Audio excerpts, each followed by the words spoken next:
run, okay? Ah, I see. Pre-run trolling. Pre-run trolling. Did one of you at the tech people? Yeah, I've let them know. Okay, nice. I have the stream pulled up on my phone, so I can just double check chat at any time. Oh. Okay, I think we're live. All right. For real? Nice. Okay, we're working now. Okay. So I'm gonna have to repeat myself. So Go ahead. as I said, welcome back to SGL Day 2. Today we have a very fun lineup. We have one of Ian's own players, Aoao, representing Speccast alongside Ian's other Speccast player, Polymer, although he's playing on a later day. Let's see. For those who don't know the format of this, we don't have much time to explain today, but if you go back to the day 1 VOD, Kermit actually does explain it in the first few minutes of the stream going live. So you can refer to that as well. But essentially, the players are competing to get the highest score in their group in order to advance onto quarters. And let's see, these are our players for today. We have Aoao from EN, Cola from the SE server, and Sena from the JP server. So one thing to note here, other than the two Speccast Ella starters, is that Cola is representing the Special Training Squad, which is actually a squad somewhat favored by the SC players. So what are your guys' thoughts on Special Training on as a squad? Generally, with EN squads, we prefer class squads as it provides better hope consistency. But for the SC players, they seem to just go for the long-term hope gain as it scales better into the end game. Right. I see a chatter here asking what the squad is. So Special Training Squad has this neat feature where your promotions for operators do not take up any hope. So you end up, so you can just promote them for free without using the 3 hope for them. And it's nice, but players usually run into the issue of just voucher deficiency, right? I mean, vouchers are probably the most, if not one of the most important parts of IS. If you don't have your vouchers, you don't have your ops. And as obvious as obvious sounds, it's one of the issues that a lot of players run into. And Special Training is very voucher intensive because you pretty much need to hit a shop before floor 6 guaranteed shop in order to develop your squad, because you won't have access to potential instant E2s, as well as the hope curve just being a little sharper for actually recruiting, since 7 hope, if you don't have a hope start, even if you do have a hope start, it's pretty rough. It's -3 per 6-star essentially, whereas class squads get -2 if they get a pre-promote essentially. So actually, it's more than that, right? It'd be -4 if it's pre-promote, because it costs 2 to promote on class squads. But you have to keep in mind as well, it's only for that class, so the other operators you're drafting will still cost full price. I think Special Training in the long run is better on the total hope, but like we said, it's much more voucher intensive, which is a major issue. That's exactly what CN players are going for. They're going for the long-term hope gain. Right. I'm actually not so sure about the TC's preferred squad choice, but I know SC likes it a lot. Moving on to the player card here for Aoao, we have Aoao's little. So every player has this little personalized message on their player card, which I will read out shortly. Hello, I am Aoao, back from SGL 1, where I got absolutely obliterated by the big animal fight. So this time I'm bringing a rifle to the battlefield. Ella will shoot all animals on sight. None will be left alive. Hope you enjoy my Speccast gameplay, and good luck to all contestants. Love and Sammy, Aoao. Great message, Aoao, but I have to make my gripe. I have to. It's an SMG! It's not an AR! They did it so dirty! Okay. That's all I'm going to say about Ella. And it says, looks like the link here for LTA IS4 Disjoint for the finals, day 3. For those who aren't aware, LTA Disjoint was a tournament run by Zephyr, another IS content creator in the community, where essentially you're playing as a duo, and each duo will do a run, try to get the highest score for their total team. The catch is, every 6-star you promote cannot be used again by the other player. So you have to split your resources appropriately. Looking at the at Aoao's preferred preferred choices of operators as well as his favorites, we have Ebonholes, Palace, and Ella. Very base for Palace, by the way. Palace was a notable pick in IS2 at the very least. And the Beeswax is also one of Aoao's more signature picks. I got to see a bit of it during his practice runs, and he has some pretty nice like text with it. So I'm excited to see those brought out if possible, and maybe even a potential forbidden Ebonholes Sentinel core. What do you guys think? Oh, I've seen the Ebonholes Sentinel core, and even with a high roll, it requires a lot of damage relics in order to be a thing. But don't get me wrong, that's not. I would be very happy to see this happen today, but I think it's more realistic to expect a much more, I don't know, modest usage of Ebonholes today. But who knows? Maybe we'll get Malediction 4-1. That's always the. I mean, it's definitely possible. One of the players yesterday definitely got whip on floor 1 from the animal, so it's definitely possible. I would very much love to see Arts get some appreciation in IS4, since the dominant damage type for most is physical damage, whether that be from your snipers like Ray, the goat of the sniper class. We're gonna pretend like Wizardell doesn't exist, and obviously you have your Dagon and your Milnar, the double infamous blondes. But other than that, I think that's all that there is to really note on this page as well. Yeah. And I guess one thing I will say as a kind of just side note is that I realized this the other day, but it's actually really hard for newer players to get into IS4 because, two of the best operators in IS4 are both collab character locked, being Ella and the Monster Hunter Yato collab, which kind of stinks because, Ella starter is good and all, and Yato starter is fine and all, but like you can't get them instant E2 promo in that case, which really sucks. We're ready to move on to the next portion of the slides at any moment. And here we go. We have the run started. Oh, for those who... what was that, Tenebris? Really happy. 999 investment makes 999. Yes, it's very satisfying. For those who are unacquainted, the current rules for withdrawing in this tournament is that you can only withdraw from a single shop, and you can only withdraw 8 ingots from that shop. So players are only allowed, and you're not allowed to split those ingots across shops. Let's see, we have our Ella starter, and pretty standard setup here for most Speccast players. But for those who caught it earlier, you might be wondering why his cross-cultural skill tree is not fully leveled up. Well, one of the things that some IS players like to do is they like to not fully upgrade it because there are certain nodes in there that are just very bad. For I think you have to upgrade downtime from the skill tree. So leaving it unleveled up is just better for node generation in general. Let's see. We're gonna be. This is some meta thing that I'm just missing out on. Is this real? I know. I don't remember which node it is exactly, but that's the only reason I can really think of. I personally don't like it because I play for collection, so I don't like the way it looks. But we are going to be hit with a 2 combat, it seems, and I was going to have to try to win the 50-50 for the EM floor 1.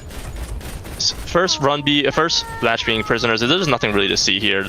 Because prisoners normal is not much of a threat unless you have the emergencies. The emergency is a real threat where a random number of the punchers can spawn, but that's not like, I mean, with E2 starts are so strong in just all the ISs. It pretty much trivializes the first 1 to 3 floors, with floor 3 having the exception of like emergency shady frozen sea, which is one of the stages that can give us a bonus point. Getting a spec voucher and a natural dropped index. No E2 promo, unfortunately, but that is still one of the better options. And he will get the emergency as well, which is very nice. Index coming in clutch here. The 3 index giving him 1 extra vision, so there's no actual gambling involved in finding the emergency. Right. Interesting that he picks Yato though.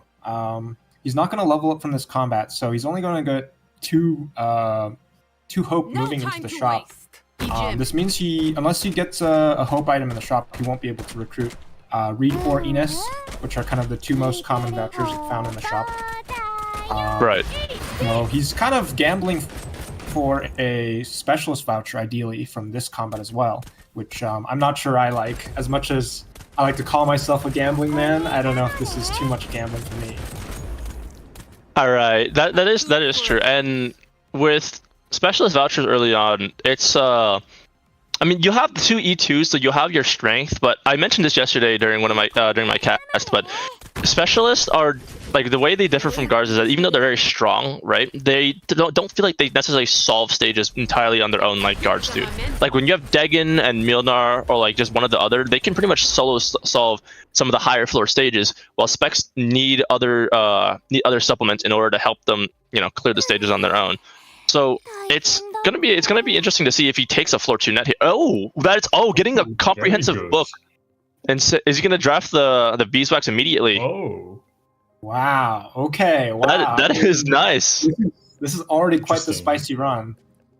He could even opt to take Metagamiya here. Interestingly, she is not banned alongside Whistle and Logos, even though they are from the same patch.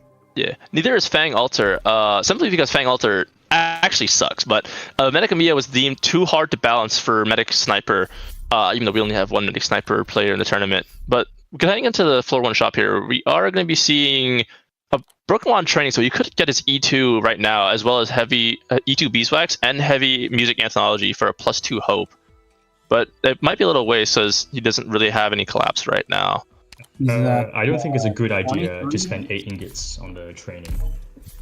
I mean, but game room access is definitely one of the more worth ones. He doesn't have as well. Only beeswax to promote, but it's still probably worth. Oh no, he has. Yeah. Oh yeah, he has his auto. The question is he going to go for this caster voucher? I think it'd be worth here. As a gambling man, I think it'd be worth, but. Yeah, he looks like he's thinking about whether or not he wants to take the promo or maybe risk it. It's 4 ingots, and unfortunately, I can't actually see the amount of ingots he has left, but it looks like 11.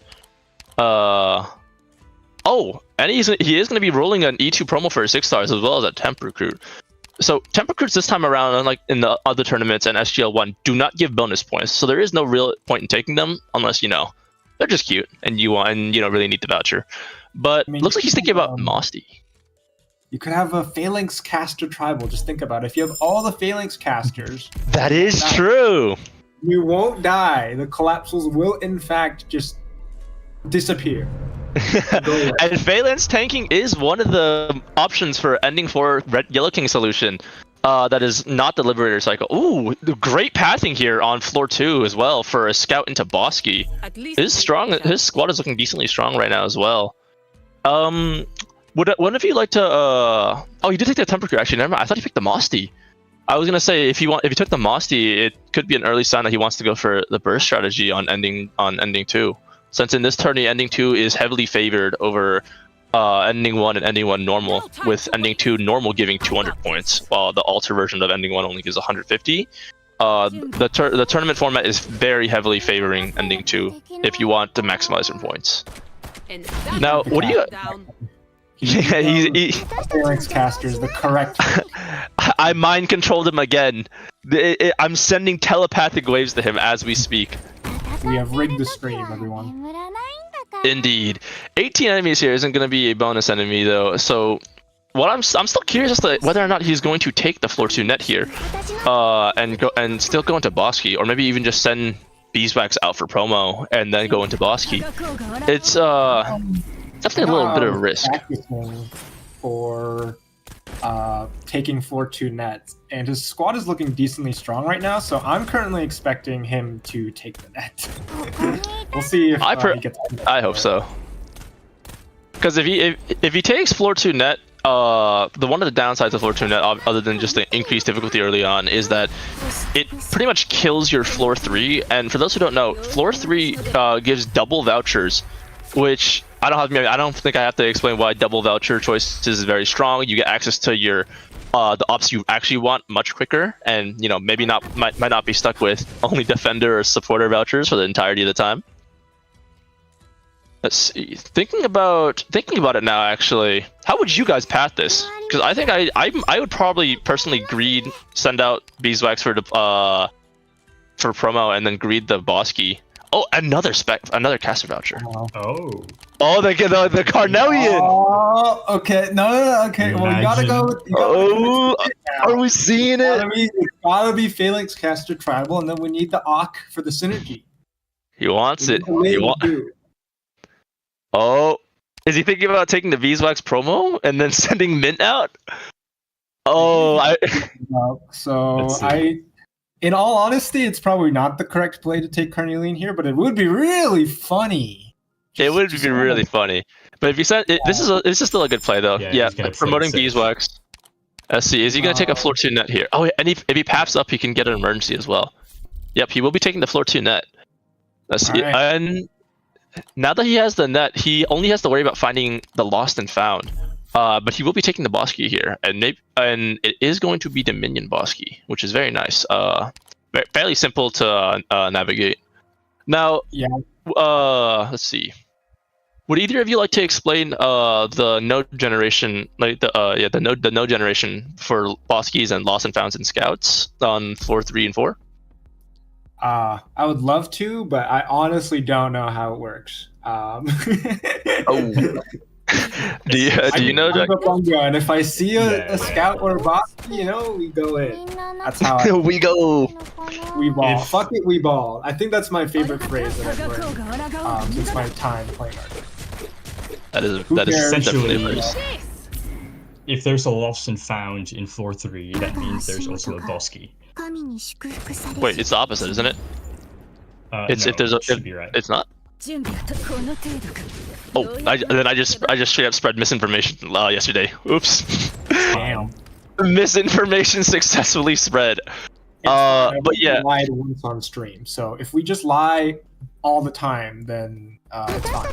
No balance. True. You'll never be able to tell. What we're saying, then it's fine. Right. Why didn't I think of the technology? Anyway, as Jack. Sorry. As Jack said, Lost and Found guarantees a boss key on the floor as well for floor 3, and this alternates with Scout as well. So floor 4, if you see a Scout, it's guaranteed to have a boss key, and same for floor 5. So that's what makes taking I guess like hunting for Lost and Found on floor 5, I get somewhat of a decent strategy, is because you get, if you see it, it's guaranteed to have a boss key and you can path to the boss key. But obviously if you path to the boss key, you run the risk of maybe running to EM man-made, the horrendously designed run killer.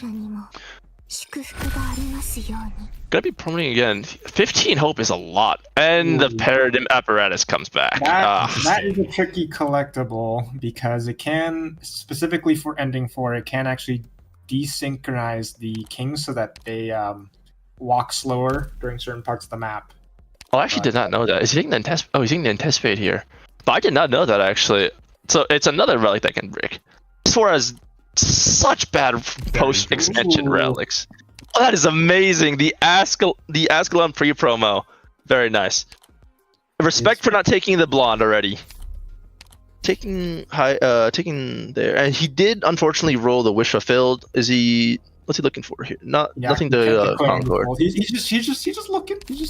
Just taking a look. And Minoan Ode. That's 2 relics in the floor of 1 shop. At least it's not. Oh, this is huge. That is fantastic. Okay, nice. Emotional.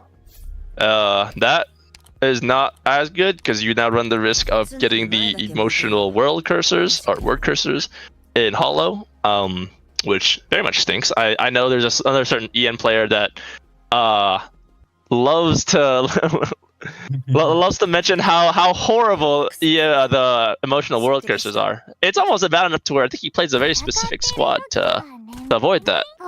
But regardless, I digress. We're gonna be dealing with a that's a dead giveaway on which enemy is the infiltrator. Double actually. Yeah. Well, no, I believe. Oh wait. On this map can get the emotional entity for no reason. It's like the same reason can get emotional entity. It's like why can this happen? I don't know. Man. You need to He's not happy about you robbing his shop. I mean, I'd be pretty emotional too if I made my livelihood, and some goober doctor came through and robbed me of all of my stuff. To be honest, it's an inside joke that we call emotional entity blushing. So Kanash just maybe he's just the real masochist. He's just like, God, you robbed my shop. Oh, that is another way to think about it. I did not even think about that.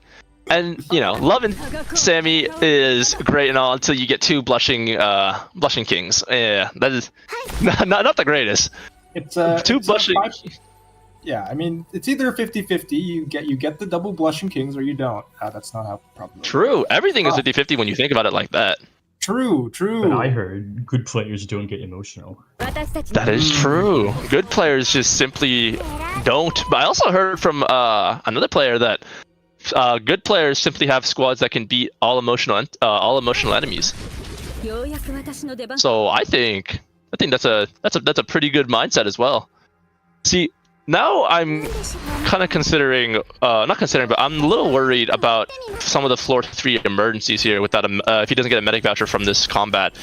Things like, just like I guess like Shady Frozen Sea, for example, with the exploding, with the exploding boats and the casters can be a bit rough if you don't have a healer to offset their AoE damage. But I mean, he has a fast redeploy, but yes, for emergency specifically, Yato can't cover all the boats, I believe. But realistically, he doesn't need that much more for Shady Frozen Sea. I'm thinking maybe an Ines here, and then maybe an Alyssal or something, and he should be able to kind of feel it out. That is very true. And Danger did mention yesterday that apparently some Yato players can also just straight up do Shady Frozen Sea without Degen, which is Aegis or Coffee. These are two great relics. Ooh. It's probably still Aegis here. I mean, he does have the Minoan Ode. He's hovering over it, but gonna be taking some more combat. Very nice. One other thing. Oh, Barrow. Good thing he picked up that Ines early then. That's a bit rough though. We have half of the Royal Flush so far. Oh, but he has a great he got a great pathing here, even though he took so much net. No, Tree Snatcher. I know this is one of the alternate maps for the floor 3 boss, and I think Aoao said he was not very comfortable with this map. Understandable, because it feels like this map shows up like 1% of the time. True, but also it is bonus points. It's 30 bonus points if he clears it. I'm gonna give him. I'm be confident when he clears it. It's only 30. Yeah, all the altars are only worth 30 for floor 3 bosses. Actually, I guess this is probably the Tree Snatcher is probably the second worst map for him to get. I think second worst altar map for him to get right now. I think Breathing wouldn't be not Breathing. I think Earthquake wouldn't be as bad if he gets his Ines up to E2. Ooh, a Mimic Chest right here worth 10. Very nice. His floor 3 is pretty nice here. Well, at least with Tree Snatcher, my thought process is at least with Tree Snatcher, you can kind of get away with having minimal healing. With Earthquakes, you're basically required to have healing. Or I guess Ines E2 might be easier for him at this point. Either way, the point is it's scary. I'm actually curious as to what medic he will drive first now, since he didn't take up the Degen from the voucher earlier because E2 promo for Ascalon. I'm not so sure if spending the hope right now to get the E1 redec is that worth, to be honest. When you don't have the Degen, you don't really. I don't think it's worth it either. Then again, I play sniper med, so I just simply hit the E2 for medics. How broken is having only 6-star medics in the game? So I'm always guaranteed to hit them all. I digress though. For the pathing here on floor 3, I mentioned earlier, but this is a very nice pathing, having 3 combats. Usually the problem with net floor 2 is your floor 3 pathing can get really screwed over by if you have like 2 basic, because the net guarantees an emergency before the prophecy, but you can also get screwed over by having 2 non-combat nodes, which just kills your voucher gain here on floor 3. But I don't know. I hear good players are just rewarded, and it seems that Aoao has been rewarded by the IS gods. I hear good players just run into the bosque into a just naturally onto the path, and then they can just key down or index down. That's true. Sniper voucher here in defender. He's gonna pick up the shoe. Let's see. I think you'll see he's gonna pick up the shoe, which is the proper play, but I won't say why not taking the sniper voucher hurts. I think he's actually just gonna take Cardigan or Spot here. Yeah, he did just level up, so he's at exactly 9 hope. Even if the next combat is emergency, he's not going to level up from it, I believe. So that is true. You are right about that. Although he should be able to safely take a voucher, an op here, and then level up again for the next on the next combat, as well as maybe even the boss. I don't remember. Do the altars don't give bonus XP, do they? They don't. They don't. Okay, that would be kind of nice, but pretty broken at the same time. Again, I'm not just surprised that they did, and I just didn't know, because again, I don't get these maps, bro. Every time I want to do, this is the same with like 4 or 5 alternate maps. Every time I want to do ice cold, it's never ice cold, and when I don't want to do ice cold, it's always ice cold. That's the problem with the 35% alter chance. I mean, as who was it? As Hayes put it yesterday, 35% chance bad, 100% chance good, which means either the alters or the pre promos. But I'm gonna go ahead and assume it was for the alters. Alter hunting is the pain of every IS4 enjoyer, and it's honest. Actually, now that I think about it, what this from what was it? So I was reminded of something from IS3, but now I can't remember. How broken is having no sleep? Anyways, this was emergency pretense, right? It is. It's the combat before you can't fight, which is always emergency.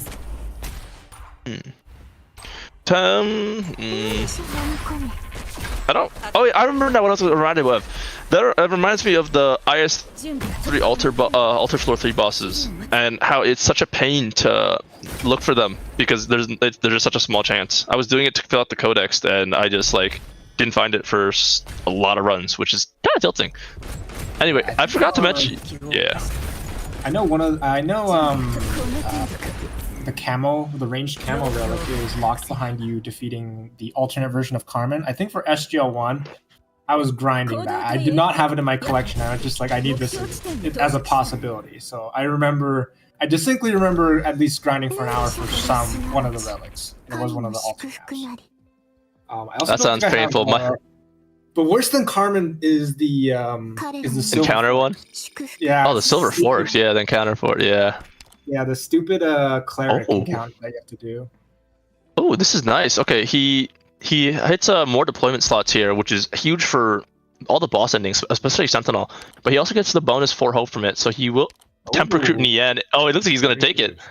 Does he take it though? At this point, maybe. I think he takes it. I mean, again, you still want healing for Tree Snatcher, ideally. True, but he does have one more combat, and yeah, Dequan. Okay. Lost and found. There is also a Bosky, so they generate together. Okay, the Bosky. Oh. Yeah. I think he goes for the Bosky here. Wait, but did he see the Bosky before picking his voucher?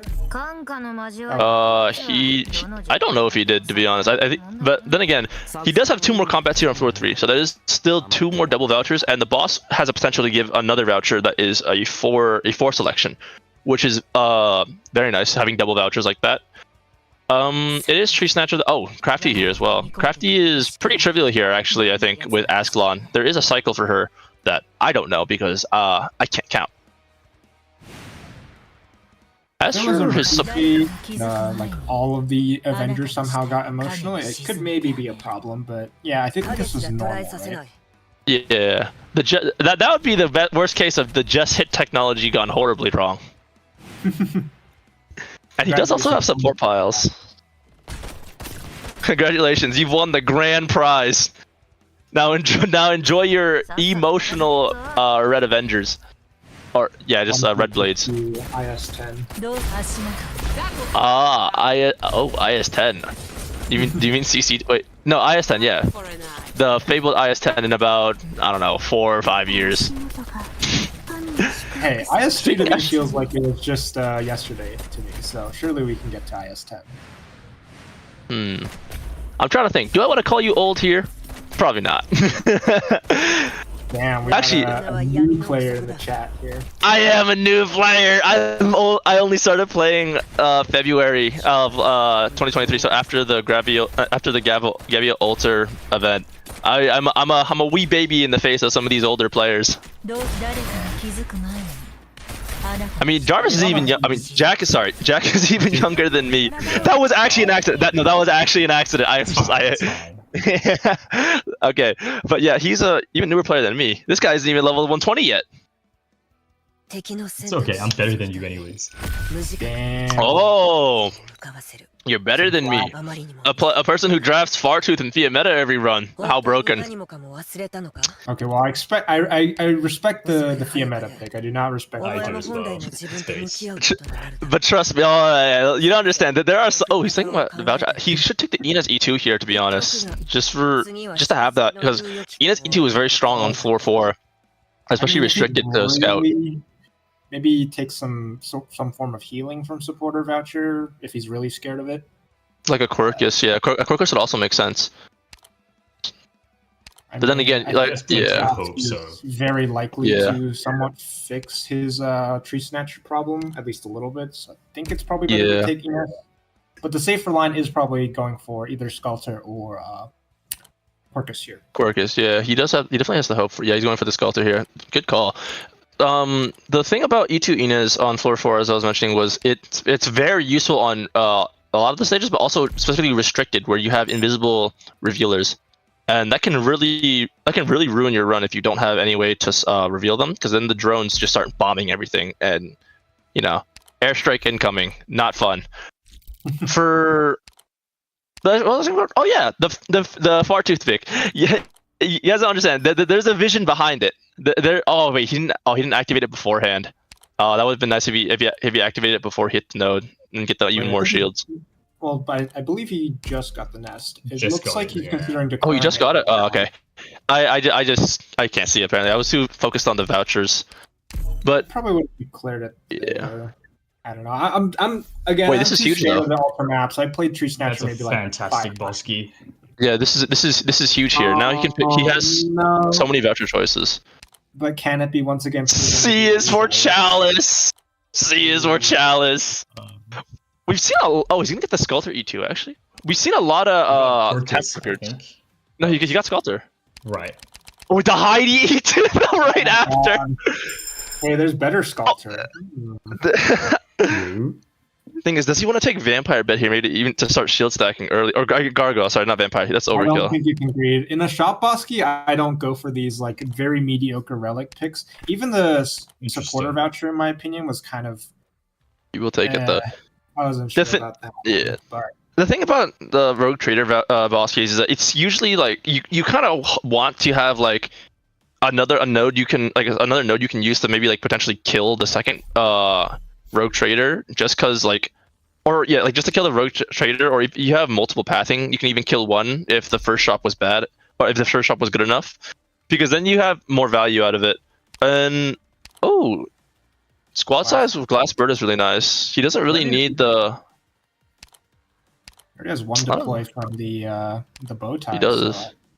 So, half off Diligence. He is gonna have a cast and a spec cast voucher though. Can you guys see how many ingots he's at? I can't tell. It looks like there's no way that's 42. What?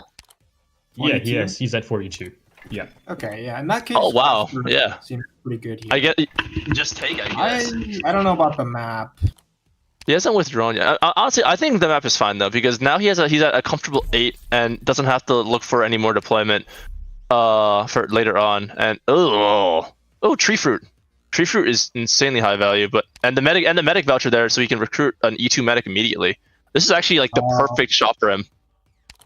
Yeah, I think it's medic here. Maybe take an actual healer. Yeah, take an actual healer, and then he can also take E2 Ines as well. This is like the perfect shop for him, because he still has a decent amount of ingots, and he can withdraw here. I think this is a good withdrawal angle, to be honest. I know. Usually, people prefer Nightingale over Aya Alter because she scales much better into Sentinel, and she's also good into the ending 4 boss fight as well. But I'm wondering for Tree Snatcher specifically, if you wanted to take Aya Alter, I don't know what the the kind of competition for that one is. I mean, NG is nice though because the boss does do arch damage, and since this is a very stacked account, we're gonna be withdrawing here. By the way, that's very nice. Is this stacked account? We are gonna have the S1 M3 masteries as well. For those who don't know, S1 M3 mastery gives the same amount of attack bonus to Nightingale as S3 would, only on a much shorter cycle. So it's honestly preferable on some maps where you don't really need the arch dodge or you need it more consistent. He took it. Wait, it's not. He is rewarded though. He is rewarded. Gamblers are rewarded. I mean, it's a shop Bosky. Who knows? Maybe there'll be a 60. You see, there's pure gold expedition, bro. But you can get the negative. This is why I say I don't pick, especially in shop Boskies. In normal shops, this sort of spending is a-okay. But in shop Boskies, when there's the potential for anything really good to be half off, I don't take those weird. Yeah, I know. You're a gambler, but you're smart. You're a smart gambler. Yeah, smart gambler. Surely I'll just hit a half price Alice on the second shop. Yes, and you will surely not get pamped up. Half off. How nice. But this was this squad is something you would normally see towards the end of floor 4. Like this is a very insane squad to have on the end of floor 3 here. Let's see, 1, 2, 3, 4, 5, 6 E2 6 stars and 2 E1 6 stars. As well as an E2 5-star. Like this is an insane squad. Go Aoao! I better see an envoy. No dark room. Sorry, I was taking a drink of the battery acid I prepared for this run. All right. Okay. We were not informed that there would be a battery acid on this stream. Listen, me and Jack have a grand total of 6 hours of sleep between the both of us. So probably less. Probably less, yeah. So we are running on hopes and dreams right now, and we are all out of hope. We didn't take class squad, unfortunately. This guy over here took the certain EN players shilling to heart and picked Eternal Hunting, and I picked. It's more consistent. Yes, very consistent. Just like how you consistently have no E2s.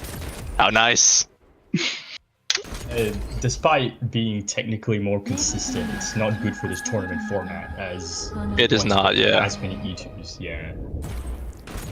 Yeah, which is why he decided to not represent it, which probably hurt the soul a little bit. That same EM player as well would definitely have some things to say about I think Tenebris was talking about earlier with Aoao. Something about maybe, I don't know, maybe minus 500 for even drafting her.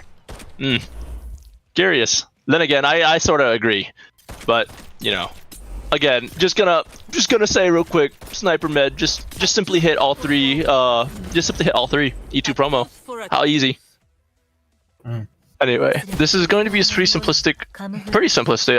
Emergency Shakers is not too worrying because his squad, like I said, his squad is insanely strong. He's fine, right? His squad is so strong. Normally for any other person, this might be a little worrisome, but obviously for Aoao, the high roller, it does not matter as much. And I think he just clicks Nightingale skill and everyone should be fine from the boss.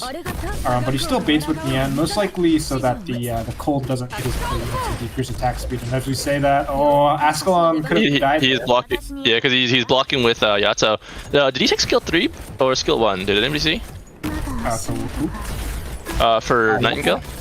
Oh, Nightingale? I think this is skill 3. He actually didn't end up pressing the button at all. Even needing it. Yeah, this is an insane high roll, so apologies if we aren't able to cast much gameplay. There's not a lot to say when you're a player that's consistent. Like, Hunter's Insight! He has 0 hope. Sentinel Slayer! No, this hurts though. Wait, no, he can... He's got 0 hope. Maybe he takes the gravel here? It's not free, right? Because the only it's free because it's free because he has the 5-star book and he's playing Speccast. Well, wait. Wow. You need to. That's embarrassing. I need to, bro. I still haven't eaten anything today either, so it's like it's kind of cooked. I was in a car for like 5 years. Think about it. Red skill 1 with the dodge. It's basically gravel. Ah, yes, budget gravel. No, not even budget. It's like middle class gravel, but worse. And I'd like to say, Phantom is just Gucci gravel with skill 1. No, it's just the very, very, very high. It's like the Rolex of gravel. Terrifying entity and Pan Society. Very, very nice though that he got it after he got Pan Society after sending his ingots. Although that is going to make his floor 6 and potentially floor 7 shops pretty rough if it accelerates. I know some people, and I kind of share the sentiment too, like to say that Pan Society is one of the like worser collapsals, if not one of the worst, just because when your vouchers are costing like 8 ingots, right? It's so painful. A lot of power from relics and voucher development comes from being able to hit a shop and effectively get a decent amount of stuff from it. More life points. This is speak of the devil, and he shall appear. Where is his hope and Rockhorn? Well, that's kind of a question. Ow. I don't think he should have gone top. I think he was hoping that the unseen mystery was a boss key, but lost and found. He needs to look for Helm here. Oh wait, he doesn't. Oh wait, there's not even any.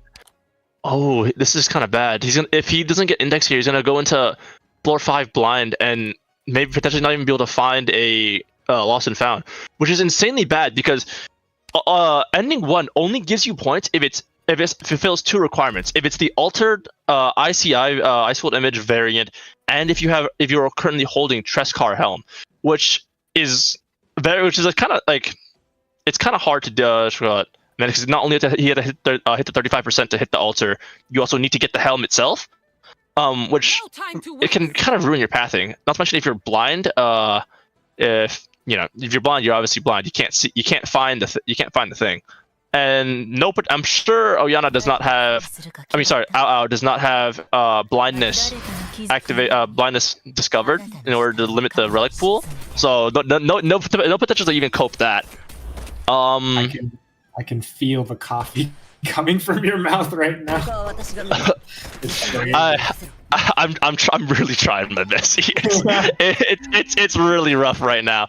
Is this Skelter skill 1? Could change if he gets a migrate or a plunder for more index. That is true. And but the thing is, you're right. It also kind of like looking for lost and found floor 5 hurts too, right? Because not only do you have to look for the lost and found, which is not going to be your first node, potentially is one of your later nodes, and you still need to kill a node in order to actually get the helmet. So if you get screwed over by node generation and your encounter and your non-combat nodes are at the very end, what can you do? You can't kill a prophecy. So you're going to be losing out on 150 to 250 points, which in a tourney format like this is insanely, like, it hurts a lot. Oh, and gonna be leaking 1 for objective shield. These boats -1 life point Ascalon tech. What is this? These boats and the Ascalon slow field, bricked. Slow's only ground enemies, by the way. Well, now. But it's like how Izumik is 41 enemies, guys. Wait, I thought. Oh wait, is that? I thought. Oh wait, does she actually only slow ground enemies with her skill 2? No. Well, that's what the skill description says it does. Oh, is it not actually? No, it slows everything for some weird reason. How broken is mistranslations? See, this is why.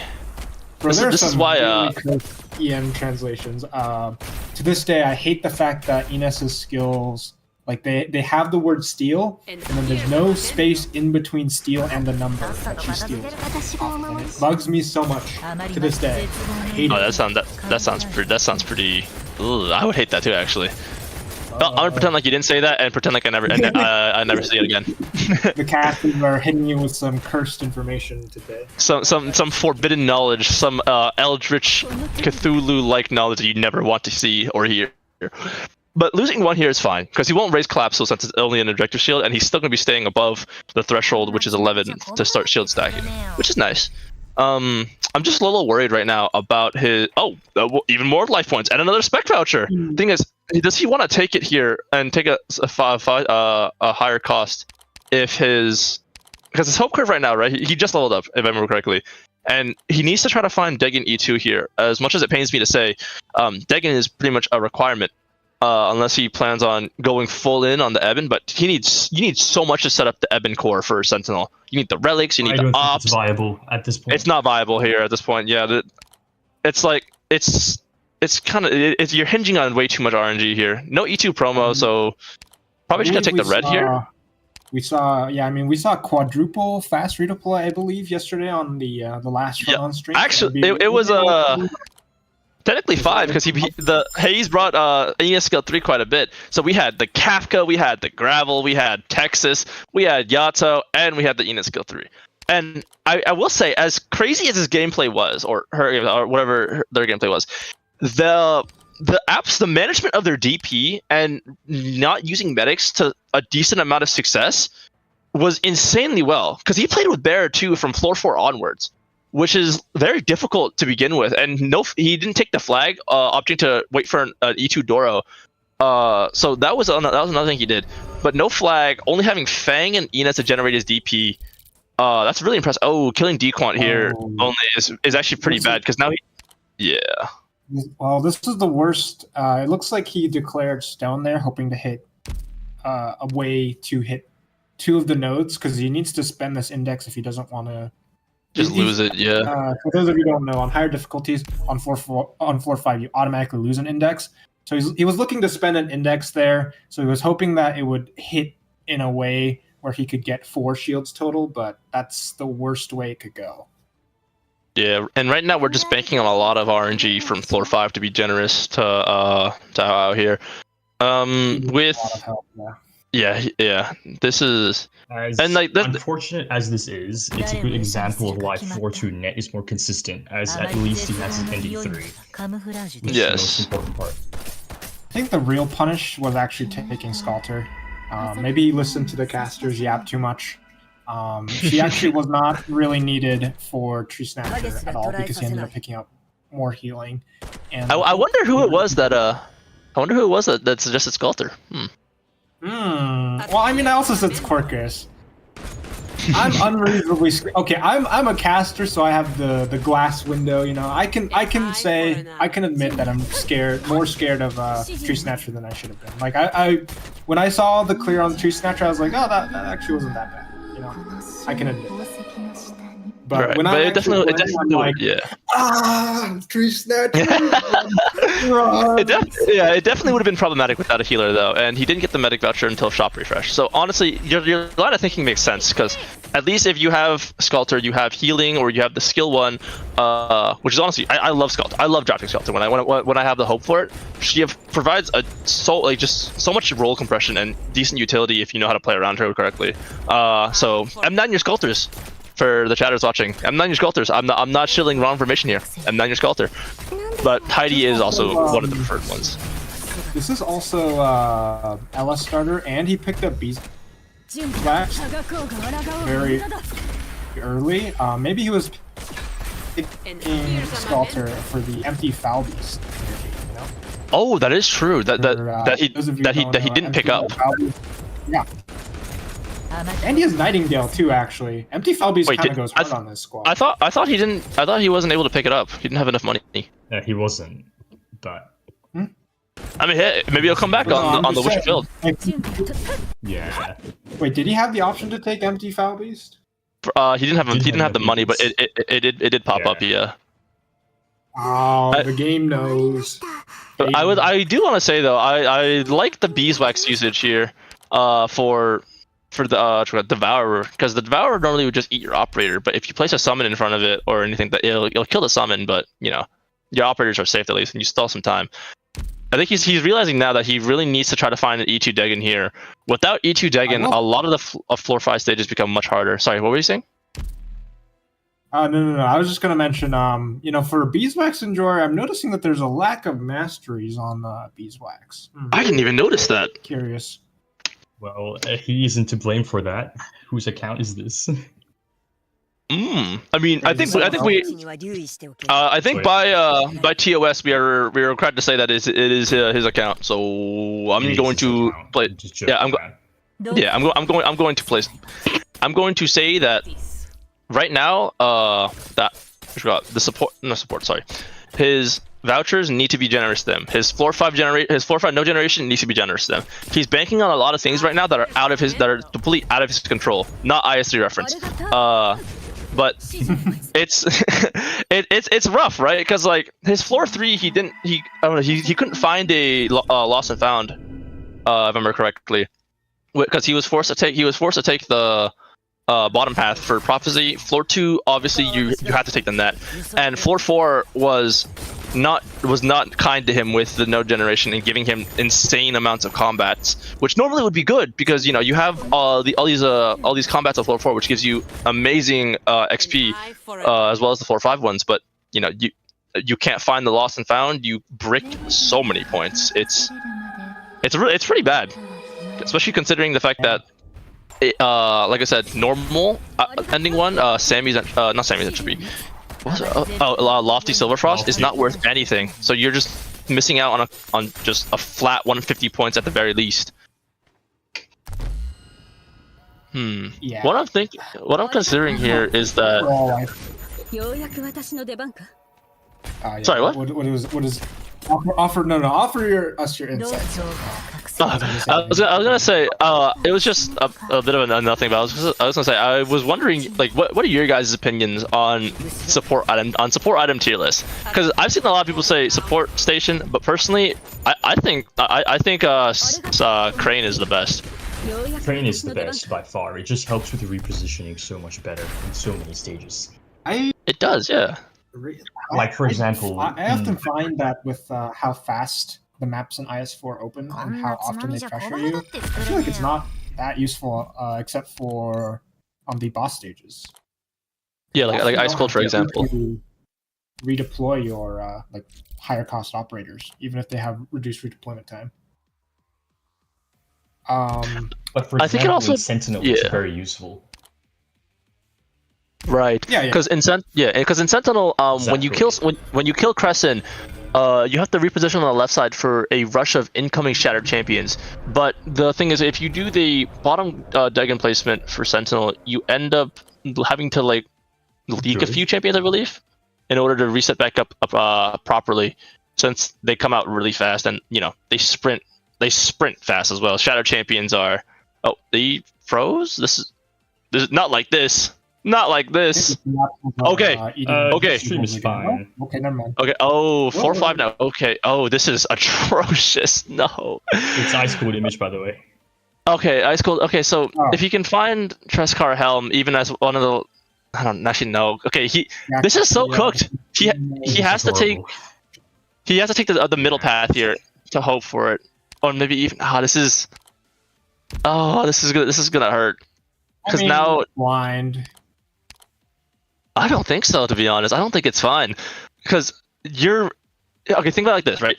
You're missing out on so many of these points of the points from, like I said, 150 to 250. You have to make it up somehow, which means the only way you can kind of make it up is by ending 3-4. But that also banks on you getting a natural encounter from floor 6, which I think is like, I remember someone mentioning it was 33% or something like that. But honestly, I think it's lower. I'm not entirely sure. That number feels way too high.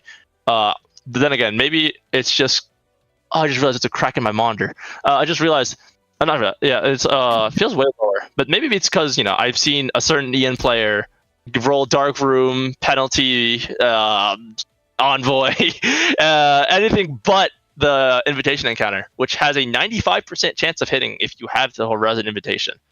Gonna be instant contamination here. Big problem is even if he gets like ending 4. Double Blushing Kings except backwards. True. Yeah. So, what were you saying about ending 4? He doesn't have the helm for ending 4 encounter, so it will be -4. Yeah, you're right. Yeah. But he could also potentially either get the affection, or I think the ending. I think that one is what minus. Oh, come on, you gotta consider all possibilities. Okay, and you want to know what's also cope? Trying to find the lost and found right now. I believe in Aoao, and I know you do too. I believe in the just hit technology. I'm a believer. Don't be a realist now, Jarvis. Anyways. Man. I think the real tech is you take the -4 squad size debuff and you either hit command level 10 on the combat after, or you just high roll into Pit's Fruits, the +3 squad size relic. Surely. That's also another thing you could potentially do. So for those who don't know, relics do give a certain amount of points as well. I think it's like 7.5 per relic, and if your squad is strong enough, it is a real and potential solution. I mean, not potential solution, but it's also a real tactic in order to take all 3 debuffs on purpose, even if you have the option to get rid of them, because then that ends up giving you a plus 22.5% points. Not percent, 22.5 flat points, which in a tourney like this is also huge. So if you're missing out on ending 1 here, that is a potential way you can make up some point value. Actually, do any of you know if you choose the option to like lose like Boundless Gift or Trescar Helm, does it actually remove it from your final score? It doesn't. It keeps it in. So. Okay, so you still get the points from there at least. Fine. But then again, yeah. I won't doubt too much just yet, because Aoao does have 2 potential nodes in order to get a Lost and Found, and even maybe a potential vertical node if he gets a natural natural scout index. Ina's going down. That's kind of bad. He loses the. Oh wait, I didn't even realize he picked up E2 Degen. That's my mistake. But it's kind of bad, so they're losing Ina's here, because now you lose your bind, but you do have Axelon for the slow, so it's not too bad. As well as 2 support piles, but that's kind of cope, because those things are worse than Fang, man. Those things just like they explode to everything. Oh, ooh, is he gonna be leaking? I think he's gonna be leaking here. That one. Probably. Oh, he has Hunter's Insight. So actually, Ella's slowing. Crazy. Oh, nice. That should really. Oh, that's huge. Yeah, it's a quite minds over the course of the stage. So. Yeah, and he has Ina's place back now. I will personally say I hate Instinct. I'm not gonna lie. I honestly hate this almost as much if not more than man-made, because I feel like every time I get the stage, it's always it's like confirmation bias. I feel like whenever I get the stage, it's always emergency. I can't play back tiles then, and I have like such unoptimal range tiles to work with as sniper knights. As well, I always have NLA. So what do I do when I have NLA and instant contamination emergency? I just explode? I'm just bad player, I guess. Huge. That's huge. Index. Okay. And what's also huge is that. Okay. Lost and Found. Sure. What's also huge is that his barrow has not amplified yet, so he's still only dealing with barrow 1 for now, which is really big. Like that's insanely nice that the game decided to just do everything else. What's he thinking of? Is he thinking of a medic? Maybe medic Mia? Surprised he didn't take the voucher there. Warf. Warfare makes sense. I was about to say another medic, because if he knows it's ice cold and he's not guaranteed to get Lost and Found here, so 50-50. He probably wants Moinar for a comfortable ice cold. Some hope. Boss. Okay, wait. No, this is good. Okay, wait. Oh, but he doesn't know where it is. Yeah, it's risky. Well, if he goes Bosky here, he potentially can't go vertical, and it might not even be the Lost and Found, because it could be. Oh, this is actually. This is just a different. It's also just floor 5 Bosky, right? There's lots of scary things that could happen in there. That's true. Like you have your man-made. Okay, he's going for it. Let's go. Okay. Now he has to just bang. Yes, he has to choose the right path. Simply get. For those who don't know, potentially for these kind of Boskies, you could. Nice, he gets it. Huge. Okay. He takes the fold. Does he also get the emergency fight from it as well? If he gets the emergency fight, that's even more points as well. Let's see. I'm kind of curious though. What is his strat for Sammy and Hollow? Because normally Speccast would just do burst, but he doesn't have. He has Ascalon actually. Never mind. I forgot. I'm under the assumption still you still need to use Mosty. I forget Ascalon's a thing. What does he want to use here? He can't even use it because he doesn't have vision of it. Okay, that is a fight though. Chain of Suspicion. I don't believe that's worth bonus points though. The counter fight is worth bonus points here. It's still but it does get affected by the Bosky increased drop rate for index, so that's nice. Oh, is that a confirmed thing? It is. I think so. Okay. Yeah. I remember Killua and Polymer were doing some spreadsheeting for that, so I wasn't actually entirely sure. It doesn't look like that is also worth bonus points either. I believe there was a recent new finding that the expansion stages in Bosky don't have increased index drop rate, which is weird. I don't know if that's 100%, but it's kind of weird if that's true. I believe Ascalon is the most recent 6-star in the pool for this tournament. Yeah, and apologies for not being able to read chat as much. It's honestly a bit. It's a bit hard to scroll through everything and pay attention to the gameplay at the same time. We gotta focus on the skillful gameplay. What are you talking about? Yeah, I mean, I don't know. I feel like I have another caster here who could also help me look at chat. I don't know. I mean, maybe even 2 other casters that can help me look at chat here. You know, just potentially offload some work off of me, just potentially. I mean, I'm really trying here, but I don't. Unfortunately, I don't got 4. I mean, I do have 4 eyes because I have glasses, but I unfortunately don't have 6 eyes. Nor is my head on a swivel. Hope Boskies don't have boosted chances though, said someone in chat. Is that true? I'm not sure. I mean, again, in the end, it's a 50-50. Everything's a 50-50 if you think about it. It either happens or it doesn't, you know? So someone mentioned a decent question. If you choose to lose the affection relic instead, does that remove it? It doesn't. It keeps it. Okay, so you still keep the points then, yeah. You would still keep the points. Because if you trade away a relic in a lost and found, you can get it later on in your run, and then during the point screen, it shows up twice, I believe. Oh, what? I believe no matter what, if you lose a relic somehow in the middle of your run, it still counts towards your points. I believe I've heard the same thing applies for the points you get for how many operators you recruit. Apparently, it kind of counts basically how many vouchers you get, so promoting an operator using a voucher also gives you points. I wonder if take a brand new operator instead of promoting one at the very end if you don't need the promotion. Oh, that's actually good. That's kind of good. That's kind of good to know, just as something to mention later on. But I'm curious now. Okay, so now he has the bonus hope from this Bosky as well as the loss of found. Absolutely huge for Aoao here, because now we're guaranteed at least 200 points if he takes the entry fee. And Disney. Wait, what's the correct term? I don't want. The worst. Disneyland. Disneyland. Disney. Yeah, something like that. Does he want to take? Texas? Does he want to take a flag here? I would take a flag here, to be honest. Yeah. Yeah. Nice. Okay. Now. He's at Barrow 1. Barrow 2 now. He's at Barrow 2 now. He's at Barrow 2 now. Hey, there's his Zendix. Plunder isn't bad though, to be honest, because like maybe you can cope that he might be able to get he might be able to not take Collapsal Seed potentially, but then again that is some minus points. It all depends up to Aoao though, because he'll get one from here from his index, and then he'll if he robs shop on the next one, he won't have to, he can get another one, and then +1 if he does go ending 4. That it also just lets him see if he has an encounter right away, right? You don't have to spend ingots to buy an index just to see that you don't even get an encounter, which you can do by buying an index and then pressing on your foldables tab, which will show you the nodes you have ahead of you. Scar avoiding this here sounds about right. Did he use the plunder already? He did, right? Yes. He did. Okay. Let's see if he wants to go vertical here or he wants to save it. I would probably save it. Yeah. Go vertical on wish fulfilled. What wish is this fulfilling?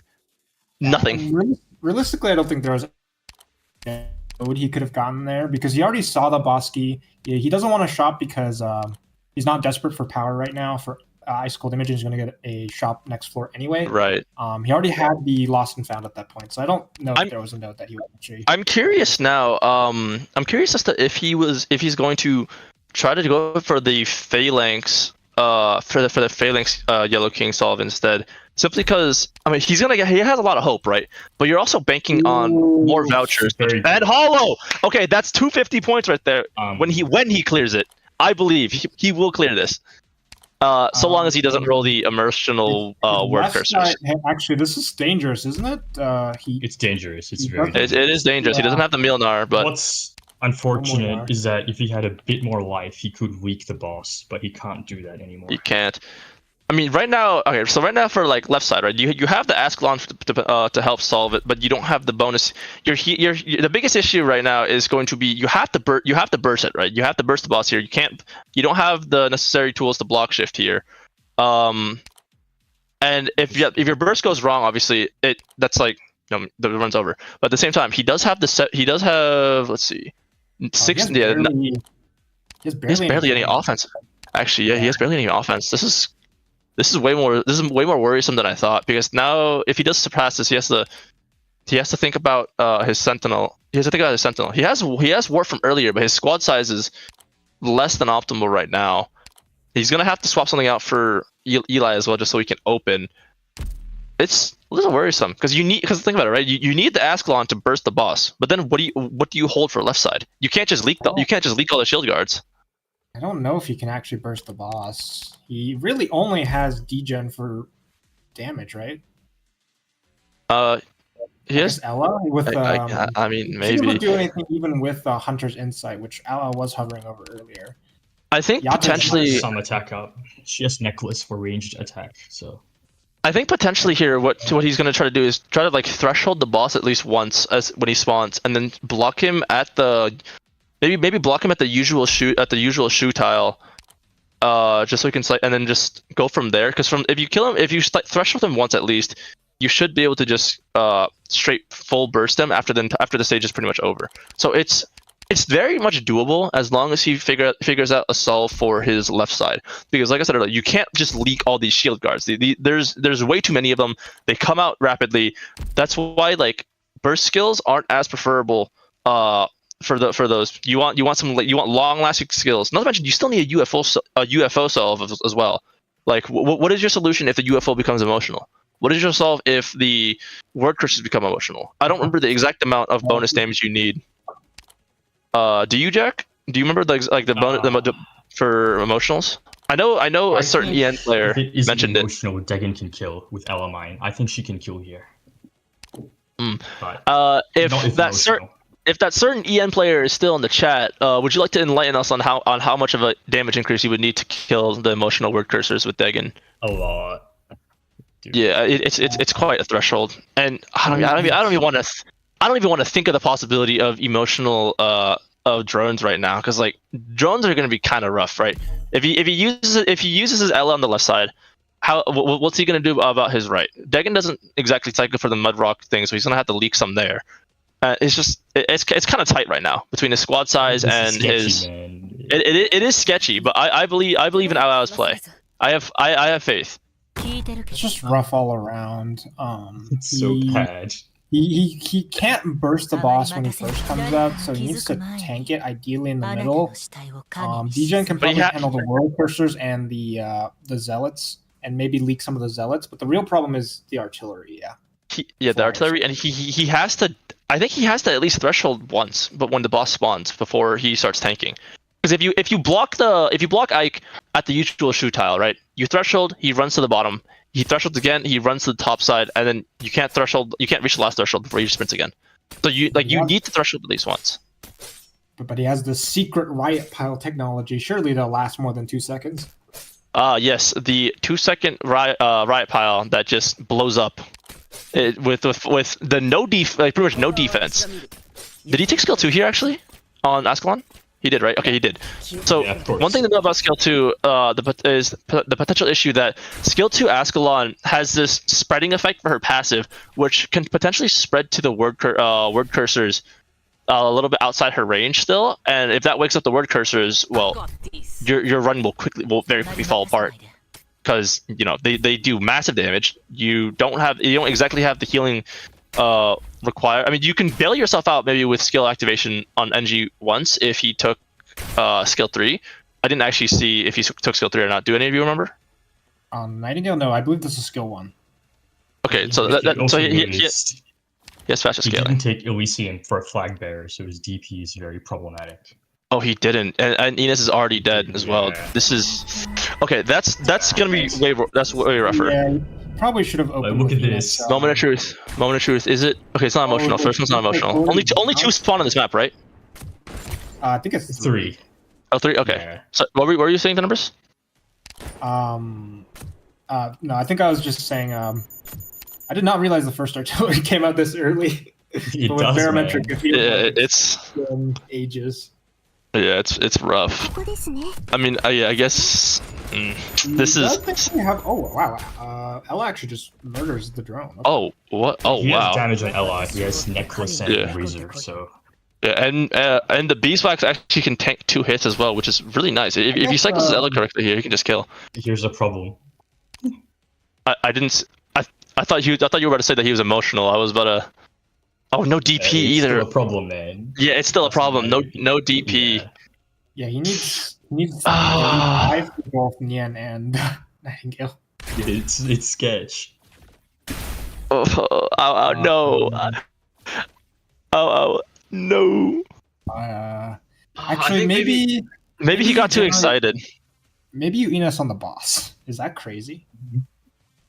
I mean, I don't think Aegis. I don't think 69% bonus HP is enough to save you, especially since given NG has pretty low base heals per second, anyways. So it's rough, right? It's very rough. I meant more to generate DP because he was considering putting down Enos there. Well, if she can't generate DP if she's frozen, so that's also an issue as well. I was thinking about the bind and movement speed. Maybe that would be worth it, but I think it's just cope, honestly. Yeah. Another thing he could potentially cope as well is just straight blocking. Nice. Yep, 2 hits. Yep, 2 hits. The other thing he can cope, as I was saying, is that he can block at the regular shoot tile, right? And then just pray to God that he can at least burst through 2 thresholds. 2 thresholds before he reaches the bottom checkpoint. But then that begs the issue: who's your tanker? Who's going to tank for you? Because Nian will still be on cooldown. So it's interesting to see how he's going to solve this. That tile can get frozen on the shoot tile, no? It's okay. This is fine, I think. It looks like he's going to block directly. Well, for now, yeah, actually, yeah, for now it's fine.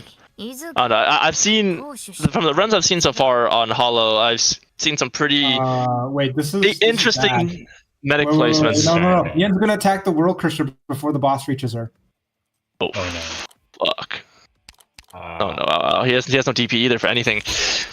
No, not like this. Okay, wait. Okay. NG skill. Oh, actually, it doesn't do that much damage. On skill for now, he has so much max HP right now. Yeah, Giga Nian. Okay. Yeah, he really should have put Nightingale 1 down if he was going to block there. I was thinking he was going to block directly. He needs the cage. Although, wait, is that Nightingale facing right or? I think facing left. Left. Yeah, left so she could get to beeswax when she comes back up.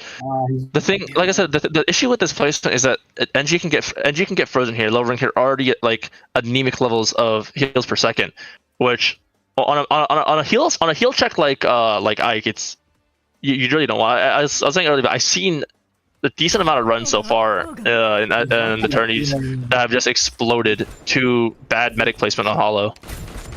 Okay, if that was Yato's skill 2, maybe. Skill 3 is absolutely not enough. I think Nian's just gonna die before DJ can deploy. This is not good. I think no, it's a little cooked. No, no. He's hoping for the for the tremble on the World Cursor. It needs to be okay. Well, no, World Cursors are active. NG skill is down. Yeah, it's over. Oh, you could dig. Well played. Good try. I don't blame him. I think he played very well. I think he did the best he could with what he had. Of course. It's the squad. It's the issue with squad size and just like I think he also got a little excited, right, about getting the Treskar helmet that he didn't actually stop to think for a second. Can I even actually do Hollow or Sammy with the limitations I have? He just instantly killed ICI. It would have still been worth 150 points if he just did ICI instead, which I think he had a much better chance of doing. I think Hollow was doable. There were a couple minor mistakes here and there. I don't know if bringing Beeswax over Flagbearer or a different operator was the correct choice. The real thing was the execution, though. Just mining the boss and then letting Nian hit the World Cursor was really what ended that run. Yeah, it happened. It happened yesterday too with the first run. Cardigan wasn't frozen. Cardigan wasn't frozen in time, and she just hit the world cursor and then just ended up dying. The word cursors are honestly, in my opinion, the real killers of this stage. It's similar to how like Lion Lane for ending 4 is like a big like hidden killer. People try to salvage the Lion Lane and they end up just leaking, and then the bosses start cycling and then you just die. For Hollow, it's the word cursors. The word cursors just have they shred anything, even through NG resistance. It's just really rough. Anyway, we might have time for a. Do we have time for? I think we have time for a live interview as well with our EN player, because our EN players are actually live streamed instead of restreams from VODs, so we can actually talk with Aoao here in a second once he's ready. Hello, Aoao, are you reading us? Hello. Hi, Aoao. Hello. No. you did your best. It was a respectable performance. Hollow is my favorite madman. It's so Hollow good though. another victim. Underestimated. Barrel. Don't feel too bad though, because like Hollow right now has a 0% win rate. I mean, but I know exactly what I did wrong, so it's not like it matters too much. I was just way too greedy with the beeswax. I also think. Do you think you got a little excited over getting the helmet and just instantly went for Ike without wondering if your squad could actually do Sammy or Hollow? No, I could do it. You were confident? Okay. I was confident. I was just being a little silly. Barrow, man. Barrow is. I think I should have planned it a bit more better, but Barrow is deadly. Yeah, Barrow's deadly. Because I could tank it without beeswax. I wanted to do some sweet beeswax tech. I respect it. I respect it. No, I don't respect it, because that's why I made stuff. I should take Elysium. Like there's no reason why. You gave us an entertaining run though. And honestly, that was so hard. I know that's true. It is what it is. It's a classic. We saw some pretty funky beeswax tech on defense substitute offense, so that was fun with the Devourer and whatnot. Yeah. Yes. The triple Phalanx caster. I'm a little sad about that. I wanted to do it. I was like, probably a bit too greedy. I should. The next person running is Cola from the SC server, and then Sena from the JP server. Cola is pretty notable as well. I believe they competed in SGL 1 and made it pretty far, right? Cola? No. No? Okay, what am I thinking of then? Cola. Soup was a new player, I think. Oh. Cola's I don't know. Oh, well, okay. That's just me spreading misinformation yet again. What a great caster I am. I love spreading misinformation. But anyway, do you think at any point during the run that your mental might have gotten like tilted, and did you like reset it somehow? What was going on through your mind throughout? I did. I was a bit blank. I wasn't at my best for some reason. But it is what it is. Like, I think the biggest mistake I made, which I realized right after, was like, I got into a shop basket and I didn't buy any index. I got excited about gambling for the thing. Like, I needed index there. And then I got stupid lucky to actually get the lost and found that could kill me, you know? Or ended up killing me, but that's my own fault. That was so many points. I was excited. Yeah, I was hyped like the entire way through, and then at the end I was just like, oh wait, I don't have enough DP to deploy my entire team. It's rough. Well, so what was your strategy? Because we noticed that your actual that damage wise you had Razor and you had Necklace, which isn't exactly a lot for burst stratting, and you only had Ascalon to stall for the first section. So if you did have the DP, what was going to be your strategy? Were you planning on thresholding and then block swapping? We just do Ascalon. Like the boss killing wouldn't be an issue. It's just about surviving till then, right? So Degen goes right of where I put my Nightingale, I believe. And then she just kills the caster when I need her to. There's a decent chance of also just gonna leak them if I was too scared that I needed the whatever it's called, the Frostbug or whatever, the defense one to let Neon survive, right? Oh, that's why. Did you get a? Interesting.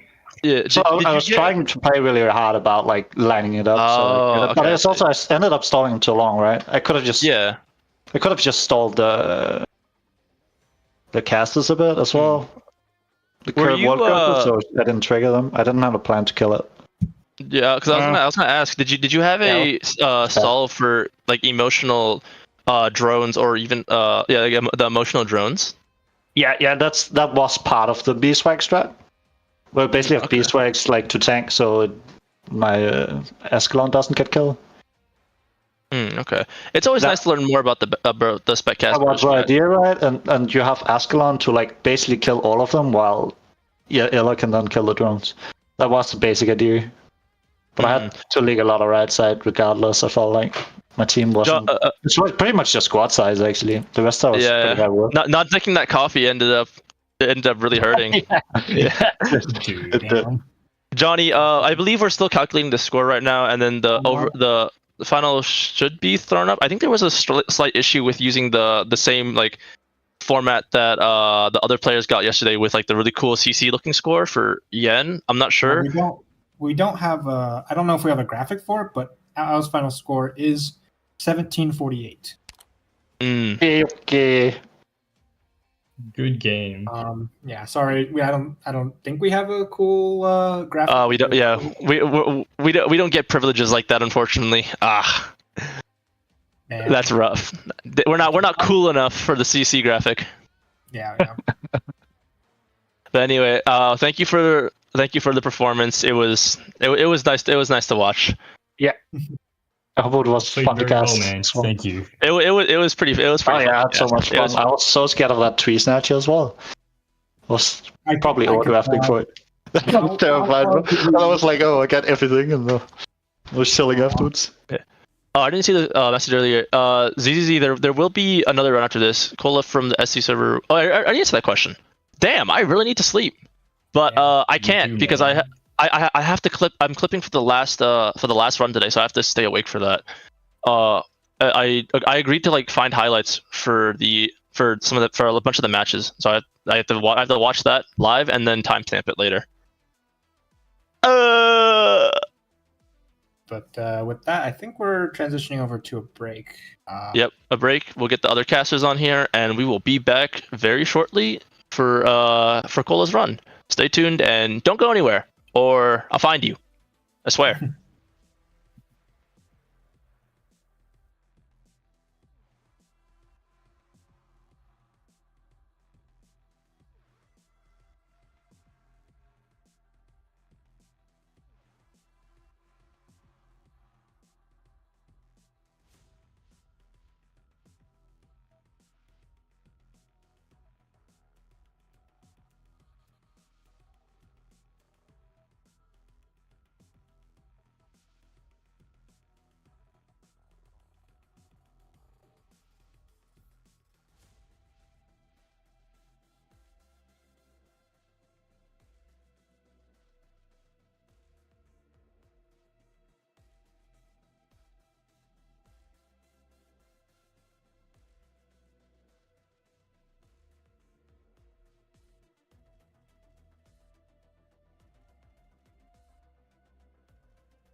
Hello and welcome everybody to SGL Skywalking Global League Season 2. My name is Oyana. I'm joined with my host Tenebris and Xairathan. We will be casting our second run of today, Coca-Cola. How are we doing, Tenebris and Xairathan?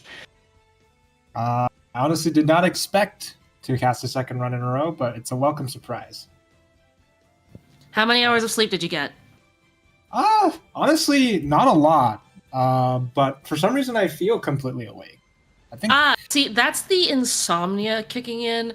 Once you pass a certain threshold, you just start going around the horn and then you're perfectly awake again. For the record, I had 4. I think I also had around 4. All right, Oyana, you're the sane one here.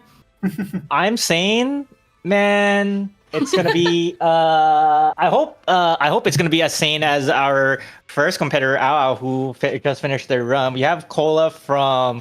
Which region is Cola from? From Simplified Chinese. From the Simplified Chinese server? Simplified Chinese server. I think they're running their usual Deegan core, but with a special twist of the special training squad. I see on their operator, their favorite operator list. I see the one and the True God Scotty as their favorite operator based. I hope to see Scotty as the second pick overall after Deegan, because of course it has to be that. But what are you guys like looking forward to for the I think first Deegan start of the tournament? Really? Is it the first Deegan start? No, special training start. My bad. Okay, the special. Yeah, special training. Okay, let's leak 8 on a beast for the King's Relic technology. Get some early collapse rolling for the convergence paradigm. Maybe we'll see one of the rare collapsal paradigms. Actually, we haven't seen one of those. Actually, got a wish list. On the top of the wish list is Shoeless Sentinel. On the second is Blushing Sentinel, and the third is Cessity Kings. Cessity being the really rare collapse that obscures enemy HP. So how are you going to balance King HP if you can't see it? I don't know. I want someone to find out, preferably with violence. Preferably with a lot of violence. I mean, simply kill both kings at the same time. True. Simply know how much damage you have, and simply press buttons. And then if it dies, then you're good. If it doesn't die, press more buttons. Simply have a spreadsheet. Simply have a spreadsheet.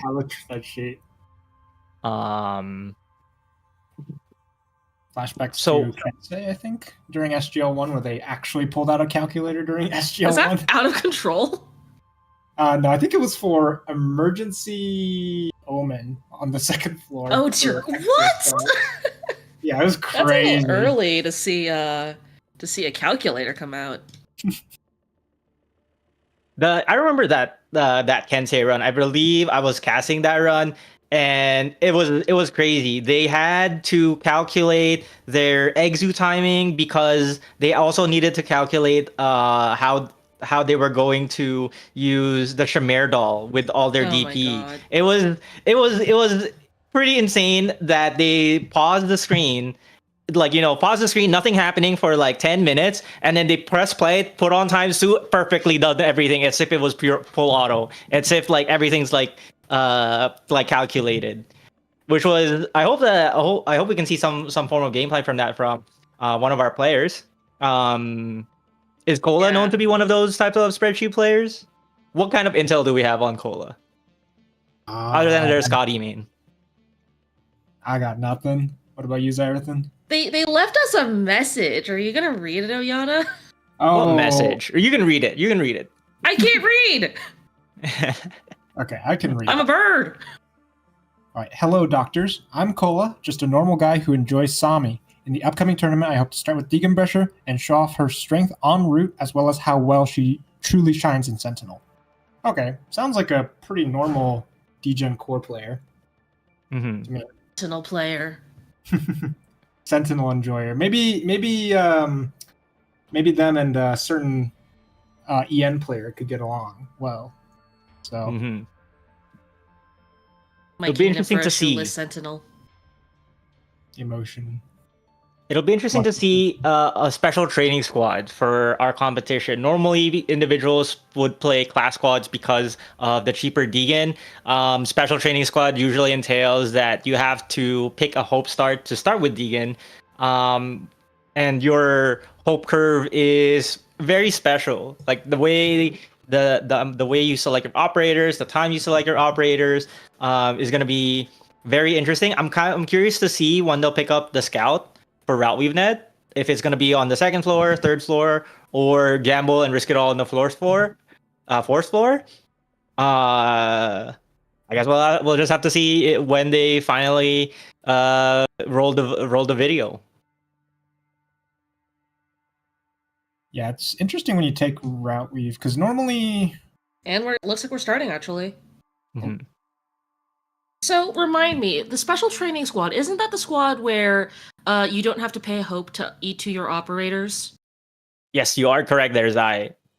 Special training squad allows you to start with an extra 3 shield, and every time you promote an operator, you don't pay any hope costs. So it's very strong for early tempo because you're able, as long as you get all your vouchers, 2 vouchers in a row, it's pretty much a free economy boost.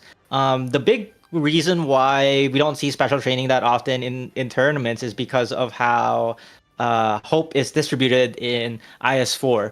Normally, hope is backloaded in IS4, which means that usually you get most of your hope, majority of your hope, at the end of the run. And at the end of the run, usually you don't have as many chances to get vouchers. So if you get screwed by voucher RNG, or if you don't get the vouchers at all, you'll usually end up with a squad of E1s when you reach floor 5, and that's a death sentence, especially if you're trying to greed for more points. Telling me is that this guy's hoping for a floor 1 Banshee's Kiss. I think they're just hoping for a surprise. Usually the easiest fix for special training squad to overcome the situation is a surprise fold, which is the shop fold. If you get a surprise or a shop fold or a late shop on floor 4, it usually fixes like your voucher problem, because you instantly get 4 vouchers, and at that point you have a bunch of E1s that you want to promote. So Wookie, it looks like we have Prisoner's Night with 2 chests. What are your thoughts on that, Zai? Are you a chest main? I am a chest main, and I actually have some strong feedback for this start. Irene could do it better. Okay, I'm shutting up about that. But yeah, did you know that Orchid on D15 can actually take a spiked chest on floor 1 if you just deploy her and let her hit it and let her die, and then redeploy her on it, and then she'll finish it off on her second deployment. Don't ask me why I know this. Whoa, great insight from our resident bird expert, Xairathan. That just sounds, it's like, some of you birds may die, but that's a sacrifice I'm willing to make. I mean, birds revive, all right? The Orchid is a phoenix. Orchid is a phoenix. She revives to come again. Stronger, questionable, but she does revive again. I think that's the wrong bird, Oyana. Yes. I'm no bird expert. All birds are phoenixes, all right? They're beautiful, majestic creatures, deals fire damage, just the usual. Please get me out of here. I'm locked in the basement with Oyana. All right, looks like this guy's found the floor 1 emergency with an E1 Degenbrecher. Remind me, can E1 Degenbrecher take all the emergencies on floor 1? And why does it look like no more than 4? Because that is no more than 4. It is no more than 4. I see the number 4. I can recognize the character for 4. I was like, All right, so isn't this one of the ones that Degenbrecher does badly on, or am I mistaken? I believe this is the hardest floor on floor 1, right? And with good reason, because of the stat spread. Yes, it is the hardest. The stage where Degenbrecher on E1 struggles the most because she doesn't have enough damage to kill the shield guard thingy, whatever Meduse. And usually I think it's like the Phalanx guy -5 is from what I remember. So unless they have excellent usage of the official here to kill some of the enemies, what might end up happening is that we'll see the traditional -5. Maybe you'll get less than -5. Maybe it might be a -3. But it will be hard to say that it will be leakless. I don't think it'll be leakless. Really at that all. bad though? Because I saw Degenbrecher took care of the 2 Phalanx guards or whatever they're called pretty easily. So, is it really going to end up being a -5? Well, Degenbrecher blocks only 2. And at the very final wave, your Deegan has to contest with the 2 that she's currently blocking, the 3 that are walking towards her, and Right. the one that is the one mage. Right? I mean, can't she just activate her skill right now, and now that's like a -1 maybe, unless there's like some clever you officialing, which I don't. I think it's a little too late for that. Maybe I'm mistaken. Maybe I read too much of the wrong starter guide. Who sent me the starter guide? I think maybe you're thinking about Reed Alter, because that's this Reed map Alter. definitely counters. Hey, how do I know this? I don't even use Reed Alter. That's a dragon. Wookie, that's your wheelhouse. But it looks looking like a -1. Yeah, it's a -1. -1. Reed Alter, yeah, this one definitely counters Reed Alter, just because the inherent the Dublin, what is it? It gives it like +70 res or something if I remember right with the shield. So it's just like the refraction. the refraction is just a pain. I like the little circle over the chest of it. I wanted that, but I can't. Yes. The big guy going on there. The anguish. Oh, that's why it's not. That's why it's not -5. He has look, the Captain surprise! Morgans. He's got Captain Morgans. That's why he's got more procs on the skill. Normally it is way more like you don't get that many activations on the Deegan skill. So that one relic saved him a lot of HP. That's for sure. And didn't he pick that up from his first combat? He did pick it up from his first combat. It's usually a really worthless relic because it doesn't really come into play most of the time. Most operators that are offensive or defensive recovery are not very good in this game mode. But for the earlier stages, Excuse for Deegan, you, Fiametta took offense to that. no comment. So what did you see Anyway, at Thea today? Is that a tentaculous chest up there? I believe so. I think the snow shows might be that it'd be a vine creep chest. What are your thoughts, I don't go for it. I feel like, is that not just a regular pointy one? I don't know. I get Because it looks tentacular to me. I mean, it's got snow on it. I do see the thing out the side. Then yeah, it might be. Might also explain the relative avoidance of maybe I shouldn't pop this thing. Like I shouldn't pop this right now. Like what the back though? Like why there? I think they they're just- trying to spam Deegan S2 on the vine creep chest and have Fang stall it that way. That's why this positioning is like this. But the problem with this is that Deegan's S2 only hits a certain amount of enemies, so you can't just use Deegan with save your Deegan, and then when the enemies come up, that's when you activate Deegan's skill. You actually have to use it from time to time. And there's here we go. the Official one. procs it. Tentacular is proc vine creep. Deegan skill. Deegan skill?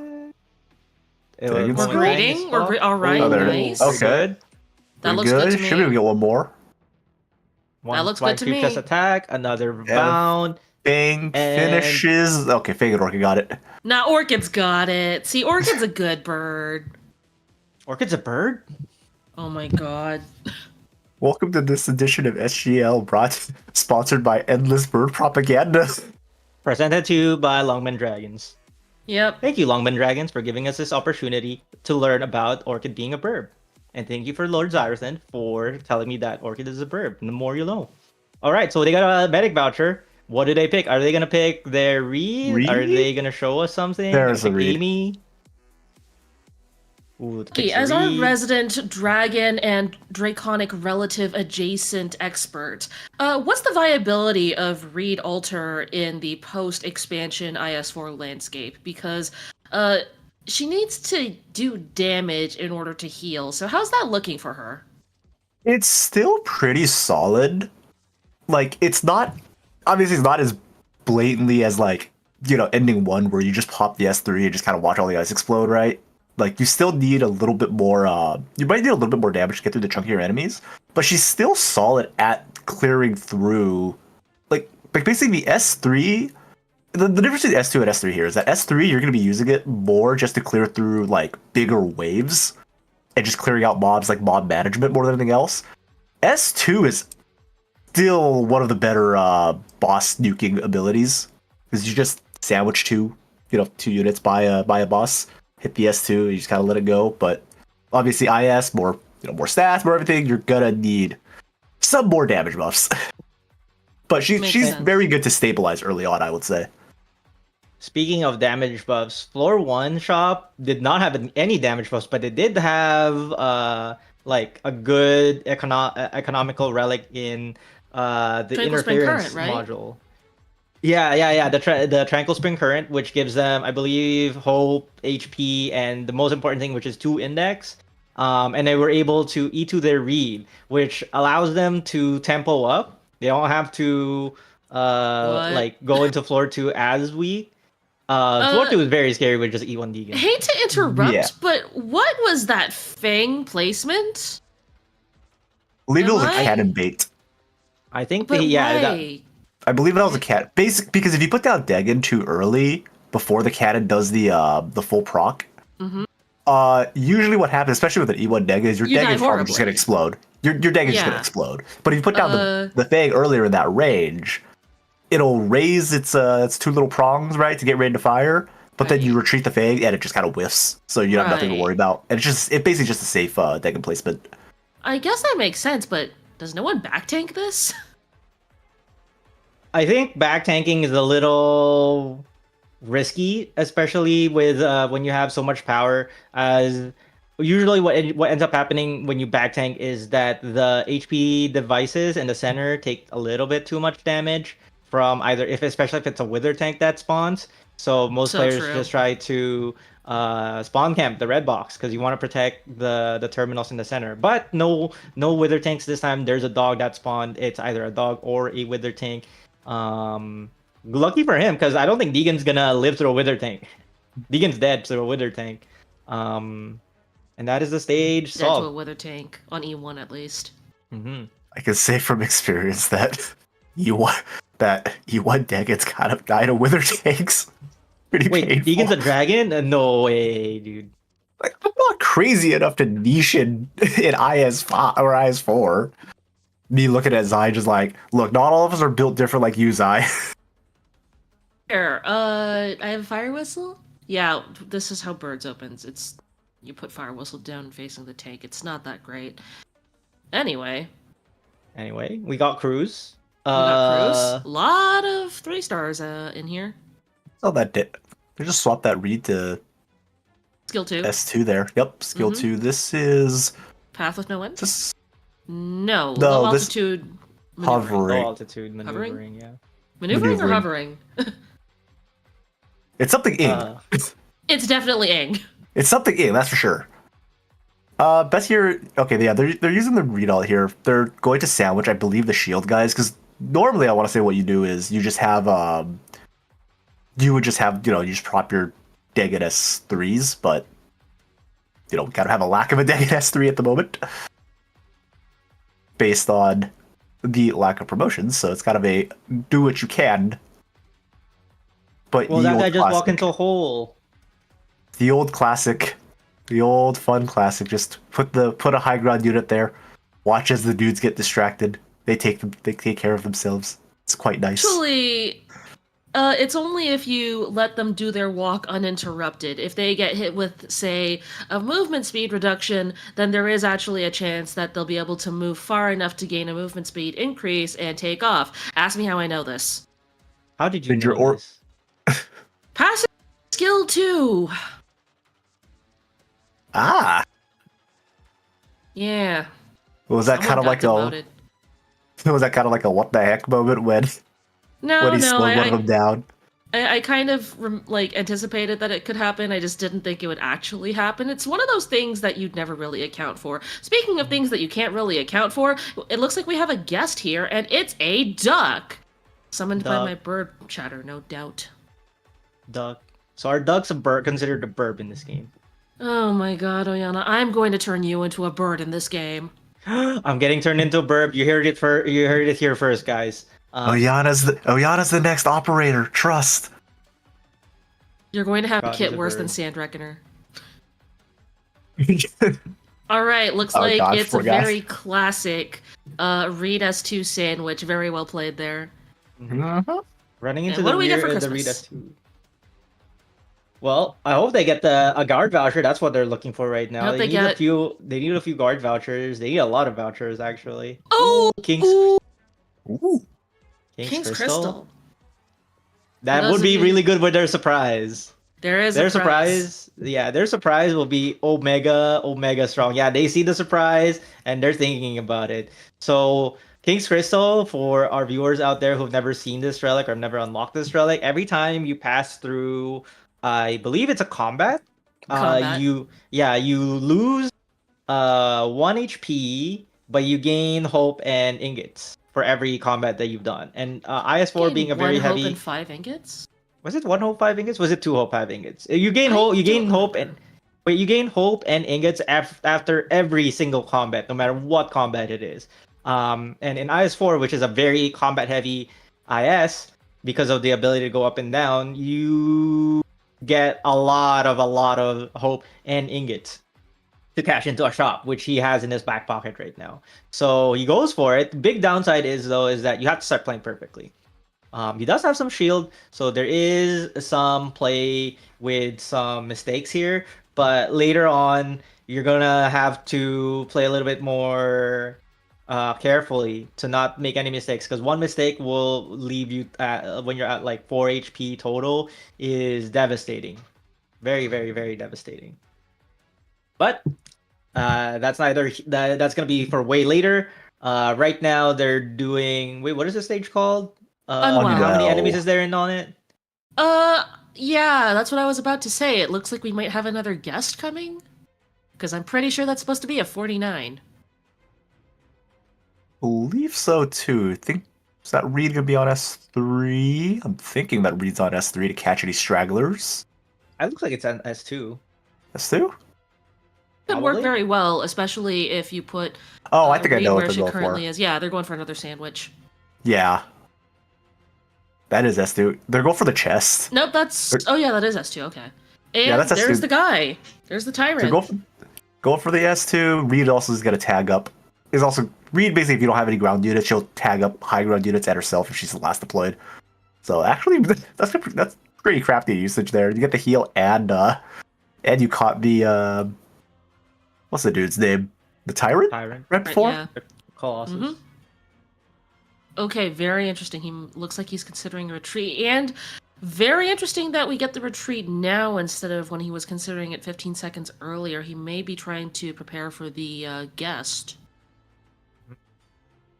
I mean, it's a good idea to prepare for the bonus enemy, right? I believe that Deegan alone, even on E1, can handle the rest of the enemies. You just probably might just need an extra blocker or two to like close it out. Think we're about to see that thing come down? Thinking about it. The only concern that I have right now is how does he have enough damage to kill the bear? The bear is probably the deadliest one for him. If it's another duck, probably handle That it. is the crying it's a- thief. The crying thief. It's instead. So we're But he Oh. faced it up. Which means I- if he kills the boxes, there's a chance the crying thief just... Wait. no, it doesn't. It just goes straight No, Okay, it should no, just no. go. to Yeah, the I should just bottom, beeline. Yeah. It goes beeline. So certain enemy paths are predetermined, and this is one of those predetermined paths that it always goes down Okay. to the lower blue box. Okay, I never break those Maybe. boxes, so it's never really come up, I guess. And there's another guest kill. Man, this guy's just getting showered in relics. Very, very like floor 1 first combat gets a key relic to not leak on no more than 4 another emergency, and he gets another index. index with squad size. With squad size. That's With plus 1 squad index, size. plus 1 squad size. And we have the shoe. Sorry, Wookie. Boo! Boo! Ooh. You leave Auntie out of this. She didn't do anything wrong. Listen. Some days you just want to see a guy chase a space ball with their fists around a map. Some days Are you you- just want to see him. Yeah.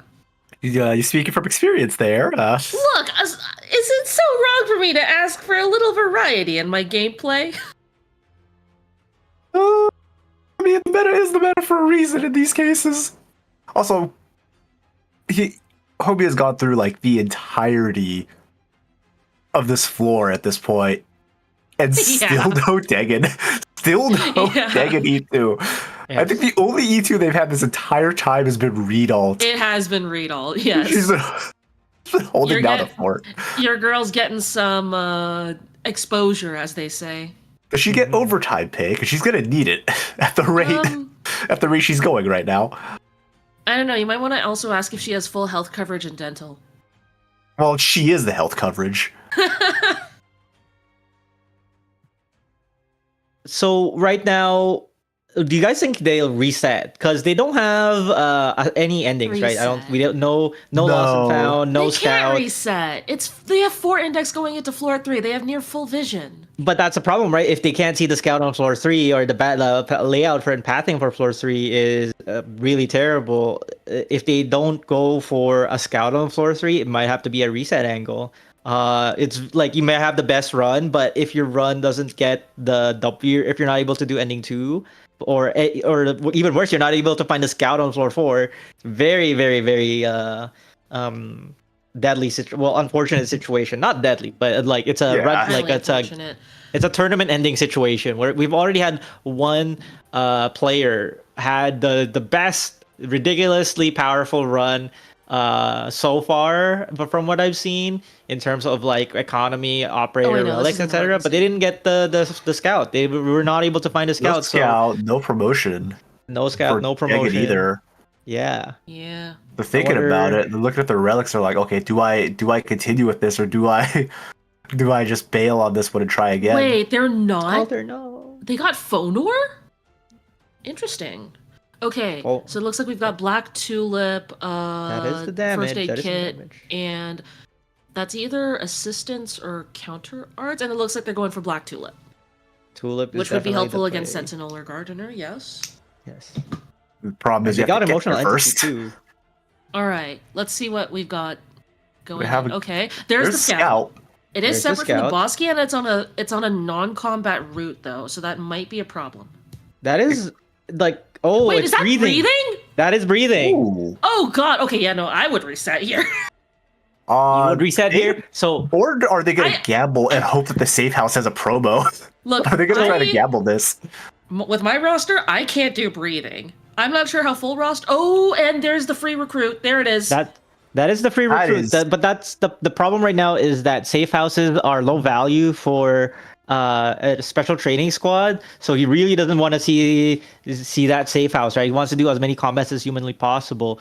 What does he pick here? Does he greed? Does he greed for another operator? How much are you going to greed? I think he is greeding. He's looking for someone. Greed. Well, because it's Ella. Pick Ella.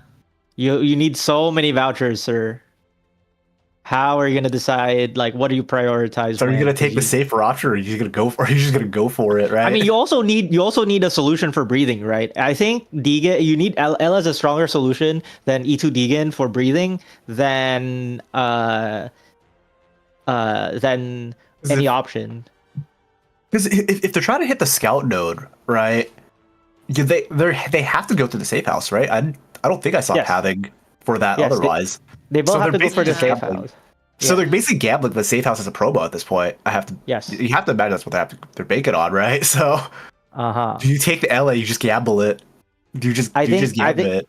I think you have to take the Ella. Right now, if you E2 your Degen, your chances of clearing breathing significantly low. Because you don't have the ability to hold the lane and kill.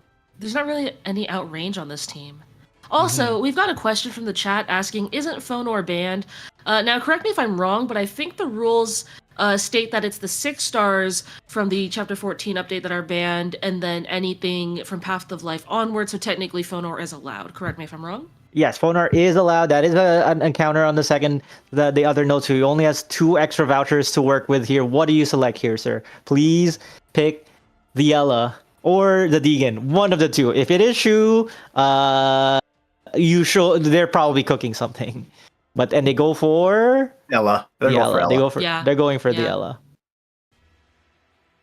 All right, so that is a scout into 2 combats. You do want to take combats on floor 3 because on IS4, floor 3 and floor 5, every time you do a combat in these stages, you're offered 2 vouchers where you can pick one of those 2 vouchers, basically doubling your voucher count, like the quality of your vouchers exponentially. So very important to take as many combats on floor 3 and on floor 5, if you can. Now, this is just speaking from a Bird Knight's perspective, but if I was taking the scout on floor 3, this would be where I'd also be burning all my index, in part because you said of the double voucher gain, but also because I'm pretty much locked in for a bottom floor 4 path, and that's pretty much like a set route that I know I'm going to be encountering one emergency, so I might as well just load up on resources before I get into that locked path. Would you agree with that? Yep, I think I would agree with burning all your indexes here. The problem is that the other thing that he can burn index on is an encounter. If it is not an encounter fight, it is strictly a downgrade. Okay, no, hear me out. Hear me out. Arch surprise shopping. Arch surprise shopping. But that's why you shop at the end of floor 4 instead. Change the last node, change the first node, and not pass up the wish fulfilled. I know you full roster guys do it, but Bird Knights just doesn't like doing that. Mostly because we have to dodge combats like us. Are we allowed to swear? I have to dodge combats on floor 5. Dodging combats on floor 5. Couldn't be me. Where's my man-made carnival mains at? Man-made carnival mains, rise up. To this day, Oyana is still the only one where it's like, where he's like, oh yeah, it's doable. I'm here like, what? I see that one, I'm just like, uh-oh, that's a bad day for me involved in time I see man-made carnival. Man-made.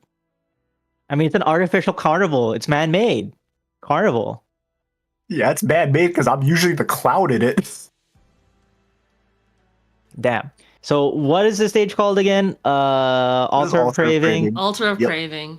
Yes, one of the first floor 3 encounters that we've fought. I didn't expect their Deegan to be able to tank the carcasses early on, but somehow they made it work. What do you think they're looking for in the vouchers? Do you think they want to E2 their Deegan, E2 their Shu, maybe a Vanguard voucher, maybe a Medic?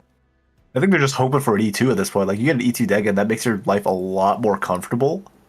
Oh, here we go. There's a Medic. See, I would be taking... Oh, geez, I actually don't know what I would take here because this isn't a class squad. But I think 100% they're going to want range because, again, this is breathing. And then, for those of you in the chat who have not encountered breathing, it's the alternate version of the Emperor's Blade, where the Emperor's Blade takes a entirely separate path from the trash mobs and will run into some, I guess, roadblock rocks. I'm not sure what they're called. But the problem is this alternate version casts the Dominion field, which lowers unit attack speed a lot farther than the normal Emperor's Blade. So you're essentially going to be trying to outrange this guy, or you have to hit him with ranged damage while essentially having your attack speed cut in half, I believe. So it's going to be a pretty ugly fight unless he gets more ranged. Unless you think Ella can do it all by herself. I have never used Ella here. Usually Ella on breathing, for what I've seen on the CN videos, is that they use Ella to lane hold the bottom lane. So you're able to... You use Ella to lane hold the bottom lane, and then you use as many resources as humanly possible to burst down that boss while they are attacking the blocks. Because you don't want that boss to ever touch your main line, your Ella. And if it ever does, the stage is extremely difficult to recover from. There's only essentially 2 tiles where it's not dominioned, and even if it is, even if it wasn't dominioned, the odds is that if it touches your front line, your whole front line is also dead. So you really want to avoid having the front line die. So normally what I'm expecting here is maybe some form of Read S2 on the sandwich on the boss, because it does a lot of damage. Read S2 does a lot of damage, but one S2 proc is not enough damage to kill the boss. So you need to find some other source of damage to supplement that, and they'll be able to kill the boss afterwards, right? Probably like read S2, throw in an Elamine, you get that ramp up there if you're able to proc that. Well, you And do then- also have to remember that Reed's S2 is going to have its charge up time, and then also the full duration of the skill needs to go off on the boss.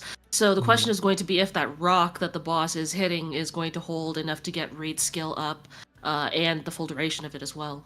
Yeah, and the like you mentioned, right? The DP problem as well. Like the setting up is not trivial. You require DP to deploy your operators. The boss does take some time to set up, but I don't think you have enough time to set up Ella and then Reed and then your blocker without a Vanguard, right? Ooh, and here comes the Deegan. Guard. There we There's the go. Here comes the Deegan. And yep, he just took a life point and then immediately lost 2 more. So even if he does get life point drops from combats, they're not really going to help because the moment he leaves that combat screen, he's going to lose 2 health. And here's where we see the King's Crystal really sort of kicking his butt because I was about to suggest in our previous discussion that he just leak the alternate Emperor's Blade in the worst case scenario, except now he can't do that because King's Crystal has slowly been draining his life the entire time. I think right now he is contemplating on whether he wants to take the encounter, gamble for 1 more combat, gamble for something good. They already got the encounter that gave them a voucher, Hey, which he's is going like for it. incredibly strong. He's going for it. Oh, peek into the Eternal Night! And that is all the damage he needs for breathing. That should, in theory, be enough damage for him to do breathing. The problem right now with breathing, though, is that you need to sustain. You need to find some form of sustain for your Ella, which probably is going to be Shu and or Ansel, and we'll see what they cook up with for breathing. They have emotional entity. Oh my god! If they motion a 5% proc of emotional entity Fingers procs on the that's gonna fingers be crossed. So If it procs Oyana, on the emotional's blade, yes, Zai. do you want to explain to the chat what Peek into the Eternal Night is? Because we look like we're freaking out over a crystal ball. So Peak of an Eternal Night gives all your operators 25% attack and 25 ASPD. And this 25% attack is base attack, which means that any in-game buffs that you get, like, I don't know, Black Tulip, is multiplied on top of it. So effectively, it is a more attack multiplier, not just an increased attack multiplier, and with separate, and because of that very specific wording, you're able to get a lot more damage. The big downside though is you take HP per second as a cost. 25, yes. Yeah, 25 HP per second, and it it is looks like the deadly. sandwich is starting. There's a sandwich. Elamine coming down in a second. There it is.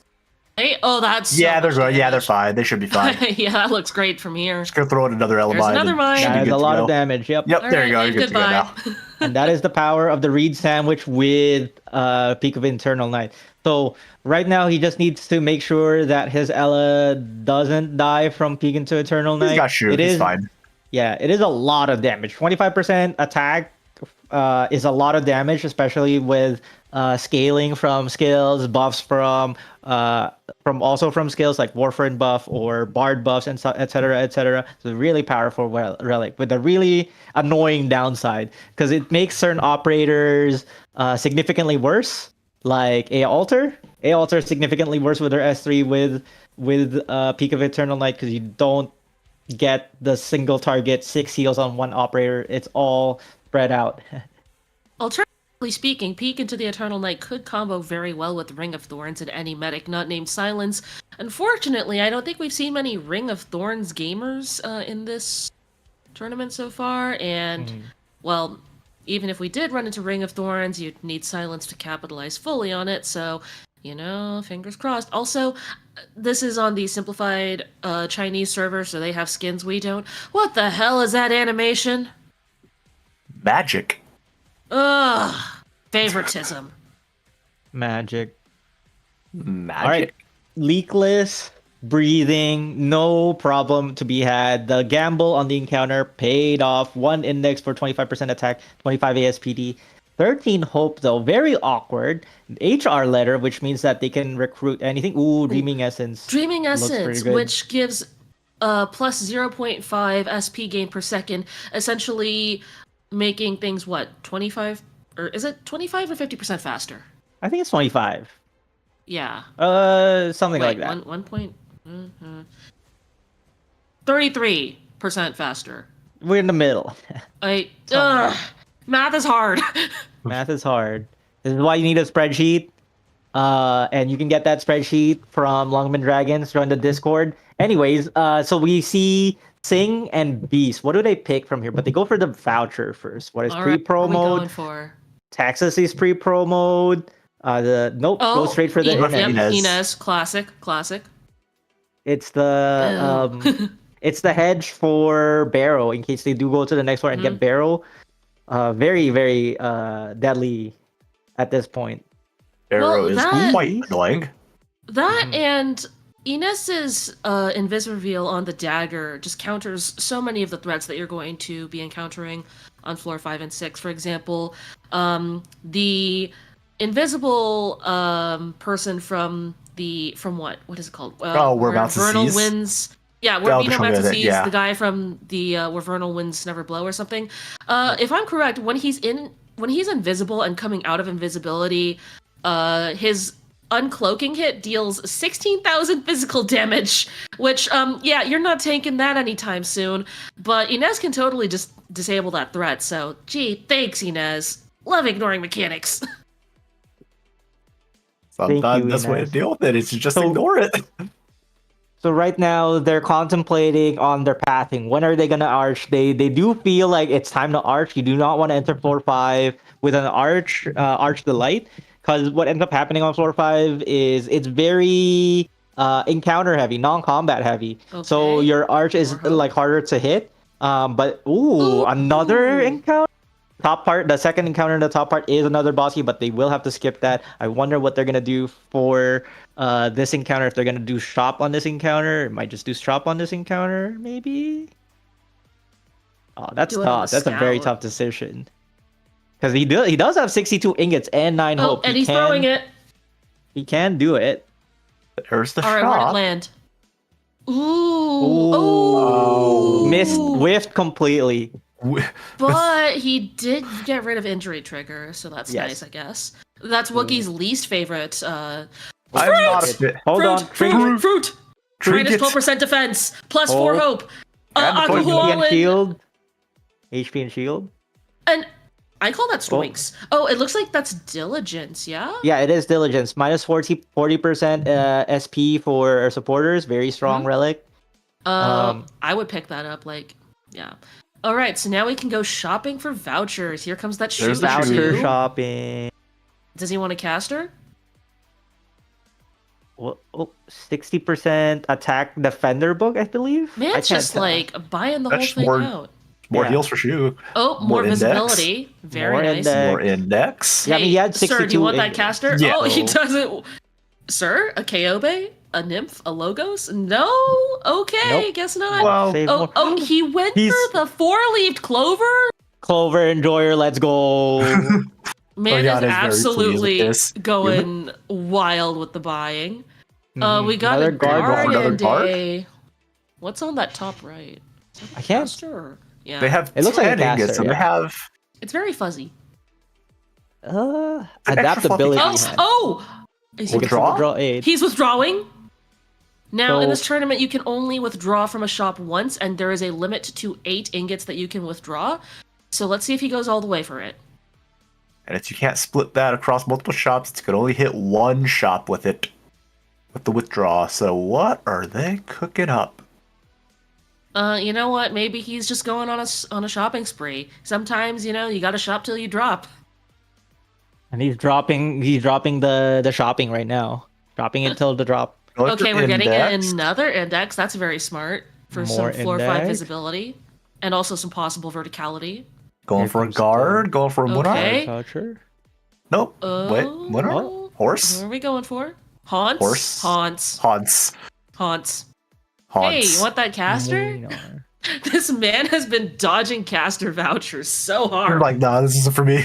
It's like, I think casters have cooties. All right, he got the human, instead. And he didn't get the voucher. Oh my god, this is like caster neglect. Sidestepping all the casters. I mean, to be Yes. fair, they wouldn't have been able to. They wouldn't be able to grab Logos or Div anyhow, because He's bemoaning the state of his un-E2'd wiener. something I like is like every IS run that I've seen, like anytime things go wrong when they're looking for things, you just see the circling with the mouse. Oh yeah. Oh yeah. It's like it's either like circling, like please give this to me, or just aggressive circling. Yeah, I feel like there are two universal languages across all IS players of all servers and all nationalities. Number one is the anguished mouse wiggling, and number two is the abject terror of facing down Sentinel. Angry space cabbage. Why is it a cabbage? Oh, looks like he's sending Wiener off to boot camp. No, it just sounds more funny just calling it an angry space cabbage. I call it a virulent space pustule. Ugh. Fair enough. Where'd you get cabbage from? It doesn't even look remotely like a cabbage. That's why I said it's a space cabbage. It looks a little bit different.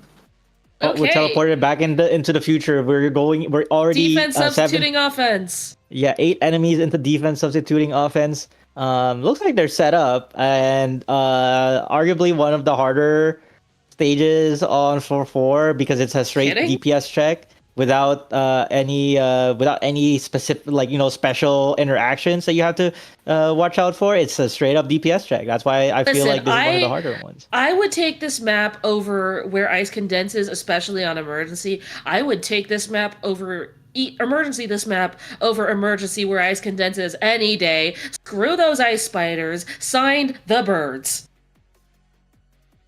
Man, Signed, it sounds like regular. spiders are the natural enemy of birds. Noted. You think birds would eat spiders, but Listen, you'd be the natural enemy of it if you explode, or if it exploded when you tried to bite into it. Imagine if your apple tried to murder you. Whoa. isn't that just like evolution at work right there? Just well, if I explode, then I won't get eaten. You know what? I should have known better than to trust a dragon liker with my birds. Damn, the dragon slander. Anyways, no bonus enemy. No bonus enemy. Nope. And none of the Yeah, bonus I would enemies are take this map dragon. every day of the week over where ice condense. I don't like that one either. Okay, we can be friends again. It's like, no, I genuinely hate where ice condense. I see that one, I'm just like, all right, I'm sidestepping that one. Also, Like, I'll have you know, this doesn't have to be a DPS check. It can also be a Gnosis check. Says the birds player. Like I said, most people aren't built diff like you are. I may or may not be slightly crazy. All right, so Well, they listen. did level up from this stage. They did. Unlike the burb, not leveling up from Gnosis. Anyways, they did level up from this stage. They do have roughly 11 or 12 hope and one more voucher that they can recruit. I don't think that there's any more nodes after this other than the wish fulfilled. We might. Yeah, they're just wish They fulfilled. grabbed a 3-star defender. Yeah, we might just be going back into the future for the next part. I do see that they picked up actors perfume, which is really big. Honestly, it counters the negative. Wait, that doesn't matter. Yeah, conversion that is not really impacting them. Okay. And wait, was that Ring of Thorns? No, It's that's not. Dark No, Light. that's Dark Light. That's Darklight. No, that's No, like it's Civilite? Erna, is it not? Oh, Oh no, the sheet. No, it's Darklight. You know, like the Yeah. darker player. We're looking at the one under it. Whoops. I think Oyana are both looking at the one Yeah. under it, not the one above it. Okay, no, I think he's got. I think he's got a royal Wait. flush right here, right now. Oh nope, he's one off. one He's off? one off from a royal flush for bad collapses. Currently has Barrow. He has a collapse and emotional entity. He did get rid of his Injury trigger. Injury trigger, Ooh, which what was that is boss? sad. We haven't seen the boss yet. We haven't clicked on the boss yet, but it's Clicked on it briefly. Yeah, it's a little too quick though for us to get. Yeah. get a little on. too quick. Yeah, I can't read Chinese, so that was a little too fast for me. Yes, but what's good is that they're probably gonna end up clicking on that lost and found because you do want to end up going for the lost and Garhelm. the ending to the helmet boss. Mhm. I'm just thinking right now, does he have ending to Hollow Visage solved yet? And my current would say not analysis really. is no. They don't have a good enough medic. Oh, hold on. Yeah. We're seeing the that- Nest combination come out, possibly. Possibly they would like to have a little bit more shields. Yeah, human with Nest is going to be really good. For those of you who don't know what that is, Nest by itself gives 2 objective HP when passing through a node. Human affects all nodes adjacent to where you select. So hypothetically speaking, he could get 6 shield at minimum from casting Human Nest. And the Concord effect for matching colors is you also gain 2 life points, but that doesn't really matter because this guy is carrying the King's Crystal. Oh, he's going for the top lane. Ignoring the lost and found completely. They Are we probably going looked to at see the some squad. verticality? Probably saw the squad. I was just Yeah. like, probably had a motor. Just like saw the squad. Just like, I don't think I could successfully do hollow. They'd rather not explode on hollow. That has to be- Yeah. Well, It's tough too because they're gonna, if they plan on entering the Bosky, which I think that's what's gonna end up happening here, is that they're gonna enter the Bosky and they're gonna be blind. And if it's not a Hope Bosky, where they can get the helmet, it's a big points loss. It's roughly 200 points lost Looks if like you Insight don't go for contamination? the helm. Insight contamination here? Instinct contamination, yes. I think Instinct, it's regular, instinct. yeah. Yeah, regular instinct contamination. I don't believe that the any tile is like overtly important is Dominion, so he should be okay here. But circling back, right? If he doesn't get a lost and found Bosky, or God forbid he enters into a wait Bosky, and he's completely blind because he only has 3 index to right now, which he needs all 3 to enter that Bosky. Things could get really Unless he dicey. gets lucky. Unless he gets lucky. Yeah, I've been getting pretty lucky throughout this run. I gotta say, Yeah. with some of Well, the I don't right. know. He's been lucky in all the right ways except for the vouchers, in my opinion, because this team comp, like, I don't do full roster, but if this were me, I'd be a little nervous. Mm-hmm. I mean, I'd be very nervous with this squad going into any of the emergency Boskies right now. Man-made Carnival is still non-trivial. Emergency March of the Dead is. I think my emergency March of the March Dead of the Dead is It's not that possible. bad. It's possible. It's but, possible, but it'll really depend. But it's Also, barrel 1 right now, and that's part where it's your tolerance for mistakes is not that high. So, what is the deployment limit at? He's at 0 still. Oh, if he gets a deployment Bosky, fights are not trivial. Yeah. Suddenly has to fight for his life because most of his relics are steeped into like having operators stay on the field and not activating their skills, right? With Tulip. Yeah. And you can't really do that in a redeployment Bosky where the whole gimmick is you have to redeploy your operators. Yeah. There's Gotta not keep really much spamming them. Yeah. There's not really much for fast redeploy. There's not really much for initial SP for instant casting, and there's Barrow 1 on the field as well. So having to undeploy and redeploy so often is going to provide some inherent disadvantages. Because you're just at DP negative if you're constantly redeploying. That's Unless the you're thing. spamming Enes, but she's only E1, so her survivability is not that great. It's also if you're spamming Enes, it's like you can keep that going, but at the same time, like how much are you really able to Then get where's your rid DPS? of? Right? Yeah, where's your Yeah, you're just not gonna have any. So you're kind of in a damned if you do, damned if you don't situation.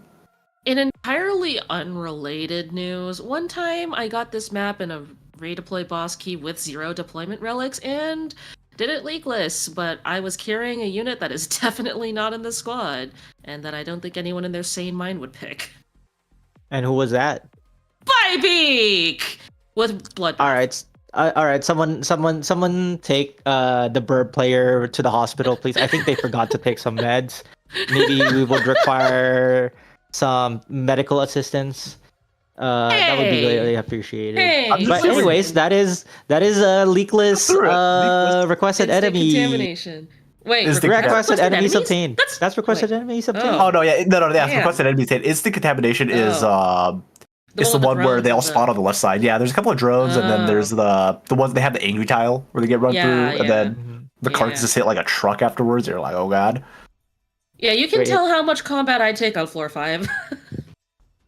Oh, what is... The player is trying to communicate with us. What are you trying to communicate, sir? I don't know, I can't read. Okay, we've got the E2 Inas. Me and the boat of I can speak the language. Well, that's However, the character for down, right? Is he trying to communicate that he's going down?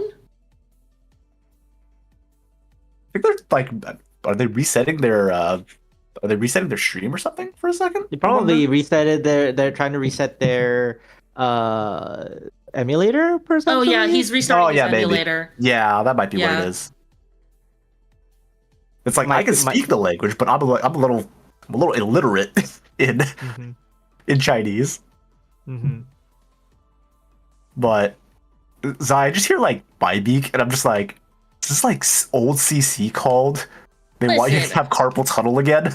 I'll have you know that the Bybeak stall is a hallowed institution of gameplay. It is a hallowed institution of gameplay. It's also a hallowed institution of giving yourself carpal tunnel syndrome.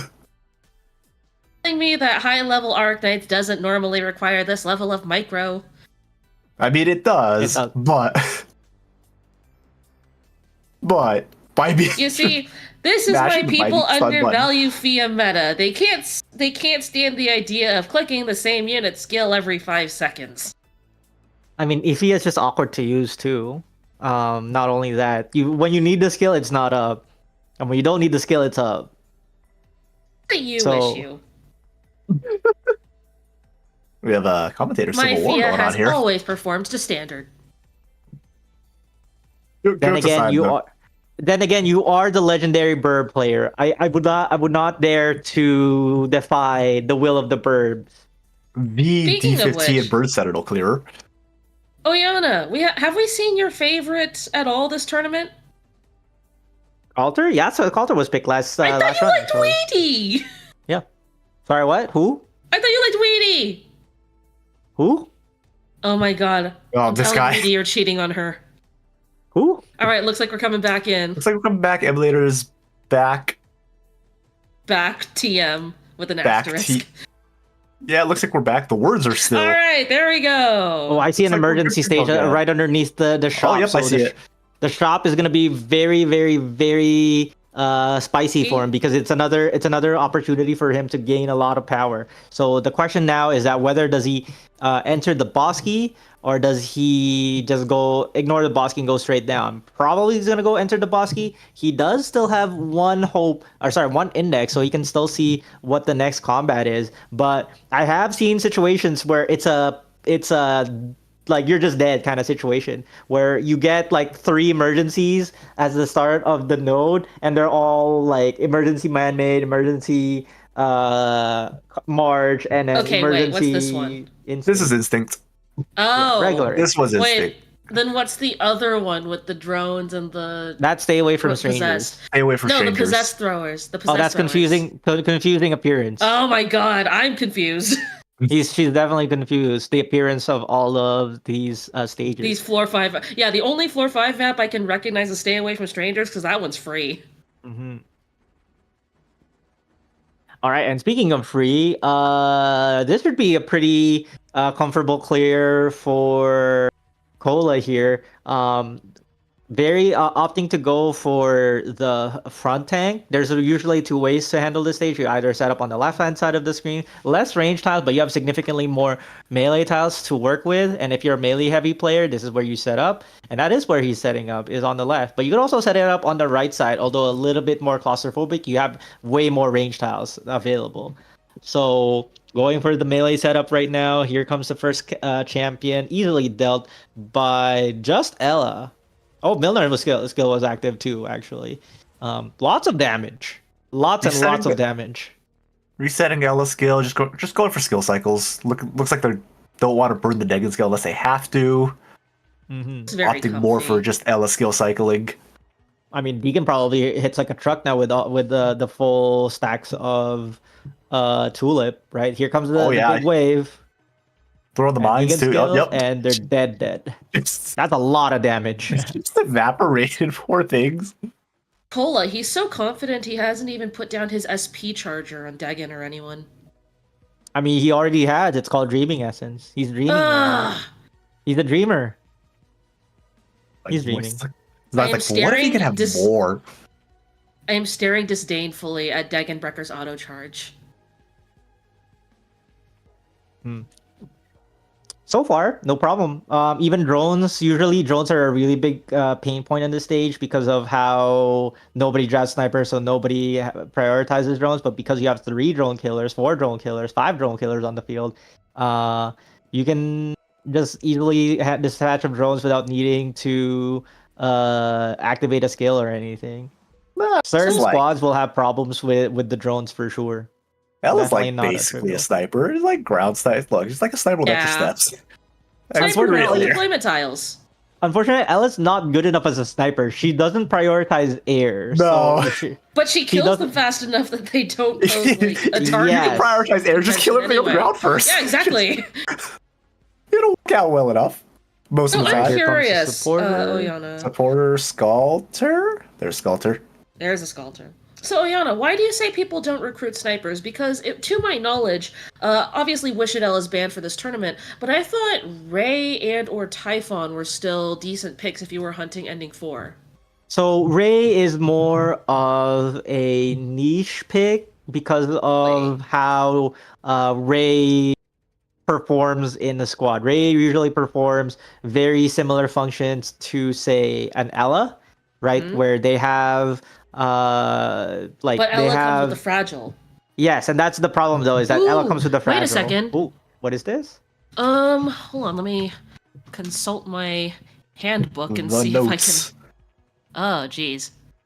I don't think it's Wait Bosky, is it? It's not. It should be. It might be SP. I saw the number. We'll find out in a second. We'll find out in a moment. But yeah, circling back to why snipers aren't really picked, it's because usually snipers, they don't really have that kind of speed and impact that most snipers have. Like the bigger, the better, the best snipers right now for IS4 is mainly Ray and Wishdale. Wishdale obviously being the strongest operator in the game. That said, and then Ray is good because of how she scales with attack. Right. If you can give Ray good attack buffs, she can have like very good range that you can use to hit specific enemies. Confusing appearance, emergency. Let's see what they have. It's not a redeployment because they have 6. What is it now? Let's see. Let's hold that thought. Yeah, let's see what happens to the first unit. Drum roll. Let's see what we got here. What are you? Oh, he's thinking through. A little indecisive. Yeah. I can't tell if it's rollback or if it's or if this guy's just like wishy-washy. Really indecisive. Yeah. How indecisive are they? Or are we just being hit by like a shoe S3 right now? We're just like leaping through, like on repeat. It's so smooth that I can't even tell. I know, right? It's like those gifs that like keep going, and you're not sure. Like you're like, wait a minute, where's the ending of it? No, I think he's just really indecisive. He really wants the chest. I bet that chest is tripping him up. He's doing it again. Is he doing it again, or is it because? Is it doing it again, or is it because of indecisive? I can't tell, man. I can't tell. The collapsals are getting to us. I didn't realize we can get get collapsals as casters watching theirs, but here we are on confusing appearance. He's very confusing from what it looks like, and he finally decides to unpause just a little bit.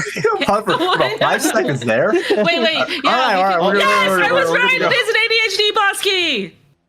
It's SP Bosky, so automatically skills get activated, but they do have less SP 30% required. Less SP. 30% max SP. Okay, he's required. going for the chest? Never mind, he's going for the guys who are behind the chest. Never mind.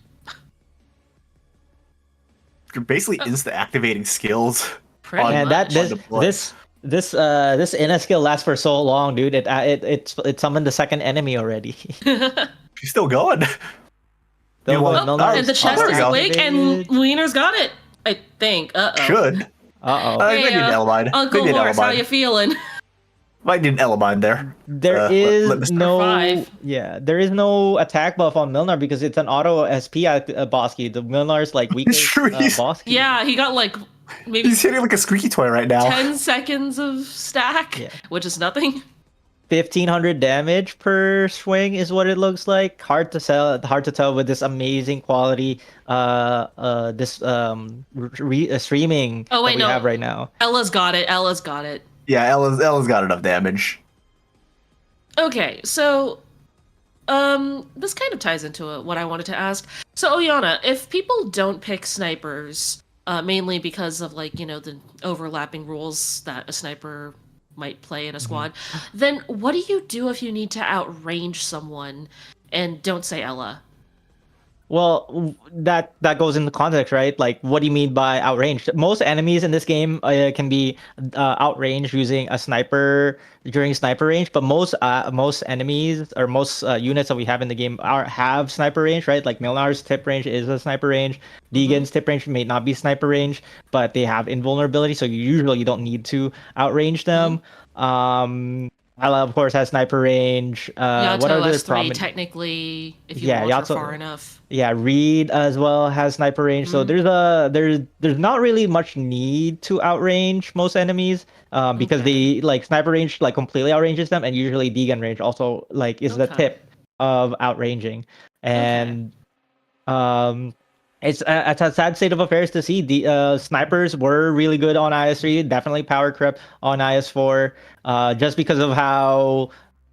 I think it's just a combination of how tough the stages are and how much less hope you have because of how tough the stages are. You need certain solutions for. Yeah. Collapsals like running. Yes, they like to run a lot. Snipers usually don't have some form of CC. They don't have the greatest burst damage. They don't like deal all their damage in one single burst like Deegan. They don't have some form of CC like Ella. Snipers Maybe don't have burst. Sounds like a skill issue. No, I'm kidding. He is a very special bird. But yeah, for the most part, it sounds like it's really just snipers get picked less. Because you don't necessarily need to take advantage of the max range, you just need to have enough range. Yeah, that makes sense. And a lot of the operators that you're seeing, they have enough range where they can do it safely, where you take a sniper and it's like, okay, well, you'd rather just have more of that roll compression just because of the nature of IS. Yeah, there's not really a lot of ranged enemies in the entire game mode that I would really consider a threat. Like, if we discount bosses, there's maybe like the Candle Knight from Nature's Claws and Where Eyes Condenses, the Where Vernal Winds Never Blow casters from Where Beano Mountain Seas, and like, is that pretty much it? Yeah, I guess not like a whole lot of like the throwers. Yeah, to a degree the throwers, but Yeah, you can still, it, isn't it? But yeah, for a lot of that though, you could handle. I mean, for like we're about to seize with those casters. If I remember right, the red box is close enough to Dnexus 3 range, so you could just Dnexus 3 them. Yeah, so or like just tech salt them. That's also true. Yeah, just like drop something on them. Yeah, like basically, it's just at least for us full roster folk. It's just there's a lot of options that we have where, again, we don't need to take advantage of the full range of that sniper. It's more of like a luxury to have if we're, just high rolling. But otherwise, again, kind of, you have just enough, right? Ella is, okay, you need a lot of range. Ella can more or less cover a lot of range. And then Ella, of course, comes with that nice fragile mind that you can control and which, just keeps coming back. So, like, unlimited benefits, honestly. Yeah, like it's just again, sniper is just it's more of a comfort pick or luxury pick from what I've seen. Enough. Very, very, very luxury pick, that's for sure. With all the roll compression and how strong our ops are these days, snipers have lost some form of identity as like anti-air. There's not really like an anti-air stage in this game that requires snipers per se, because with Deegan and Milnar, they basically like cover that role, so snipers really have like no niche in IS4, and that's the sad state of affairs for IS4. But you can still, there is some tech with specific snipers still, even if you have the necessary relics for it. I think the snipers are more relic dependent than other classes. So they're well receptive to buffs, but without the buffs, I don't think anybody just picking snipers in this tournament. What if you had Fatal Bolt's divine speed? Ooh, that's a tough question. Fatal Bolt's divine speed would be potentially if you're swimming in hope, you could probably go argue that Typhon might be useful for with Fatal Bolt's divine speed because it does not help Ray. Yeah, it does definitely not help Ray too much. Well, it does kind of help Ray actually for Sentinel if you're trying to use a Ray core for Sentinel bursting down the boss. And here we are, dude. Shu S3. We're getting Shu S3. They're getting teleported back. We're getting teleported way back to Super Shu S3. I called it. We got teleported all the way back to instant contamination. Hey, hold on a second. Does Peek into the Eternal Night affect Shu's teleport rate? Because holy crap, we got sent back far. 25% teleportation rate. We're about to get teleported 25% of the run back at the rate we're going. But I think we got teleported forward because this is emergency instant contamination. For the keen eye of you that saw that the melee tile in front of the blue box is not deployable, which really sucks for back tanking. But based on what we saw earlier, I don't think. Oh, okay. Yeah, I don't think Cola is going to be back tanking unless something terrible happens to force his hand. They're going for forward tanking. I think the only. Yeah, it's gonna be Inez, and then what if they had Ella on that center tile, right? And then Dagon in front of Ella. And then they had Reed on that top lane facing down, although I'm not sure. Yep, looks like the only tile that got Dominion was their Munar tile, but there are ways you can put him somewhere else. There was ways to work around that. Yeah. His coverage isn't gonna be as good though, if I remember right, because that specific one Munar was facing down. So here it's like. Do you just say screw it and take the Dominion debuff, or are you just like, okay, fine, we'll figure out a different spot? There's probably some other positions that Milner can go for this, right? But nope, goes straight to the Dominion tile regardless. They're like, but then Dominion is only minus 50, I believe. Well, he has Peek into Eternal Night. 30. It's 30 on tier 1, isn't it? I think so. I'm not quite sure. All I know is 50 on level 2, and if he has Peek into Eternal Night, that's not that bad. You can it's totally offset by Peek into the Eternal Night. And honestly, I would consider that even if he didn't have Peek into the Eternal Night's attack speed buff, given that he has Black Tulip and Wiener's attacks, or Kit has so much attack scale, throw Black Tulip in with that, and I think he has more than enough damage even with the slowed attack speed.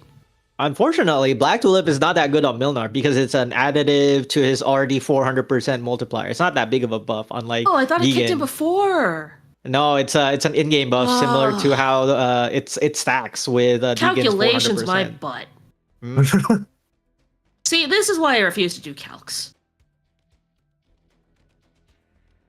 I refuse to do calcs too. I was told this by my teacher from IS4 about Milnar's not good with Tulip. Don't use Tulip. If you're Milnar carry, Tulip's not that good. It's not that big of a DPS increase. It is still an increase, just not as impactful. Oyana, I was about to D's nuts you, but out of respect for the viewer in chat who does not speak English, I will refrain from doing so. The benevolence. Meanwhile, why is there an SP battery in the back? Look, there's Shu S3. That is the forbidden SP battery tech. That is to prepare your seed for the inevitable Hollow Visage that you're trying to summon. But speaking of Hollow Visage, I don't know if you noticed that the Aya medic on his team is actually E2'd from nothing. That happened. I just saw that. We need to see the relics. The Aya like tagged along through the passage of time when we got warped forward. She just kind of like latched on. I was like, I'm here now. Wait, and we now see a rock horn. We got the deployment limit. Wait, he picked up her rise? He went into the shop. Yeah, that's what I missed. He probably did. Yeah. Went to the shop. So while we were getting to, oh my god, he has to take that die. The dice. That's die. Yes. Gotta roll the dice. So, the reason why minus enemy HP relics are so effective in high difficulty IS is because past a certain point, the enemy starts getting inherent damage reduction. Ooh, he went for the first aid kit. Ooh, just getting HP instead, Opting for doesn't want to do for yeah. the defense. But it's a good idea because when you pick a alter as your primary medic, you want maxed HP because you're not gonna pick Nightingale anymore. You're gonna go straight for. And there's your Sculptor pick. There's a Sculptor. Sculptor. Let's go. Yeah, you don't want to go for your Nightingale anymore. You don't have the ability to go for it. But here comes another. E2? He has to take E2. He has to take the E2. Well, he doesn't have anyone that he can E2 anymore. He picks Recite instead. Okay, interesting. No, I was looking at it. I was like, he has no one to E2. Oh, I thought he had someone. It's probably before the time warp. But yeah, as I was saying, the reason that the minus HP relics are prized so greatly is because past a certain point, the enemies start getting inherent damage reduction. So by taking minus HP, which applies like before you really even start fighting, you're not only doing that percentage of HP damage to them, but also the effective HP that you would have to get through because of the inherent damage reduction. So it's just really efficient, but I guess we're going for survivability here. They're probably figuring that they have enough damage to get everything done, but it's just a matter of just making sure they can survive, like they can tank long enough should they need to, I guess. Yeah, that's fair. You having done 200k of a boss's HP in preliminary relic damage doesn't really matter if anything on the map can one-shot you anyway. Yeah, like having that extra HP, it can be the difference between one of your units surviving a hit versus not. Remind me, does this run have a Lake Aegis or no? He does have not have a Lake Aegis. Okay. That was the last run. Okay. So this is their first HP relic. I don't remember if they did get a silence fold, because you definitely want to have some form of HP up when you're playing with a medic as your premier medic for Sentinel, which is what you have to always hedge for if you're going for ending 3. You wanted HP up for Sentinel anyway. For sure. Well, I mean, you need to. Without HP up on Sentinel, most of your operators cannot tank the hit, especially when they are on the seedbed, right? Double damage from say from 4k arts damage, doubling to 8k? Something along those ballpark. I'm actually curious, does anyone happen to know off the top of their head what the highest inherent res on a unit is, discounting, like, talents and whatnot? Highest inherent res. I know off the top of my head that Abjurer and Hexer have 25, or like Gnosis and Silence Ultra have 25. I'm not sure if there's anyone who packs higher than 25. Really, only other option I could maybe think of is like, I feel like not even Arts Protectors have that much. Yeah. Granted, actually, let me do we a haven't little seen a new Arts Protector Googling. in forever. Let's see. So right now, while my co-casters are trying to figure out this little tidbit of information, we're back to requested enemies obtained, another stat check kind of stage on 4 or 5, similar to how defense substituting offense is a stat check stage. There's not really much in terms of innovation that you can do here so far, like from all the strategies that have been released and all the strategies that have been thought of because of how the stage is designed. Everything funnels into the blue box. You just defend in front of the blue box. Everything comes in, like funnels straight through the one lane. So definitely a stat check. If you don't hit the stat check, this is a much harder stage. But they are able to clear it leakless, no problem whatsoever. Tulip really allowing Ines to just stay on the field, kill all those initial enemies by herself. I guess what are they looking for? I see. They have light, and I think that's Advent. Probably second Vanguard, right? Yeah, they'd probably be looking for like. Well, they have the hope, so I'm here just like, are they just gonna go for a Silac at this point instead of like Myrtle or something? If they're looking for just this maybe counter Barrow, because they have what, 1 level of Barrow right now, right? I believe so. Yes, I think so. Yeah. When you hit when you enter, he picked Yato on that voucher. So when you go into floor 6, you do get, I think, 8 8 collapses, which at his stage of 4 out of 8, that might bring him up to 7 out of 8 very quickly. Yeah, so it's like, do you think you should try to Stay away think from for I guess strangers. Vanguard maybe to try to just counter in case he just hedge against Barrow. Oh, you definitely need a second Vanguard. That is for sure. You cannot enter floor 6 without have Barrow 2 without a second Vanguard. Innes is definitely not enough. He does not have any initial SP. He does have SP generation from Dreaming Essence, right? So that is a thing. It's still very Would you say that Inez is still not enough, knowing that we still have Peek into the Eternal Night, or could the increased attack speed and attack also be a detriment if she's put up against things that melt very quickly in front of her? Well, that is a good point with if the enemies die because of how much damage she does, right? And I believe that even if you did have Pika into Eternal Night, it's still not enough. The 25 ASPD is not enough for you to offset the lack of a flag bearer, because Ina still needs to hit a target for her to generate DP, while flags don't. And sometimes the stage doesn't allow you to hit enemies, not for a while. Right. Especially if the enemies that come out are very soft and squishy, and so Inez just kills them before they can provide any meaningful DP. The reason I was asking is because there was once a Sentinel where Cantabile made 52 DP in 20 seconds, and it was very nice. That sounds very nice. That sounds like you had a lot of attack speed. Yes, I did. Anyways, chat has graciously clarified, Thermex has inherent 50 res, ambushers have 30, followed by Scene, Praminix at 28, 9-color Deer Suzu at 25, etc.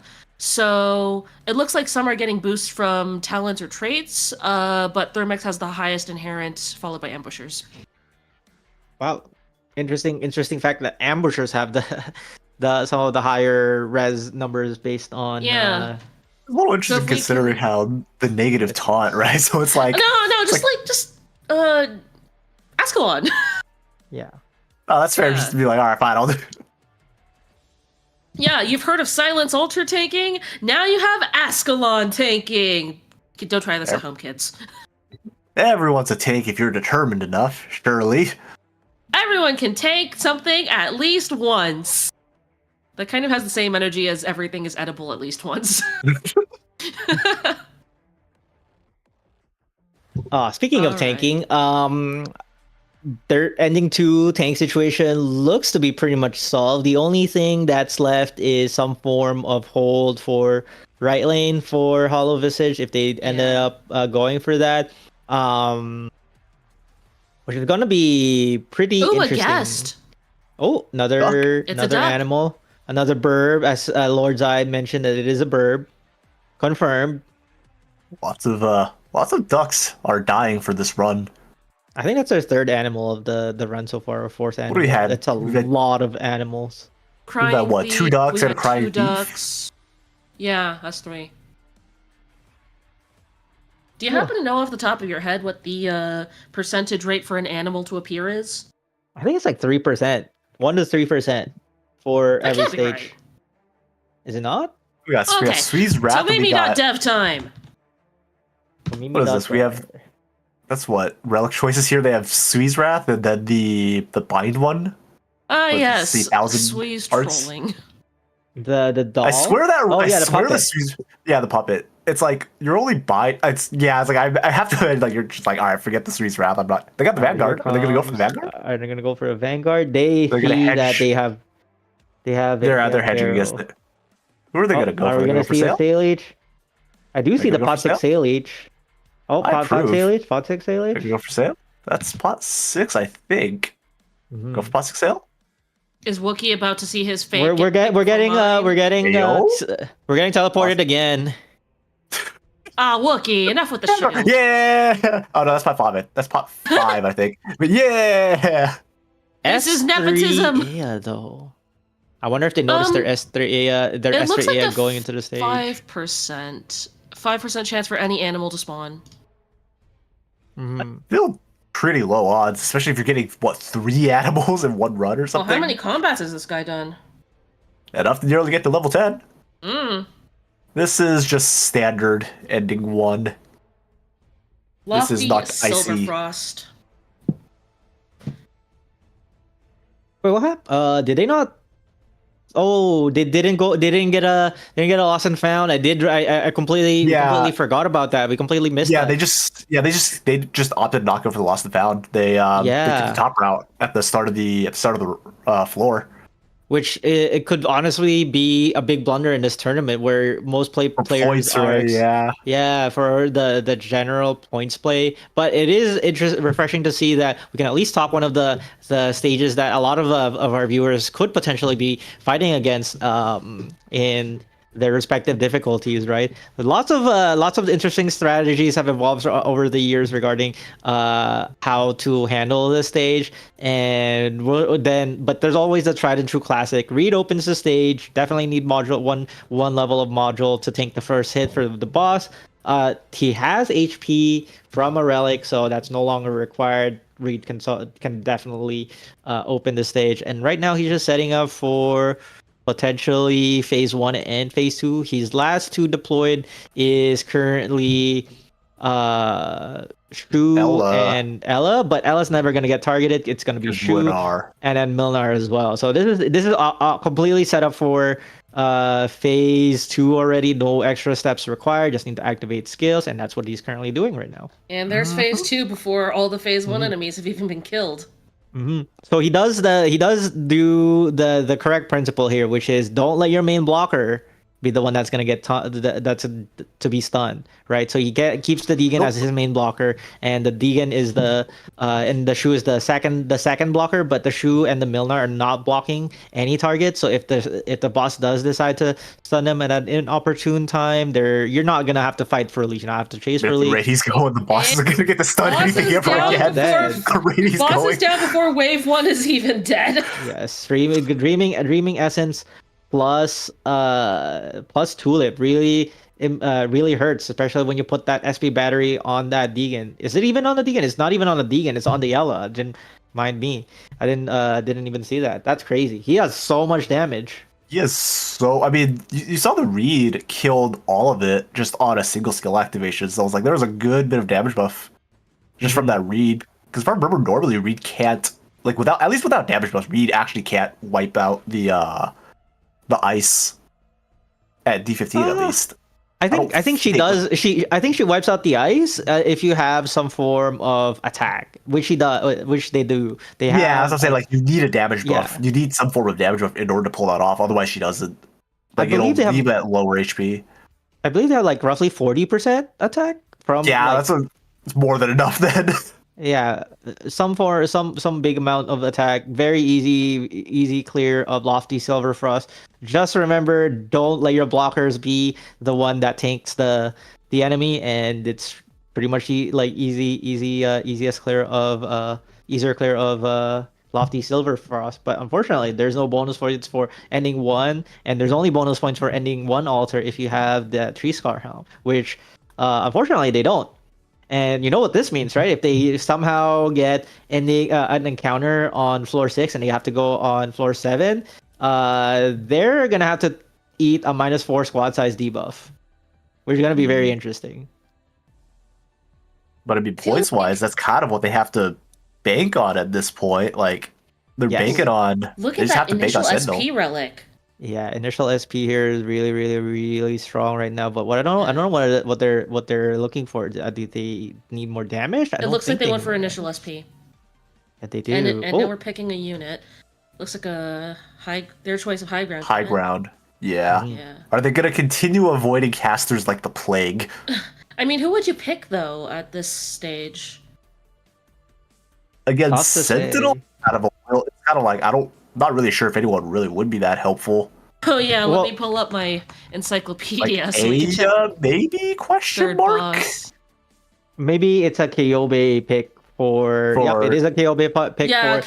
For that, try to hope for that floor 7 ending 4, hedging that. Now can we get an encounter? Here we go. We're gonna get that. That is guaranteed, unfortunately. That we're gonna get Sentinel. The boss is Sentinel. It is Sentinel. Hey, let's go! We're in for a good show. I don't believe that we will have any problems right now with Sentinel for killing the boss. He does have a lot of damage, especially with Tulip, right? Again, Tulip. did we get double Tulip on barrel spotting. though? We do have double barrel. For Won't sure. But they have won't a the they have a opener be flag bow. ugly? Oh, they do. Oh yeah, They got that sale. Yeah. Naughty 2 though, right?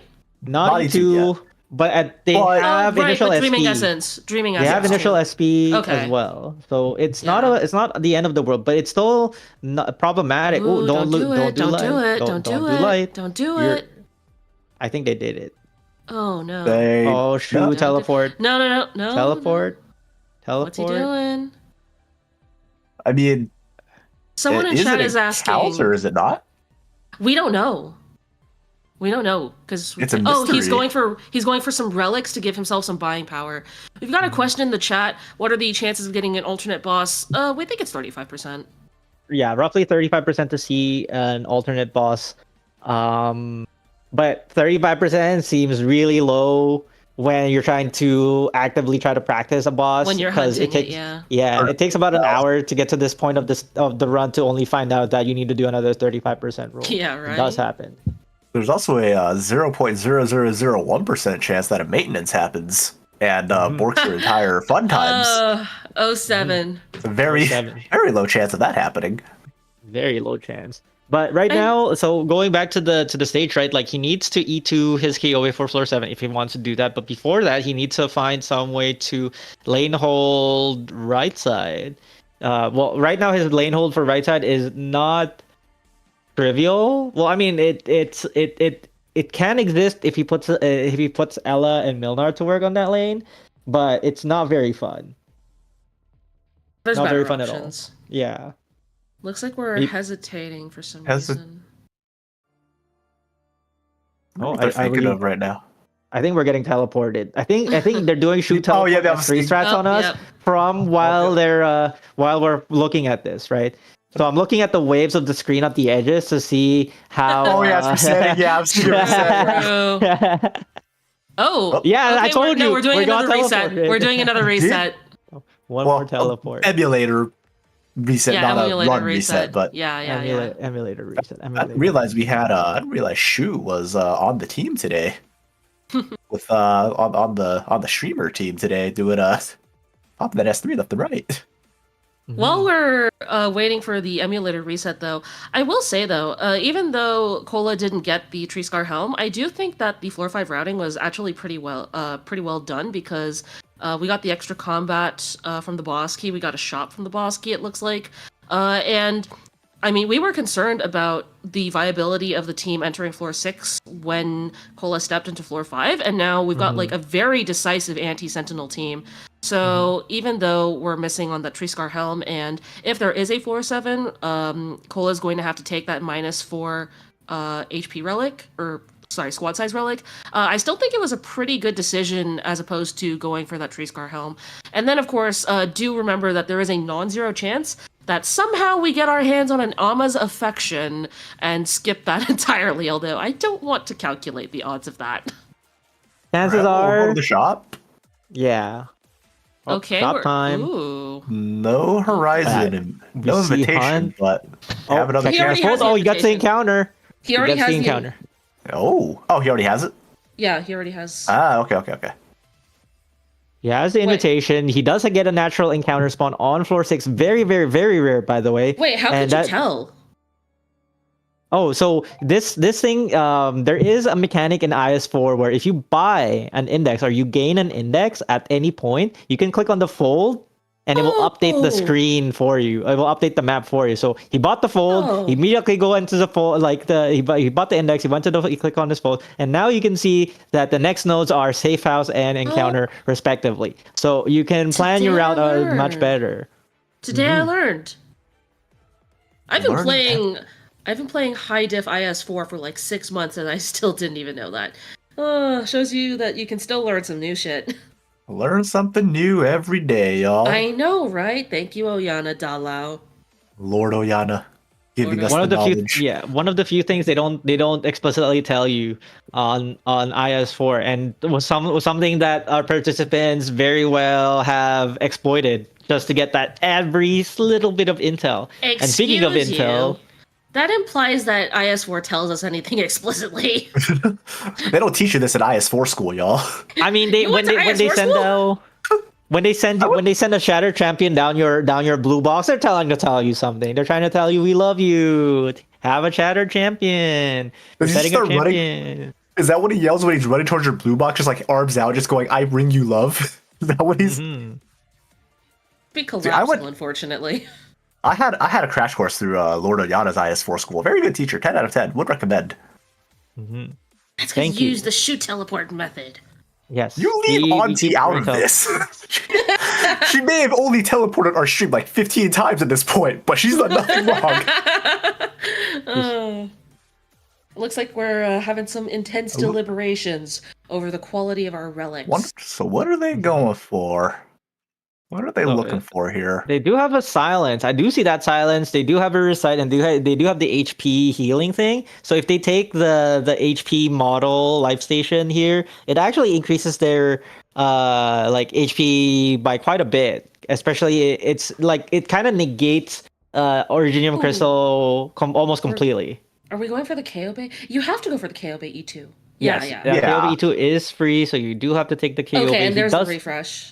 He still needs another Vanguard, Yep, though. there we go. Yeah, see, and there's another E2. Admin card. He got the admin card. Yeah. For Psylocke, right? No, that's probably a Yato. Yeah, Yato. Okay. Yato's gonna have more damage. Like, True. I don't think... Like, I think between the SP gain and just having the Vanguards, I think they'll be okay with early SP gen. That's fair. Again, you don't need excessive SP gain. It's, again, it's just a just enough situation. He could get another medic just to seal the deal on safety, but like at this point, I'd say the squad's pretty well set. I think that initial hesitation we saw on the first page of the shop was debating how best to spend the ingots, because he did max out his one-time withdrawal earlier this run, so no more reinforcements coming in there. Probably trying to decide what he wants to commit his funds to.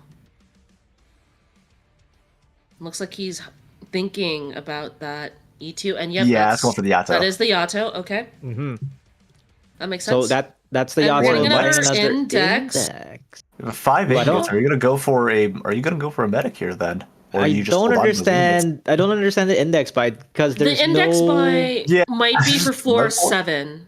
But usually you rob the shop at on the very last shop that you take, so usually you get a free index anyway. So it's kind of, which would bring him up to 3, but then he would be going blind into whatever was coming up next, theoretically. Does the index having does having a bunch of index counter one of the floor or one of the ending 4 debuffs? You have to have 3. Yeah, 3 index. 3 index like changes.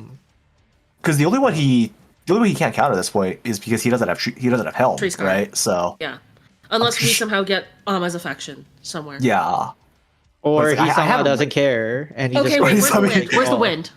Where is it north to south?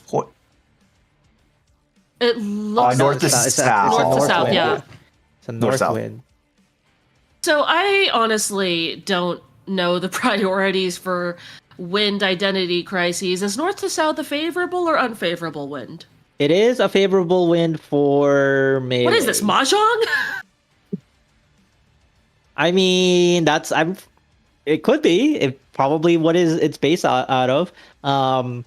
So this stage, for those that haven't seen this stage yet, is Illusions in the Sand. It's an encounter fight that you only can get by having the invitation, the Horizon invitation that you buy for 1 ingot in the shop, right? And you want to take this encounter on floor 6 to trigger a floor 7 stage, which is the ending 4 bosses for IS4.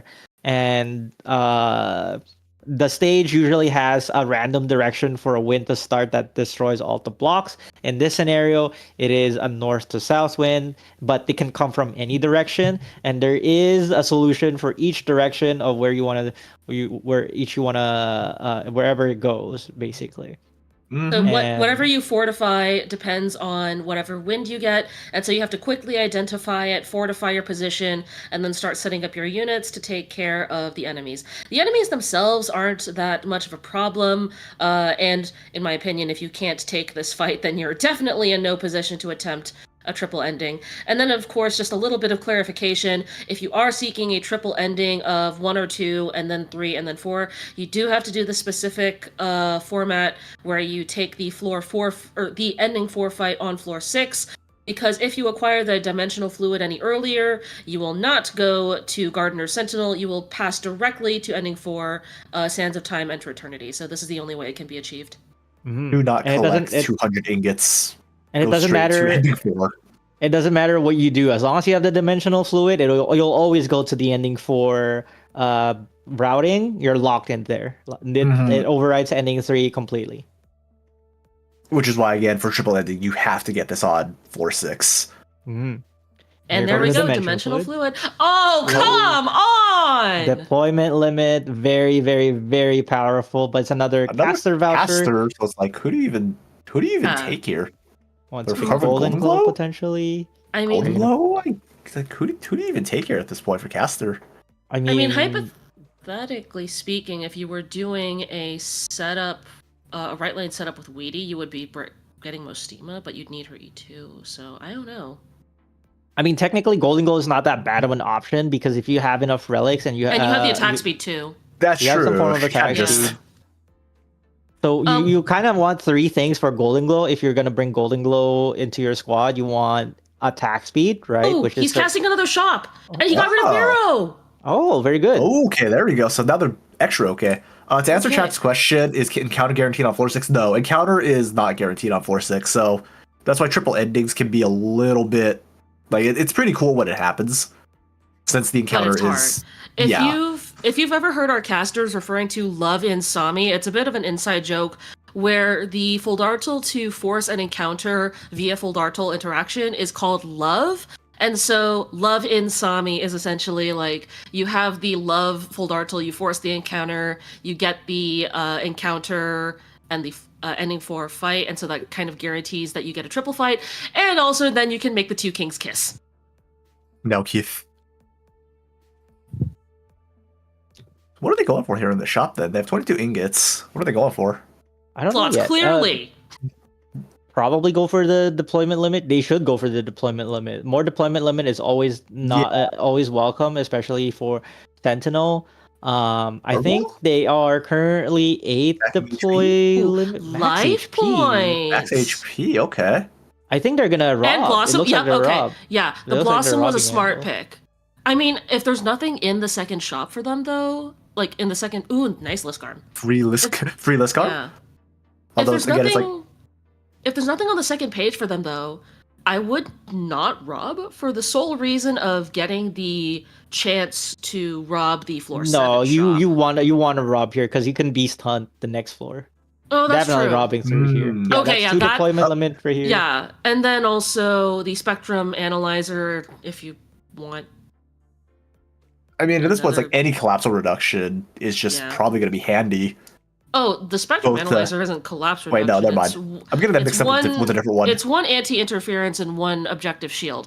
So, I mean, I guess if you want more anti-interference, that's nice. But hey, never going to say no to shield. Mm-hmm. Shield is always nice, especially... Wait, no, they don't have Lake Bed.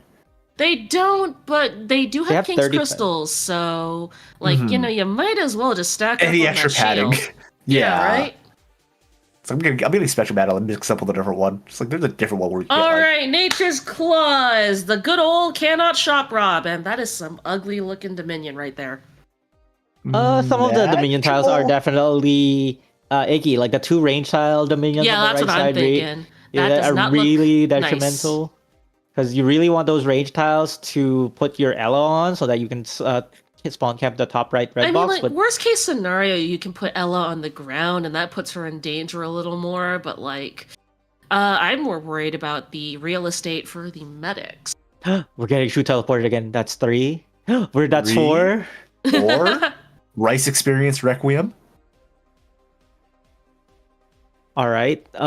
She was sending us through the rice fields. I wonder how they're good. gonna set up the first kill for the Shattered Champion, because the first enemy, the first big elite that comes through is a Shattered Champion that comes from the bottom left box, and that one's pretty difficult to contest. Here comes the Shattered Champions as scheduled. Comes the Shu. Would advocate for a Gnosis skill go for the 2 barbecue. here. All right, yep, and there's Ella on the ground tile to offset her Dominion position. Mm-hmm. And it looks like she'll be having a personal bodyguard named Shu. Well, that's the thing, though, is that the lane that she's on is technically the top lane, so Milner has to block for Ella. Oh, hold on, that is an emotional Titus, so it's not trivial at all. Is and we completely forgot that emotional. Terrifying. That's emotional.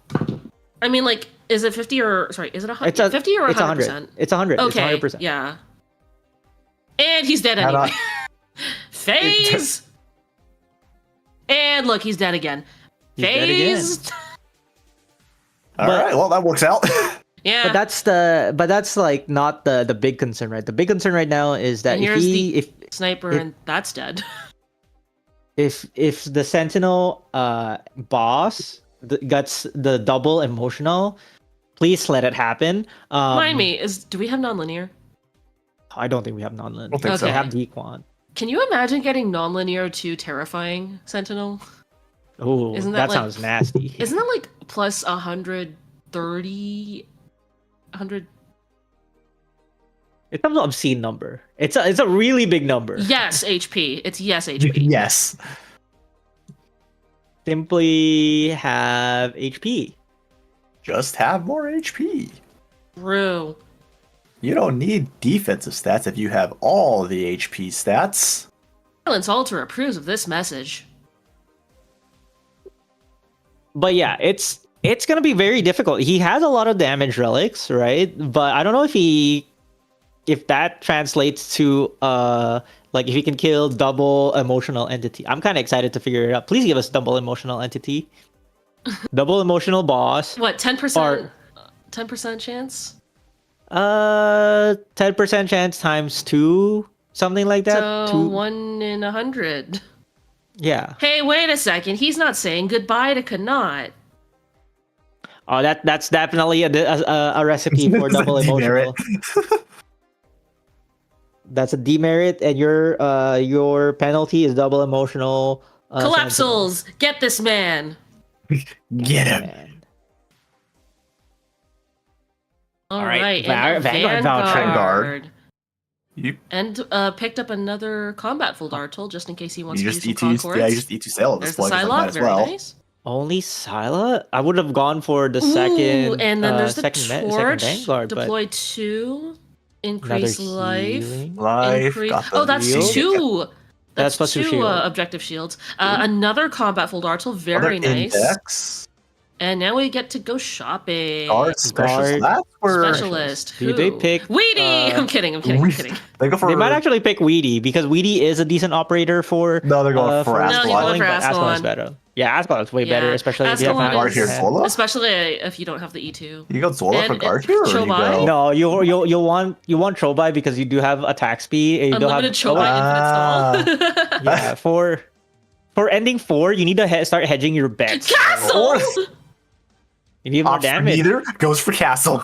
Fair enough. Trolling. I mean, you throw out a Castle, you get the guard attack buff, don't you? Okay, hold on. So. Let's see if he wants to. Okay, hold on. We got to do a relic read. So boss has minus 10% HP. He has Actor's Perfume. Actor's Perfume is going to offset Peek into the Eternal Night. Especially because he has the first aid kit. He does have Diligence, so his Sculptor will be getting up faster. He has Black Tulip, that'll be great for assisting with the Sentinel burst. He does have Rockhorn and an Extinguishable Torch, so very great setup given the condensed, the very condensed formations endemic to Sentinel. He does seem to be worried about Terrifying Entity, and let's see how this goes. I mean, emotional entity is also very deadly too here, honestly. If the range tiles on the bottom right side of the map are emotional, it could be very devastating. You mean because Dominion? Oh, sorry, yeah, Dominion. Because Dominion, of if the Dominion is on the range tiles for Aya, it is a very hard to position your operators in a way that gets the healing, because it's still a healing check, right? You don't have ASPD Sing applied to the boss, and you don't have that much ASPD in general, right?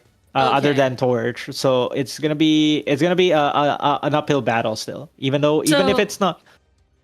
Go ahead. Go ahead. Okay, so I have the feeling that once we get in here, Cola's gonna move fast. So who wants to break down the map Sentinel versus Gardener for the chat? I volunteer Wookie. You volunteer me. I said it like twice.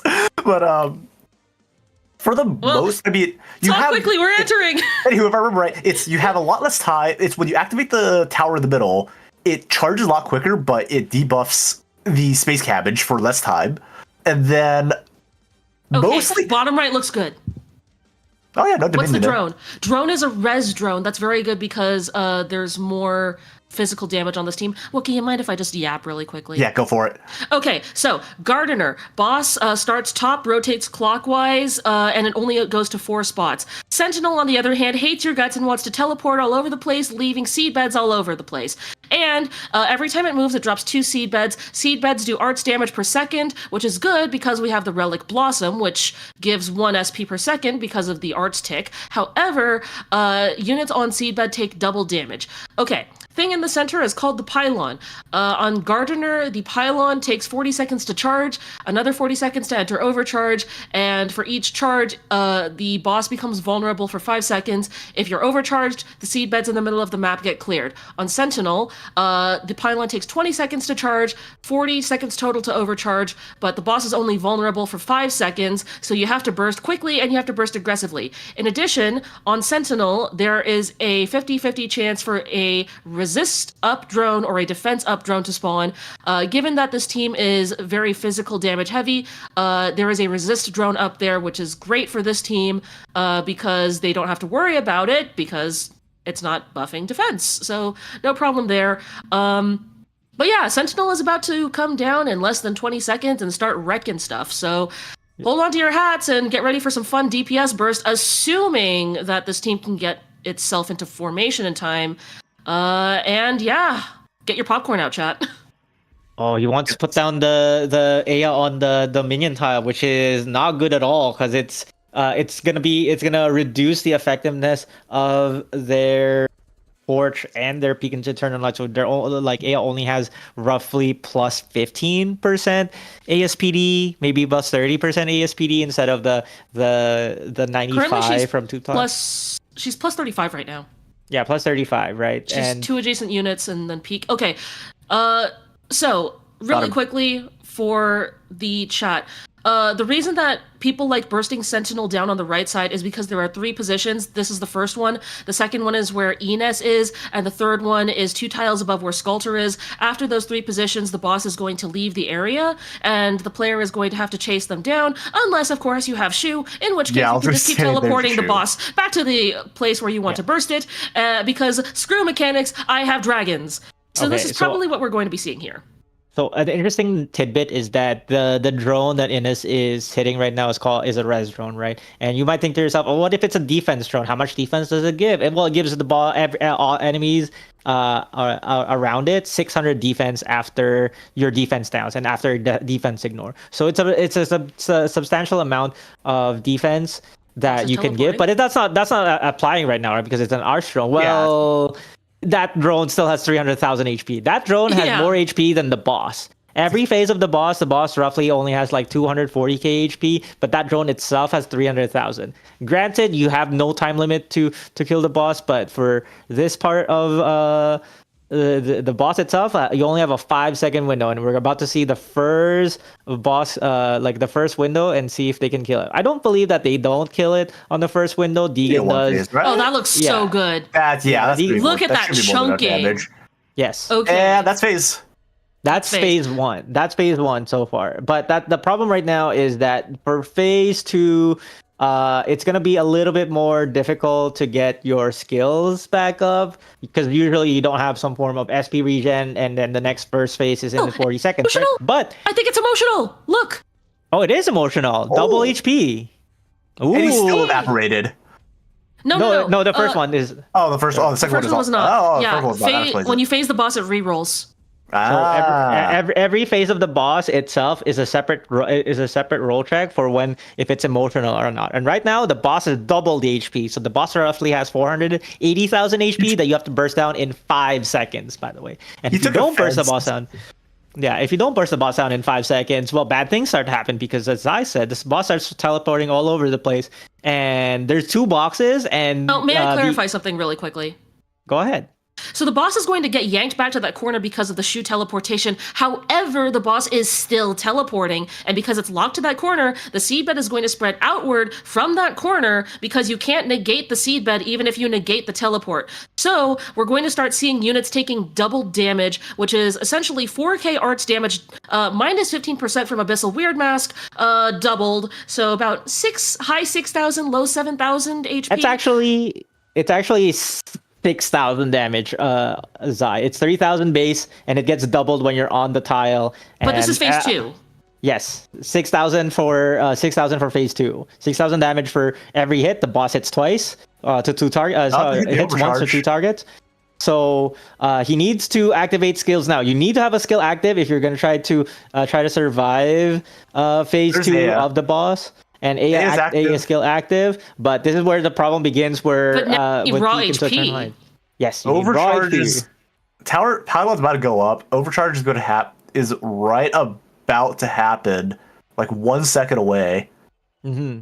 There's a castle. There's a castle for extra damage for the guard buff. Yes, he needs all the damage he can muster right now because he doesn't have that much time because. The quality of the enemies on this stage is so much higher than any of the other stages. Yup. Yeah. And you'll see that shortly. But right now, let's focus on the burst stage. The pylon's about to enter overcharge, which will unlock it to 5 seconds. Okay, here we go. Or is he gonna activate? Who's he throwing? He's got to activate. He's got to put down Yalter. He's also got to activate Sculptor. He's got like 3 things. Yeah, add Degen. Well, There's a Degen. The good news is that Enos and Castle are going to bait the first hit here. But, okay, dude, 28,000 from that initial... that is not enough. That's a lot of damage, but that's not enough. It's not enough. That's the terrifying part. It's enough. It's a lot. Barely. It's enough. And we see the invuln frame, so it looks like it was just enough at the last second. Yes, right about the turn. About the turn, and right now, very well done. Yes, that was very well done. The easiest part of Sentinel is over. Yeah, the easiest part of Sentinel is to kill the boss because that's the easy part. The hard part is actually managing the rest of the wave. Everything else because mind you, those shadow blades that are invisible and then they're going straight to the right blue box. Each of those enemies cost 2 HP per enemy, and there are roughly 20 something enemies, 13 of them. I don't remember. I think it's there. So there's a lot. And it's also between there's regular 100. But yeah, it's like you look at the 118 and it's like, oh, it's gonna be like a lot of like trash mobs, right? It's like not really. And might I add that those what are they called? Shadow blades? Yes. Those shadow blades are nothing to sneeze at either because they have, well, the regular ones have 78,000-ish HP, and maybe 2k arts damage per swing? 2,600, and then the elite ones have about 120-something thousand HP and do about 3,000 arts damage per swing. So yeah, hope you're having a fun time tanking over there. On the left side, you've got it's actually 150k HP, closer to 150k HP, and closer to 3,600 attack. Oh, so these enemies hit harder than the ending 2 boss for arts damage. And then on the left side, you start out with some regular collapsal mobs, and suddenly you are escalating into non-stop collapsal champions who are trying to reach you about your car's extended warranty. They are going to continue coming. That's what really makes Sentinel that's like the biggest difficulty spike of Sentinel. It's just that they keep coming. So at this point, it's just a skill cycle. It's an emotional res drone that has 600,000 HP. And there's 2 of them. There's two drones on each side. So on Yeah, the left so- side, yeah. Yeah, So- look at how much damage Ella is doing, and the drone is just like, Yo, how you drone does doing? not care. So yeah, if Sentinel is still alive at this point, what you're going to have to contest is 2 defense drones, which are buffing each other and the boss, and then 2 res drones, which are buffing each other and the boss, and they don't go away, they just, like, hang around and circle the map and, like, try and hug the boss and be all friendly-like. So, you know, have fun bursting through that! But so far, it looks like they've doing managed enough so damage. far. Yeah. So if that wasn't all that bad, if that wasn't bad enough, there's actually ice drones that Oh, spawn yeah. occasionally. Oh, yeah. That will Ice hit your. Sculptor. Yes, you have to take care with by baiting the enemies, simply baiting the enemies. But the stage doesn't end, unfortunately, until the last enemy drops. So And you all still that have to kill the damage drone. Wiener is doing. We're still above 50% on that thing. Yes, Drone there's just does not care. But yeah, again, at this point, it's going to just be skill cycling, I think, at this point. Yeah. Because I think they have enough damage damage to is kill here. the enemies, even through the defense drone. Because it's sitting up the The top side now. defense drone is dead. defense drones are dead. Degen has a lot of Never mind, attacks. There's res. Yeah. That's a res drone then. Yeah, that's just That's Res drone. My bad. Res drone. yeah, the emotional. it's res just a fuzzy drone. boy. So which is a lot less of a problem. It's just extra thick. Yeah. Yeah, someone in the chat said it accurately. These drones have more HP than Big Sad Lock. Big Sad Lock is what, 300k, right? Yeah, I want to ish. say off the top of my head. Yeah. Yeah, 300k. But there's like 5 big sad locks in the stage. Not including the boss. At least these Big Sad Locks don't throw things at you. Not with that attitude. Can you imagine if And they're then airdropping IS2 enemies on you just like every however many seconds?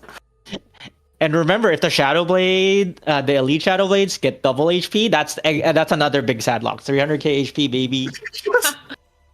And there's a So what I'm 10% really chance. hearing is that Sentinel with Emotional Entity is just multiple Big Sad Locks in a trench coat. Pretty much. Yeah. But so far, skill management has been pretty good. Like, the rotation has been pretty good. They're not overdoing it, and they're gonna survive. They have That's they have enough clean. HP to survive. So There's enough damage too. Like, Leakless Sentinel, everyone. Leakless? With an emotional phase 2, by the way. Emotional Shout- phase 2 killed it. Also, Can we shout get a out to cl- Castle 3, because I'm pretty sure without that castle buff, Yeah. the damage unironically does not come through in time. Can we get a clap in the chat for this, by the way? Like, as far as Sentinel clears go, this is pretty damn clean. This is a very clean Sentinel clear so far. Yeah. Barring any shenaniganry happening on the last couple enemies here. Oh but no, the Shadow should be Guard good. walked straight into the box. How could that happen? They just hop over the high ground tower. They're like, nope. Yeah, they just jump not the taking fence. that. They're just like, nope, not dealing with that. Big one Walk hop path? over. What's a walk path? That's a very, very, very clear, very smooth Sentinel run. I have to imagine their Cole's probably like, do I get this damage? Second phase? thinking his lucky stars he brought that castle, are honestly. we flexing? Are we flexing? We're flexing. Flexing? We're flexing. Flexing. You've heard the We're flex. teleporting. We're teleporting. Are we teleporting? Teleport flexing. We're teleporting. teleport. It's extra flexing. We're doing it again. We're doing it again. We're doing it again. Third time's a charm. Third time's a charm. Well, 4 times a charm. 4 times a charm. Drew, your skill is only gonna last so long. There we go. Castle! It's castle. Castle! And then a Vanguard Guard. Oh my god! More minus HP. Wow. The 3 HP down roll. Oh wait, no, he didn't take the die. He Never didn't mind. take the dice. He didn't take the dice. Damn it. Unfortunately. Damn it. That would have been a minus 45% HP, which would have been like quality. Mm. What are they gonna go for here? Well, I mean, they can literally pick anything right now. Yeah. I think the only thing Well, that it's more they should bleed get- upward. is Fiamma. gravel. Oh, wait, no, it's Fiametta. Guard Vanguard. Fiametta anyway. Yeah, Guard Fia Meta. Is that the upcoming Fia I altar hate that to- they like I snuck hate over to to you? No, I hate to say it, but Ground Fia is just, I'll be honest. Whoa, the slander. All right, do we get Enter Eternity or do we get Sands of Time, which is the Sands. regular version of the boss? Get stage? my Can we manual. see? It is. I can't tell. Was there a character for water in there? I don't. That think was so. I think that was Yong, which it might actually be Eternity. If there's a character Oh. for light, That it's might actually be time. Eternity. Yeah, it looks like eternity to me. Let me check. No, it's No, it's pretty sure Eternity. Yeah, it's eternity. It is eternity. Yeah, it's. Oh my god, we get a nice treat. Sentinel saw- eternity. Let's go. I Let's saw go. the character. I saw Let's go. Rule, and then I saw Yong, and I'm like, that's probably that's Eternity. I'm like mostly illiterate, but I it's here and there. Oh, this is gonna be such a treat. Yeah, especially with -4 squad size. Listen, -4 squad listen, size. Don't no. forget. Okay, Mine. hear me out. If he does this emergency and gets Amma's affection as the emergency drop, this run is officially blessed by God, has the mandate of heaven. Otherwise, we continue. But currently the problem right now is that like the bonus points potential of Enter Eternity is quite low. Actually, it's lower than ending 1 or ending 2. So there's a lot of points that he needs to make up for, and he might be pressured to take all the minus relics, right? Minus HP because he doesn't. His base HP is like 6, there's right? no Might as well. punishment for that. Yeah. And then you can go for the -15% attack in HP and as well, right? If you're gonna take the squad E-Terminus. size. Oh, E-Terminus. Arguably the hardest hardest floor 6 stage, right? Comparing it to like the hardest floor 5 stage, it is I think neck and neck. Definitely not trivial because opening the stage very difficult, especially if you don't have silence, like concorded silence in the stage, and he doesn't have concorded silence in the stage. No, I think he's holding those for just the. For the boss, holding yeah. those for the boss phase at this point. So the main point of contention with E-Terminus is that all the frost casters now have essentially global range. So opening with those casters on the field ready to snipe you from like anywhere on the map essentially is very difficult. On top of that, we have, as you can see, Walmart Frost Nova hanging out in the corner. She's going to have, I think, 30 seconds of invuln, and then you have to phase her very quickly because her entering phase 2 invuln is, I believe, 10 or 15 seconds, and that's when she starts rotating clockwise through the map and, messing up your day. So ideally, anyone who encounters this map is going to want to have some counter to the casters and then quickly dispatch Walmart Frost Nova so that they don't have her running chaotically through the map, freezing everyone to death. Ideally. So it's another one of those stages where his Aya tile, I think, is Dominion, and that's why he is really contemplating how to set up the stage, right? So he got the biggest issue out of the way, which is opening the stage, right? He was able to instantly activate his Deegan, which is a really big boon. If you have an instant activate Deegan, which only requires 6 SP for deploy to activate, you can easily get rid of the casters and you're able to set down your vanguards and actually start playing the stage.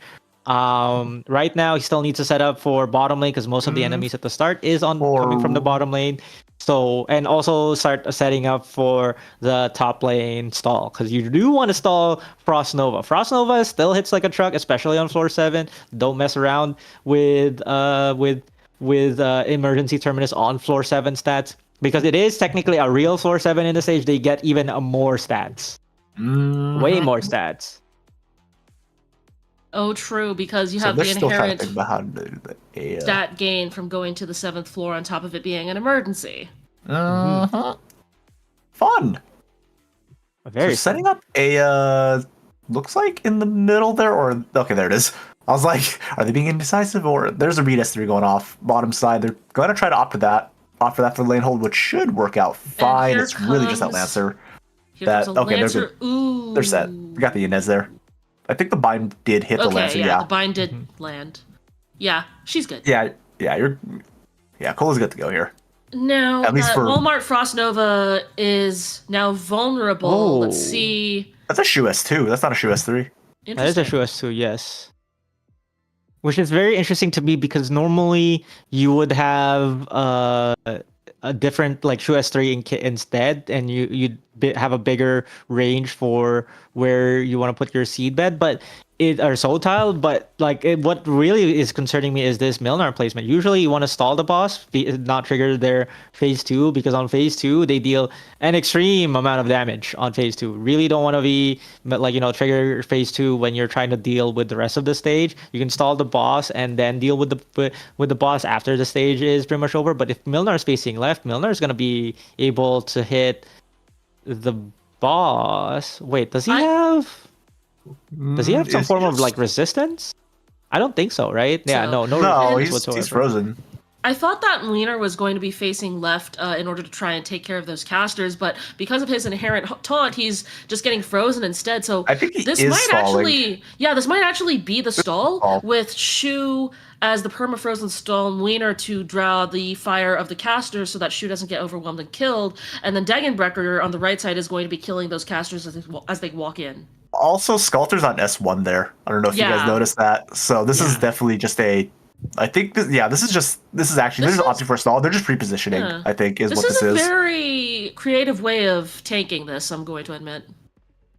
Very interesting way, because you definitely want some form of taunt and bait next to Shu, because if Shu takes all the damage from the casters with their they actually can kill Shu. There's so much damage, especially later on when the Wither tanks come and then the casters are attacking her. The boss is also attacking her. Speaking of, there's the Wither tanks. Hello. But note that Sculptor hasn't... Yep, there we go. Sculptor is now popping her skill, and we're going to have that extra survivability coming through.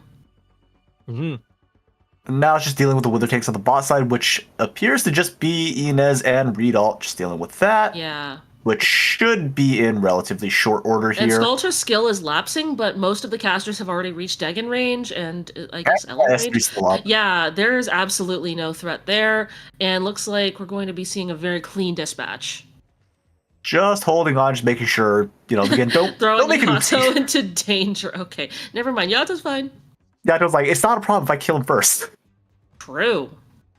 Is that a bonus enemy? It is a bonus enemy. I think it is. Wow, talk about the how many bonuses is? I think that would be 4. The 5th. Holy high roll! But he's now they're procking it right now. He's trying to go kill phase 1 of the boss right now. You really don't want to be procking this when... there's the guest. And it's a bear. Uh-oh. If it goes on the Shu time, this might be very spicy. We're in trouble. The panic has begun of boom. First one down. One shot. Straight to the face, Auntie. Next enemy. Woodar will be fine because he'll just walk right by. Degen will be fine, clueless. Surely. Well, surely. I think he's trying to slow him down to try to make sure the bear doesn't get to the Deg. He's slowing down. He's like, no. But that Walmart Frost Nova still has like 10 more seconds of invuln, so... That's why he's trying to slow the bear. He's like, I gotta make sure the bear doesn't reach Deg before Walmart Frost Nova We're getting teleported again. He's like... boss is dead. Good. The bear is dead.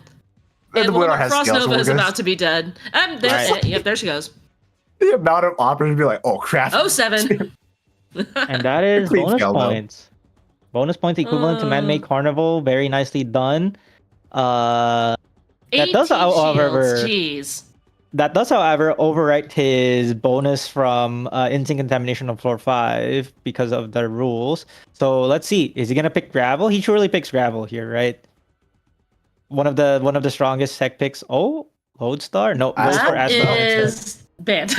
Well, he wouldn't have been able to pick Lodestar anyway, so. Minus 21% defense. Minus 21% defense with this damage team, or he can recover 7 life points instantly. Lungmen Aegis! Oh my god. That's plus 60%. Do you need? Yes. That's plus 60% HP as long as there is a shield when you enter the stage. Even if you lose all your shield points in the stage, that effect still applies. And it applies to your base HP, but like, it doesn't apply before you enter the stage. It applies when you enter the stage. But it stacks very nicely with everything else. So, wait a second. He chose the life? You definitely don't want to get minus HP because he does. Minus defense. He has KO. Yeah, because he has KO. Okay, no. So he doesn't go for the debuff. He has to take the -4 squad size, arguably the worst one. He's thinking about it. Oh, and he's going for the tree scar. Is he gonna go for the tree scar? scar? No, yeah, he he's went for the tree scar sack. Okay, He went question. tree scar sack. Are there extra points for ancient enemies? I don't believe so. Okay. I don't believe so. And I Looking think at we're it going to right start now. seeing some Foldartal casting right now just to... Like, if I were this If you player, have I would be any- casting right now just to get rid of some of this collapse. Especially if you have the 1+1s. Okay, there goes Terrifying. Very nice. Just emotional now. But I think So, yeah. emotional says 5% for 100%, right? No, 100%. it's 5... I thought it was 5 for 50. Hold on. Let me go look it up. Emotional Entity Arknights. Well, while you look that up, they're trying to use folds right now. They haven't been using any of their folds. Oh, no, I'm you more are surprised correct. that 5/100. Yeah, 5 It's 5 for 100. Yeah, 5 for 100. And then Terrifying is 10 for 100. Yeah. Okay, hold on. So what's 1 out of 20 times 1 out of 400? Hey, that's about the same odds of rocket launcher spawning on both sides in Man-Made Carnival and ruining your day. Simply. Ugh, man-made carnival. The worst Yeah. part about this is, even if we do hit the 1 in 400 chance where both Oh, that's kings gone. are Emotional's gone completely. Dang it! That sounds sad. How are you gonna juggle the squad size here? That's gonna be the fun part because you don't have room for he doesn't have room for Kobe right now. I think he has more deploy slots than squad size. He might. Yeah, but with this HP, he can actually just technically leak a king, so he doesn't even need to handle. He's at 32. Yeah, I think he's at 30. I think that's why he took life. He's at 32. As long as he doesn't Hey. leak, right? Well, I mean, it depends on if he picks up the HP. He got the HP from the life station or from the last Only round. if he right. scores- Yeah, he's But at that was 30. 7. What is he at right now? 34? Another Right? Eterminus. He's like, I'll fight all the. Yeah, he's at 34 Hey. right now. So as long as he doesn't leak any HP here, he can afford to leak a boss on. Oh, right, because he sacrificed Boundless Gift, not the not 12 life points. I thought he took 12 life points. My bad. Mhm. Well, do note, Wookie, though, that he is going to be draining -2 life points per combat. Oh, so true for that one. Yeah. If he rolls ancient enemies, then that option is out. Mhm. Huge if. Only a 20% chance of ancient enemies. But he still has Barrow though, so it's not exactly trivial for him to set up, right? Because you It's still just need. Barrow 1, right? I think it's still Barrow 2. I thought he No, got rid of a layer of Barrow. No, I think it's Did Barrow he? 1 because if you look at his clairvoyance says Barrow 2 is on the next floor. Oh, okay. Then that definitely makes sense. So we just have to wait for like the Salish, I guess. Salish and Ines definitely make it on the squad. Milner and the healer definitely make it on the squad. Probably gonna have up to I a think Ella has Salter to. in there. He doesn't have to worry about a guest enemy here. That's 39. So there's not going to be a bear coming in to punch the shoe. Although debatably, you kind of want the guest enemy because as long as it's not the bear. Mhm. Currently has 34 HP, so Even if it was definitely the- Ascalon makes the team. That is for sure. Wait, hold on. 1, 'cause- 2, 3, 4, 5, 6, 7. Yeah, he has more deploy slots than squad size. Very hard to find squad size like after the floor. Maybe he can get a squad size. Imagine if he gets a Pit's 3 fruit here, and I that don't- would Does it override like that if he gets a squad size now? it's just +1, like whatever you have. It's just, I it's just thought minus you- 4s. I thought the max that you could get was 13, like, regardless of how much squad size you got. So, like, even if you had hypothetically 15 squad size, it would just cap at 13 and still -4. But Yeah, it will. But if you have 13 and then you go -4 and you get +1, it would still go like. head. oh, so it has to be after you get it. Yeah, you have to get Oh my squad size God. after you get the -4. So Make it make sense. Yeah, it's just the way it applies. It basically just, as far as I can tell, it just applies in order. we're teleporting Okay. again. Oh, boy. Triple shoe teleport. Well, She's can you please on S3. She's please on get your S2. ante? She's on She's S2. teleporting. She's teleported us again. She's on S2. She can't even teleport you right now. What do you mean? That's what they all say. That's a passive now, Wookie. Oh, it's a Yeah, pat. it Oh, Oh, man. yeah. It's her And Arc module Knight 2, they passive. added it as a passive, yeah. Oh, they just made an extra. Oh, I see. Just as long as Yeah, someone's yeah. there, they're totally getting warped back. Ah. Yeah, like Against your will. You know how Dorothy deploys mines on deploy? Well, now she teleports on deploy. Just the rose. just rock him. It's like, nope, back you go. You're just like, what? All right, here comes the second wave of enemies. Like last time, 2 Wither tanks, 2 tanks that no problem with just Aya skill. Here comes the Scotty skill. Scotty has one again, just to make it extra safe. Make sure that nobody dies, not even close to death. And then Reed and Innes soloing the bottom lane. There's a tulip down there this time too. I don't know if the tulip was there last time, but either way, it's like Cole cleared this pretty handily last time, even with a bear rolling up to punch Shu. But yeah, I in this case, there is no bear. There is no bear, so they're good to go. So Oyana, as we draw close to the end of this run, would you say that this is a high roll or what? That's a good question, right? I think this is a high roll. For a special training squad, you need shops, multiple shops in plural, and he definitely got 2 shop fulls. He got like a natural spawn shop on floor 5 as well that he was able to get to. So yes, I think it's a high roll. The Eternal Night. Floor 3 peek into the Eternal Night to guarantee the victory against breathing. Yes. Oh yeah, that too. I think his damage situation right now, his relic situation right now is definitely a high roll. He's able to capitalize on his squad ability of economy, right? Like he just like starts drafting more expensive operators, right? Like we don't see Salish being drafted. We see usually the Myrtle drafted because Salish is so expensive. But Salish is actually so much better than all the other flags that it's kind of worth to draft Salish. But like you're usually constrained on hope. So I think it's a high roll. Definitely a high roll. Just definitely not rolled high enough for the endings though. And also, yeah, they didn't quite get the ending too.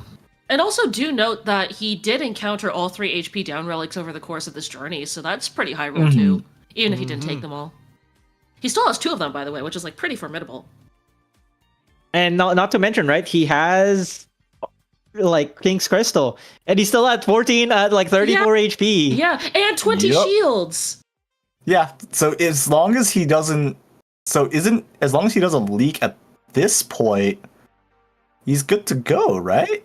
Yeah. As long as he just doesn't. Oh no. I think he's going to turn Enter Eternity into an emergency fight. oh no. You know, this I like if this was just like, alright, let's go. This is almost as bad as the time I had to fight Sentinel, who was 50% off. Ceremonial bell, let's go. Does nothing. Yeah, turn Sentinel into an emergency. Do it. So the question now is whether he wants Sentinel, Concorded Silence on Eternity. I mean, can't he Concord both?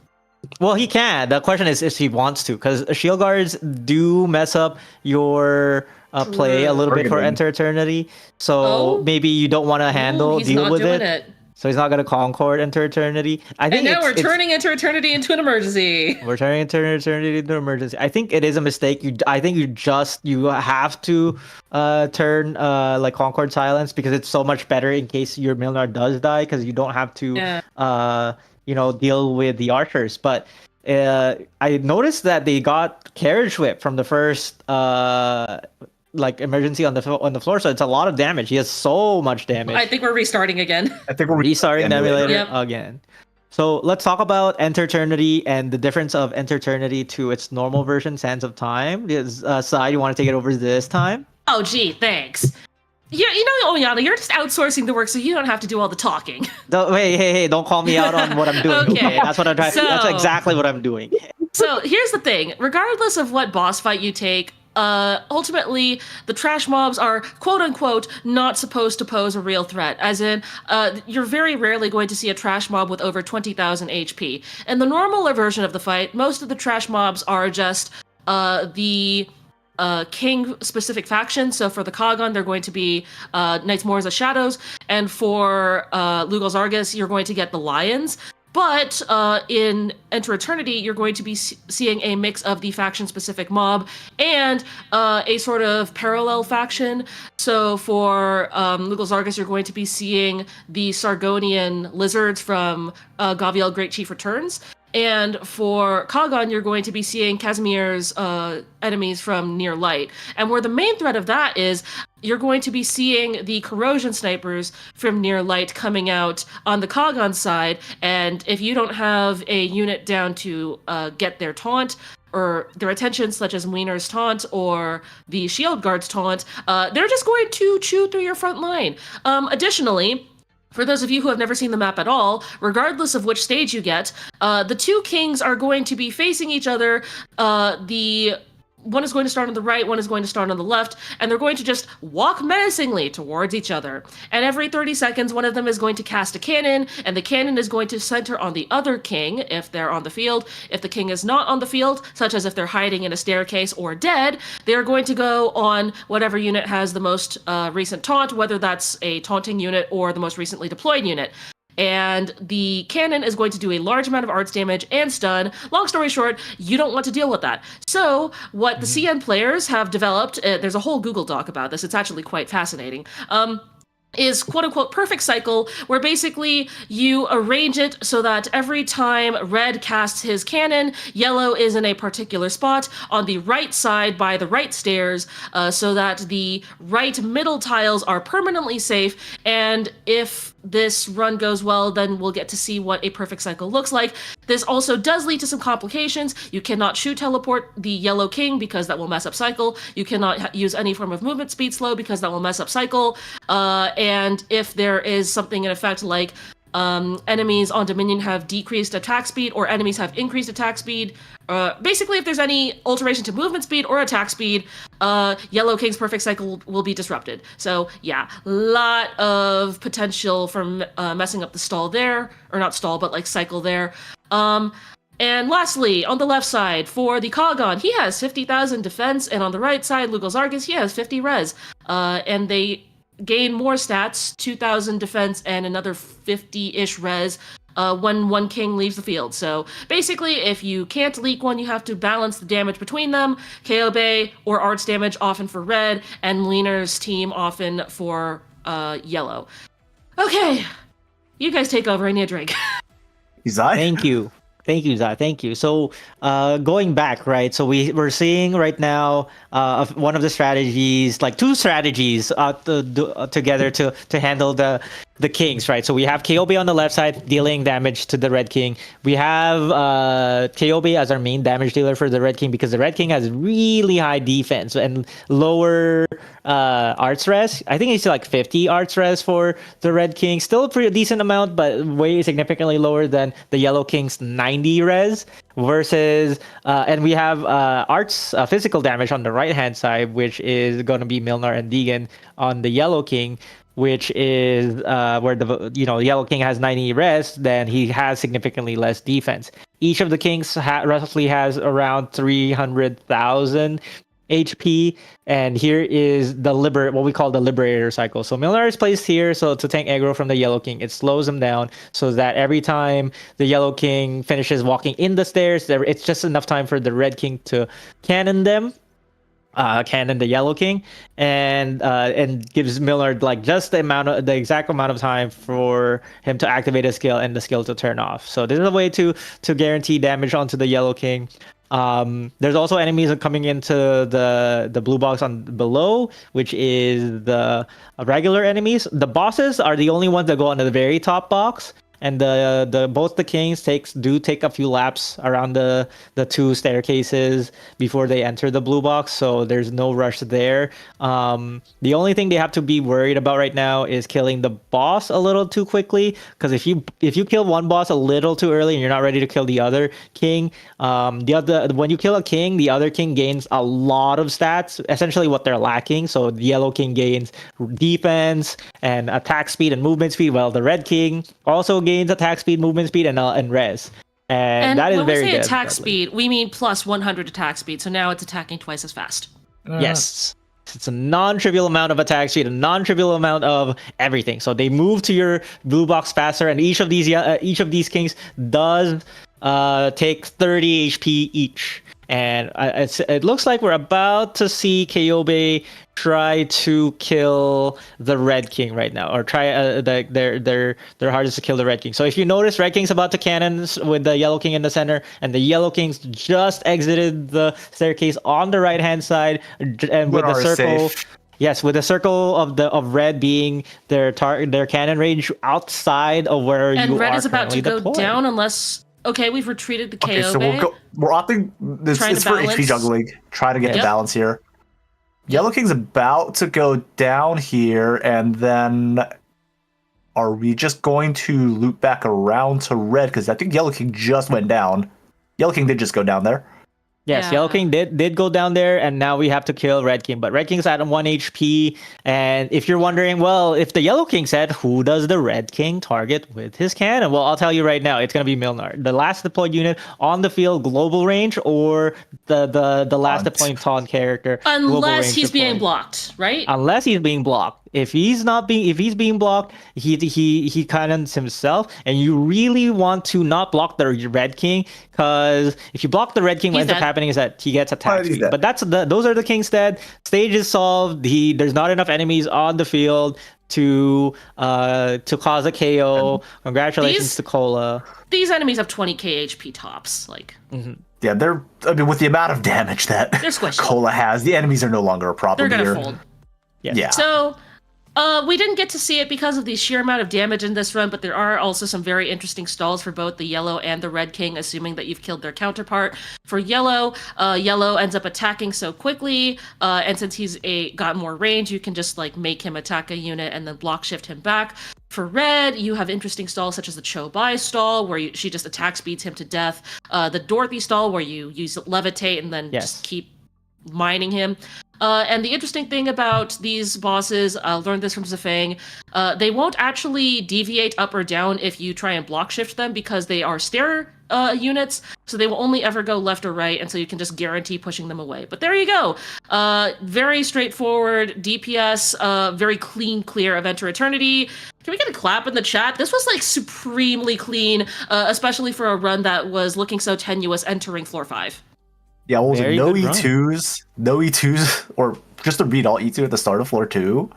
And it was like, is that like, are they gonna have to reset? Like, right? We were debating on whether or not they're gonna reset, but as it turns out, no, just high roll. And that's a very Credit. a very good score line that you see on the screen right now, scoring a total of 2946.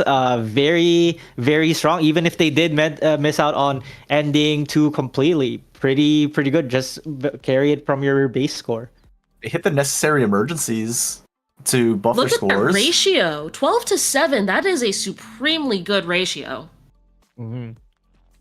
12 regular combat, 7 emergencies, 53 collectibles. Maybe in IS5 that's like an average number, maybe a little bit Yeah, I was low. saying, But on IS4, if you're That reaching is 40 nuts. collectibles, it's a lot of 50 collectibles is a lot of collectibles in Looking at 53, I was like, we're doing nice 5 run apparently now. The number of collectibles we got there, like, geez. But yeah, it's like Quality really of the well played. collectibles. The quality Really of well the played, collectibles very clean. was very good as well. Very clean mean, run. that's the power of King's Crystal plus shop folds. You're able to clear out shops very consistently, even though it wasn't that like his shops were usually just like 1 shop at a time. But entering 4 shops is a lot of power for the squad, especially for special training.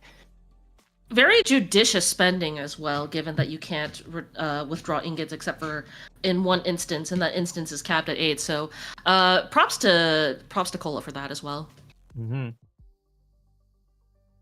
Very Man. well done. Very high score here. Should probably get them out of groups now, or I think that solidifies their position. Yeah, should. Yeah, Alright. this is very For them. definitive. like this It'd gets them be- out of. It'd be very hard to contest, in my opinion. Yes, your in-game score, their in-game score definitely played a huge factor in this.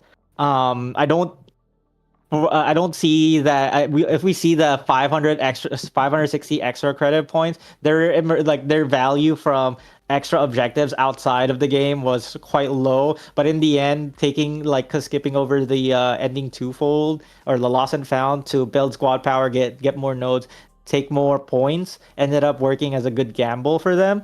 Congratulations to Cola for a good run. Any closing remarks, Zai and Wookie? Wish I should could play change that well. his name to Butter because that was smooth as hell. Damn. Hey. Damn.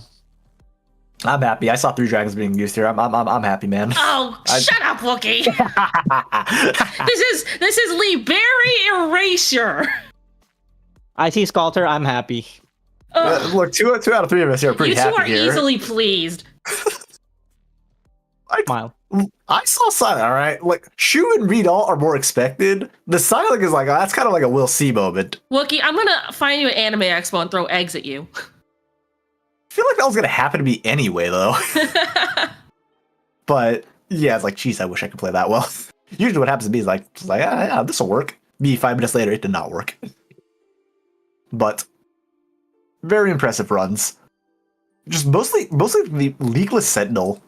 Yeah. I think, like, low-key... Leakless Sentinel with a 1-phase terrifying Sentinel. Phase. Yeah. Like, honestly, the probably the one that might have saved it, like, to me, was just deciding to bring that Castle 3 of, like, just in case, I feel like, just with that extra little tiny bit of damage. Because I'm not sure if that would have been enough without that extra boost, given how close the boss was to invulning again, yeah? Yeah, like, we saw that invuln frame right before its dying animation started, which suggests to me that maybe there were, like, 3-6 frames of difference between living and dying. Yeah, and Castle gives you... How much does it give you? How much does it give you again? It's 20% for all melee ops, so, like... And that was a lot of melee damage, so... Yeah. Again, wiener. Yeah, so without that Castle, I actually don't think that Sentinel gets 1 phase, and all of a sudden, that Sentinel map gets a lot more tricky, because he was about to dip. Yeah, and, well, did Cola have the Shu teleport down to bring the boss back, or no? The Shu teleport was already used. Yeah, it was used during between the phases, if I remember right, when they were doing the teleport. Yeah, in that case, if Cola had not killed there, the boss would have probably started trying to escape to the left side of the map, and that would have been its own complication. That's just insane reads, though. Also consider they did it, it'll Sentinel without Nightingale, too. Yeah, very true. Usually, Nightingale is brought to Sentinel for her art's negation. That way, when she was dragging the boss back to your DPS zone, you don't have to worry about Sentinel being up in your face with those 3 or 4k arts damage hits, because most of that is negated. But, holy crap! Yeah, they basically just went through just Aya and Readalt by the end. Yeah, and some very, very good placements, too. Having Leaner out of the way of the seed beds, and then, like, putting down units where they either wouldn't be seed bedded immediately or just to taunt hits. That was very good resource management. Yeah, like high roll relics, relics aside, if like, we're like, oh man, you got some really good relics and everything. But at the end of the day, it's just really solid fundamentals of knowing like exactly what you can do and what you can get away with, knowing your limits. That was some amazing quality of play. Also, taking into account that Cola against Sentinel had both Rockhorn and Inextinguishable Torch, plus 20% attack for every unit in the adjacent fours, and then plus 30 attack speed for every unit in the adjacent fours, using that to negate the threat of the Dominion tiles and also to boost damage. Very well done. Mm-hmm. And it's still just crazy, though, that like even with all that attack damage, even with all of that, the boss nearly survived. Yeah. It was like, it's one of those really, really close calls that I really do hope Cola looks back on this play and is proud of it, because it's one of those close calls that you really have to cherish. Yeah, like you're not gonna get a run like this every day, or just even every. Like this is a very, very well played run. Yeah. Just with how the way everything added up. And again, then, of course, we said at the start. At the start of the run, we got to we're floor 2. We were going to floor 3. We were like, is this a reset angle, right? Like, are they going to reset? Or are they going to opt for less fights there to just try to gamble the odds, because they had the units. That was not an optimal floor 3 approach. They took the gamble and it paid off. And also just like took out breathing without even blinking. Like breathing as a map still gives me trouble, and they were just like, no, read L. Just do the sandwich. Yeah. Sandwiches are read alt sandwiches, a time honored read alt tradition. Too bad we didn't see like any more interesting stages, right? I would have loved to see Man-Made Carnival with the squad. Okay, Oyana. It's some Or Hollow most, Visage. Okay, Oyana. Okay. Oyana's like, you can always do better. Okay, Well, wait, it's not that you can do better, but it's like Or you can always something do that like it's. I think it would have been an interesting matchup for sure. Like a more Yeah. interesting matchup. Wait, what's funnier though? Cessity Kings or Cessity Hollow Visage? Oh, that's tough. I would say Cessity Hollow Visage for sure. Get dashed on. Get dashed on. You know, we still have what? Hold on, it's day 2. Hold on. 5 more days, roughly, for qualify for. We still have knockout group. 15 more chances to get Cessity. And then the finals as well. 21 or more chances to get Cessity. Exactly. Plenty of time for fun. Exactly. That's still be around. Yeah, can we get a nameless hero as well? But throw it all in. Throw it all in. Yeah, just like throw everything in the kitchen sink. All right, and I think with that's gonna conclude our section of the broadcast. Thank you so much for watching. But stay tuned. We still have one more run. We have Sena from the Japan server up next with your next set of casters. Stay tuned.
Okay, and I think we are live.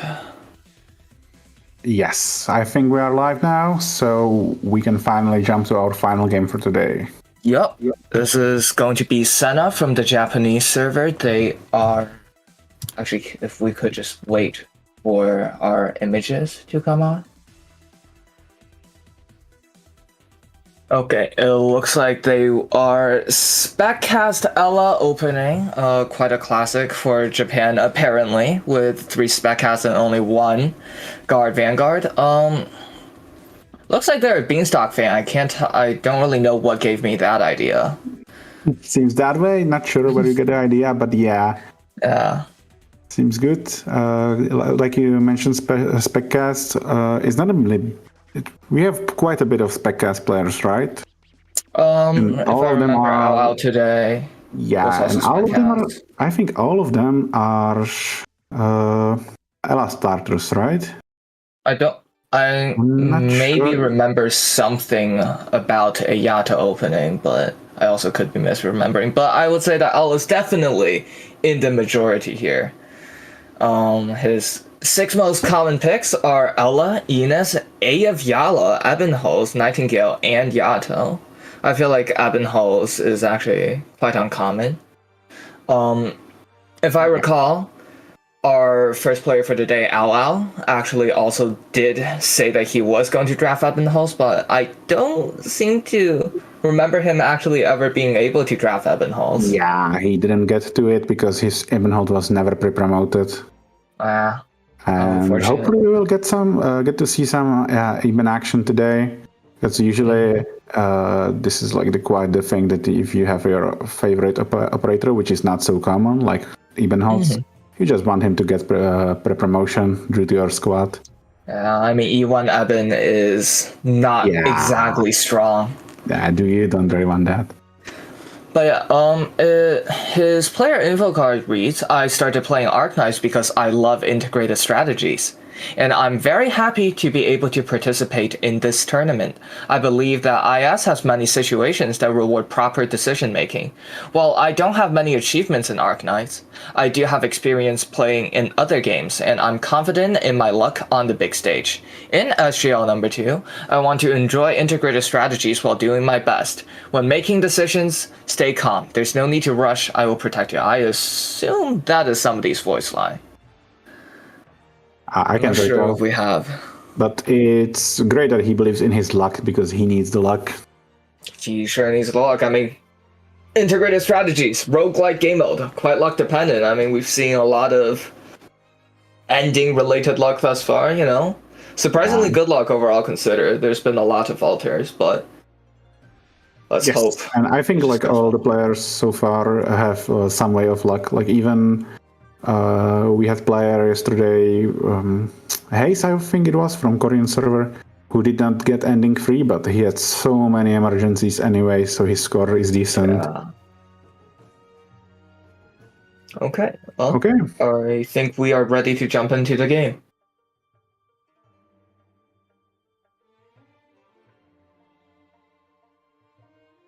Alright, so we can see the starter. Pretty standard Ella starter. Not really any.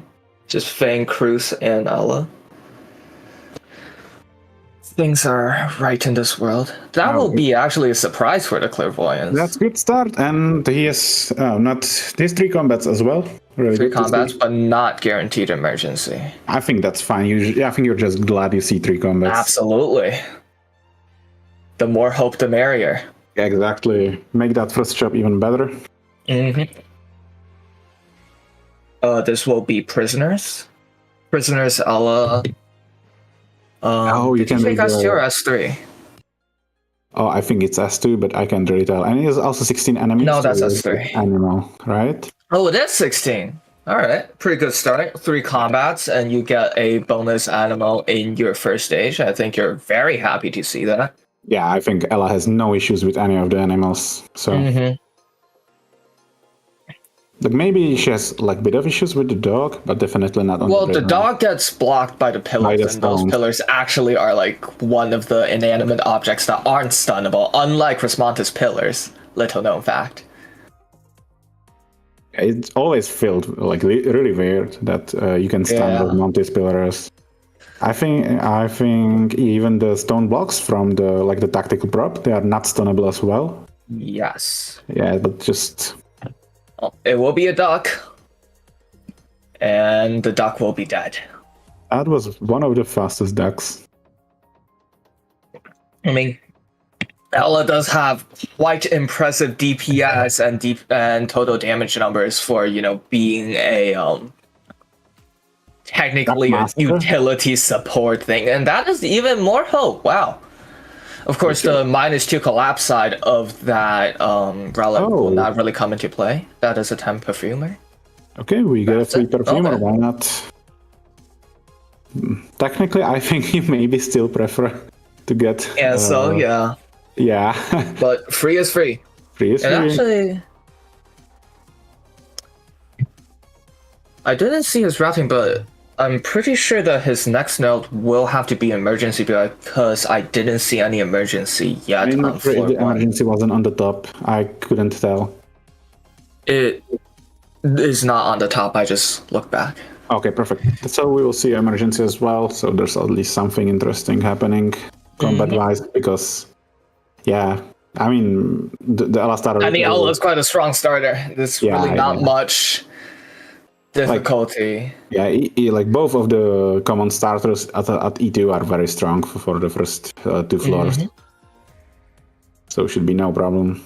And actually, just now I want to quickly touch on a bit of a node generation trivia for IS4 is that for floor 1, if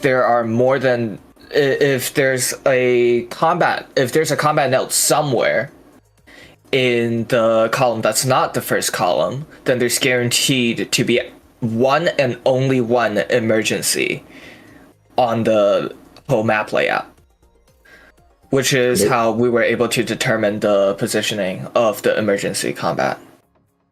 Yep. Is the only floor that emergency is guaranteed like this? Can you say again? Is this the only floor that the emergency is guaranteed to be? I believe so, yes. Because I've definitely been on F2 without any emergencies. Yeah, definitely on F2. Can't say about the other floors, though.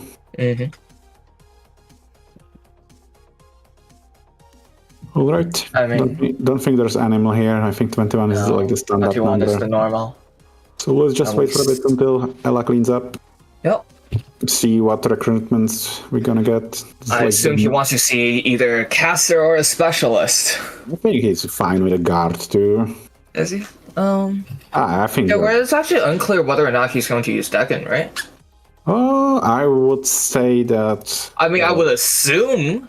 I think like anyone seriously thinking about winning this tournament will draft Deacon. Yes, unfortunately, and that will be Enos. That's Ines. What is that? Is that Ghost? Oh, emergency Ghost? Yeah. That should be no problem, right? Ella Opener does yeah. not struggle with any stage other than emergency prisoners if you high roll on the number of punchies.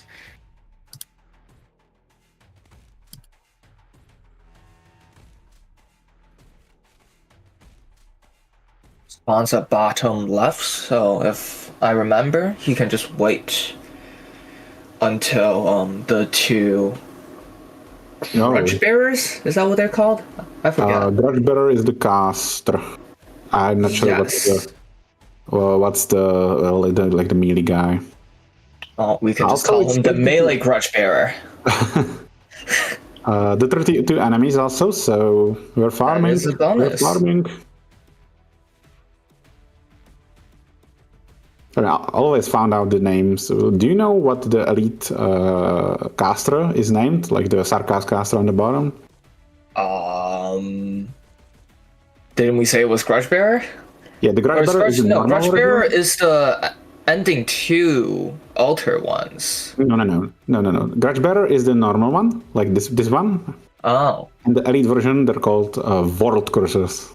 Ah. That's a little bit of neat Arcanist trivia that won't really come in handy, but I guess you can impress your friends with it. They're way too edgy. Yeah. World Cursors. Somebody had parental problems.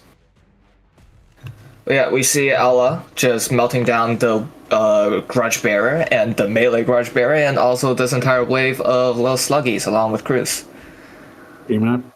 Hopefully we'll... And that will be a dog! Is he going to... Oh. Yeah. I thought he was going to try to squeeze in the top right tile.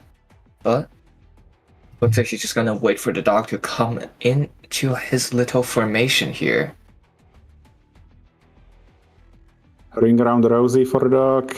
And yeah, he's just waiting for his death, basically. Yep.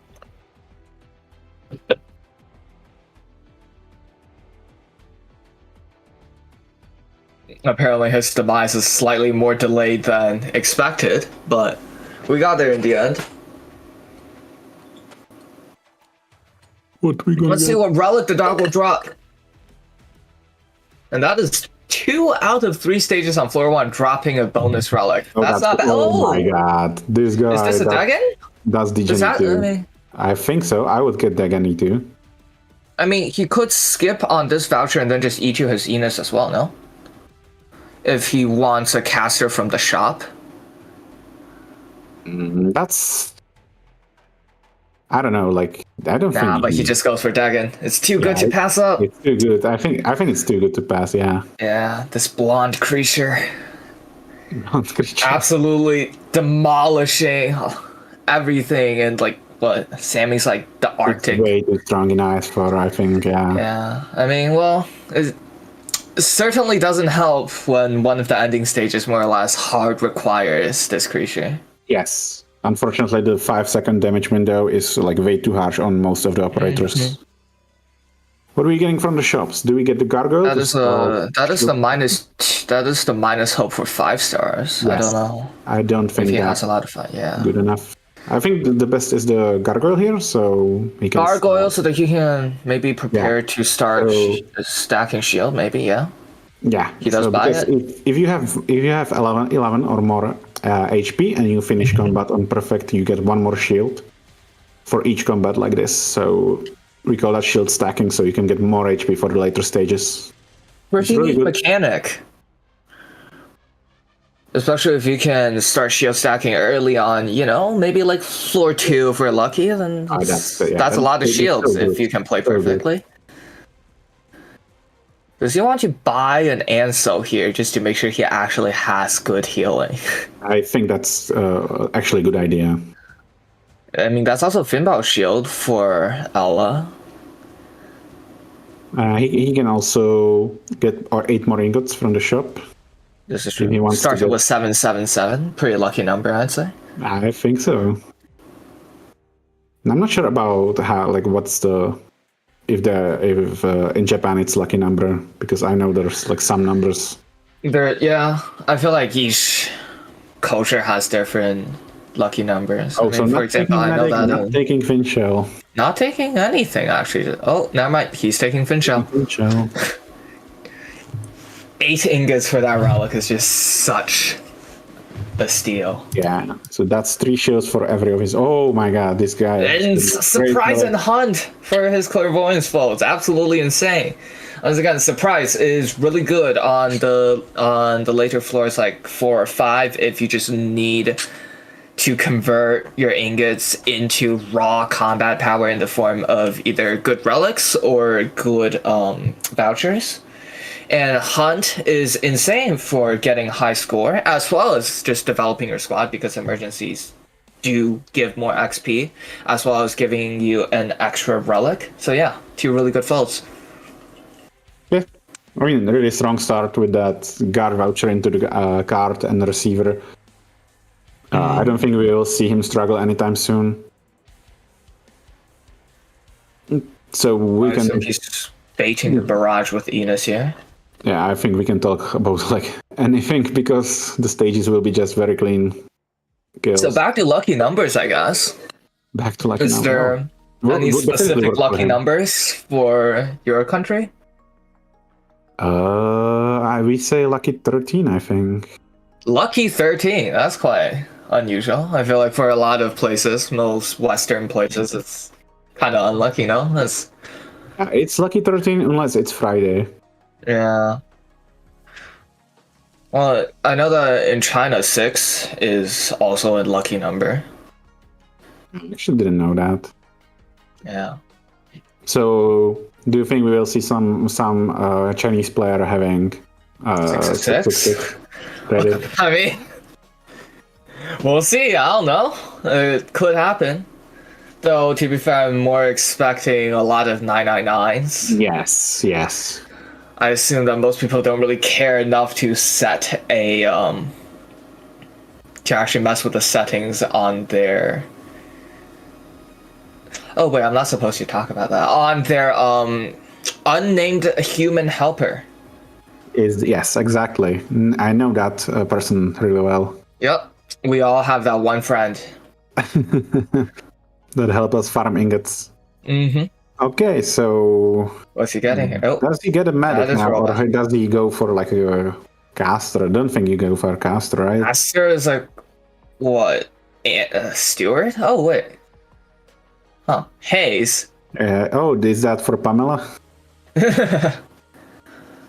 It's the JP Bros. So, lava. Lava instead of Steward. I feel like you don't really see that often. I feel like I mostly see lava for single target sniper openings. Yeah, only reason that I know about that lava is taken is for emergency prisoners. Yeah, but yeah, I can don't think you'll see that. emergency prisoners on floor 2, and this will be unwell. He has Cruz and Ella, so his sus check duty should be completely fine. Yep, should be easy clear. And he also has Dagon and Inez and the medic. Pretty stacked squad for floor 2, all in all considered. Yeah, I think his squad is really strong. Only thing he's kind of lacking is like index. Index, yeah. Would you maybe consider floor 2 net tier? I think for sure, right? Yeah. I mean, you have the 2 strongest 6 stars in IS4, all E2'd. I think like players on their first tries should nearly always get like a floor 2 net, unless just their full squad greed. is. Yeah, unless you kind of want to greed. Oh, is he actually not going to use Dagon here? I don't think he's planning. Maybe he's planning to. I don't know. Maybe he just wants to showcase Ella, and how you would do this with really just Ella, Fang, and a medic. I mean, surely he practiced this bit without Deacon, right? It actually looks like he's going to just take care of the bottom line of the. Okay, I have no idea how that enemy is named. Your trivia knowledge fails you now, Larfa. No. Oh yeah, just the big block 3 dude is typically what I call him. I think it's like something with Tyrant. I have no Probably idea. checks out with the edgy aesthetic. I mean, Sarkaz, they're also edgy. Imagine being called Civilite Eterna. What terrible parents you must have had. Did you ever look at the art of the 5-star incantation medic Vendela? Yes. Did you notice that she's basically wearing Civilite Eterna? Oh, it's really funny because I was playing Arcanine Scribble with a couple of my friends like just a few weeks back, and then somebody drew the black crown. Obviously, Plunder. Plunder is obviously a really good bottom blue fold as well because it can give you index if concorded. But he's actually quite short on top folds. That's really strong. Like, if he picks nice, he can start shield stacking early, so that's why he's hesitating, probably. Yeah, but I think still, Plunder the is, like, index way- value is just too good. So much good, so much better. So we are What do you some pick 7 here? hope. What are we picking? I don't know if he drafts Heidi, but Heidi is typically the supporter of choice for Sentinel to pair with I think Dagenbrecher. it's too early for Heidi. I think he's gonna get like Cruise. TRC? Or TRC, yeah. I strongly prefer Justice Knight over TRC. Really? The TRC, Well, actually, they have chance to sleep, right? hmm That messed me up before. understandable. I personally much prefer the 4x3 range as opposed to the forecaster range. But a quick trivia fact about another player in this tournament is ENX of Simplified Chinese server also prefers Justice Knight over TRC, and that's actually because he used to draft Neural the Radiant Knight, so there's synergy there. Oh, like for the double hit on the deploy? That's crazy. That's crazy. I mean, mostly just because you're really never noticing any significant gameplay differences between TRC and Justice Knight. Yeah. Oh, there is a chest here. I assume we're gonna go for the very standard Enos into Dagon, into Ella, into AFK to stage. Yeah, definitely AFK. Well, Okay, so he indexed upwards for this battle. It's not even emergency, so I think he's probably gonna there's no scout also. It was wish fulfilled, right? So this is actually kinda rough. I think there's a big chance of us witnessing a reset. yeah. Well, but maybe not. This is just really like you probably can get another E1 6-star or E2 Enos by the end of fourth innings. Like, is a 3 6-star E2 floor 3 really bad enough that you need to reset?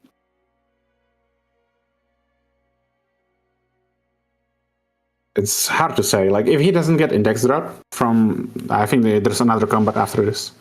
Yeah. If he doesn't get index drop, I think this round, like, your squad is really strong. Your RX is really nice. Like, the receiver is huge. Mm-hmm. But, well, if you have strong squad, but you do not have enough points, you do not win. Yeah. So he doesn't have route weave. He will probably have only like one index going floor 3, sorry. So he won't see the scout also. Mm-hmm. Maybe. Even though it's but hard, I think he has hunt and surprise. That's so good. hunt and surprise and also plunder. And also, I mean, if plunder, this right? drops a good blue fold, I think he could very realistically. Looks like no folds. Get your What would you answer, drop sir. here? Get your answer, sir. Nightingale. Oh wow, early. very early Nightingale. Path without end. Now it's so good that I have someone with me who can understand the stages. Yep. Well, I'm gonna be honest. I just kind of caught the brief, flash of the small, map preview. Oh, that's an interesting. That's interesting. Ella placement, yeah. I haven't seen it before. But I can So- definitely see the argument for it, right? You want to do a bit of damage onto the stun snipers, and also be able to take care of whatever's happening with your left side. I mean, it's probably tested and it works, but you can also just have your crews kill all the snipers. She can do it. Yep. All right, so we're looking for a good blue top fold, or we're Or looking for index. drop, or I don't know, reproduce. Reproduce would certainly solve the problem. Well, I mean, technically not, right? Because you still need a top fold. What's this one top fold right now? I actually can't tell. I think he has red one, right? Like an outcast. Was there something red? I didn't really pay attention. But I guess we'll find out after the combat. About to wrap up. As Dagon and Allah just finish up these two last enemies. Yeah, easy wrap up. Yeah, I mean his squad is so strong for floor 2, right? Yeah, it's super good. Like, yeah. Doesn't really get a level up here. Good So the money. pressure here is kind of... Okay, that's console 2. That is an eye. I would take the eye here as opposed to the console, actually. I feel like I is correct play, but console is the greedy play, so let's go greedy. Yeah. Well, because you need a top fold here. And get your ancestor. Oh, he has Nightingale already. Yeah, but Technically, it's fine. considering you want to go ending 2 in every squad, you want to have at least one of the healers, right? Like Nightingale is actually worst healer than. Oh, that is a plus Alyssal 20 or initial Hibiscus. DP. Very strong relic. Okay, and now we wait if we. That is convergence. Yeah, Good thing he only has one index, I guess. Rip his shield stacking. That's a good blue fold. That would be Sharp Blade. That would be Demon's Blade. It looks like a 50-50. Yeah, I would reset this. Or actually, technically no. It's if you go the middle route here, You can technically go to the both of the other mysteries. well, you can go to 3 out of 4, which definitely isn't bad. And actually, now that I think about it, if he took Eye there, he could have turned the last wish fulfilled of floor 2 into a shop and then bought 1 index. That would be actually good play. Or even looking back on it, he had like 31. He had 31 ingots, right? Ingots. That's that's good enough. That's like, so just spend 12 ingots on 2 index, and then you end up with 3 index floor 3. Very comfy. Yeah. And you have chance to get more index from like normal relics too. Mm-hmm. That would be a really good play, actually. Now looking forward to backwards to it. So Looking forward back? Leaking forward. Leaking backwards. Yeah. Is this SGL 1 stream again? Oh, we going? We going? There's no reason to not go. Okay, and that will actually be a combat node. Okay, You should win this with relative ease. Should be completely fine with the Degen. Or Degen. I'm not sure which one is correct. Probably Degen. I've been told by my German friends that the full name is pronounced something along the lines of Degenbrecher. So, but yeah, I can. Then again, Ian can't read. Same. Well, definitely, that's me. Definitely. Yeah. Yeah. Let's see what his placement is. Pretty soon, I assume. Yeah. Okay. That's boring. Show us something spicy, like the Ella placement from the last map. Actually, it's stacking quite early here. Yeah, I think Ella should have. Oh, that's not. That went on to. That wasn't a good place to mine. Should be fine. Well, I can't really see that. Oh, now I know what Dagon's HP was. It wasn't good enough. I was gonna say that due to some minor technical difficulties with the stream, it's really hard to tell what exactly is happening. But the Frost Archer is going to be dead. Would his Dagon be back up by the time that the melee dude comes around? I'm not sure. 30 to 45 should be like low. Should be. And Dagon is 10-second initial SP, if I remember. Yeah, I don't think the skill will be up there. Oh, wow, but let's say Alice is going to be able to kill here. Or get very close. That will be a kill, I think. Yep. Alright. That's the biggest threat down. Now we have these annoying rednecks. I'm not sure if you call them rednecks, actually. I can't really see their neck. I can't see a lot of things right now, actually. Yep. We need to work with whatever we are given. It's like, have you ever heard of AI Minecraft? Oh, I did. It's like That's what I feel like right now. it's like that AI constructing video. Yeah. Right? It's what the AI thinks will happen. I've seen some that was like really fun to watch for a few minutes. Then it gets kind of old, but yeah. Mm-hmm. Okay, so that was really good combat for him. It wasn't. If I remember, that counts as an emergency, right? No. In the score screen, this is like an encounter. It's not even counter. Well, in the score screen, it's an encounter, but the XP. Yes. That is another shop, but I think he should absolutely go for the Originium here. Didn't he pick? Oh no, it was from the start of the. Yeah, I think you should get the Originium, and then I think you just have to. Oh, he reads again. But if he picked Originium there, then he could have plundered on the next combat node and then ended up with 2 index to really see what's happening. Yeah, that would like help his index economy. Draft Yato. Yeah, it's so easy. Okay, so it is not the node that's unreachable to him.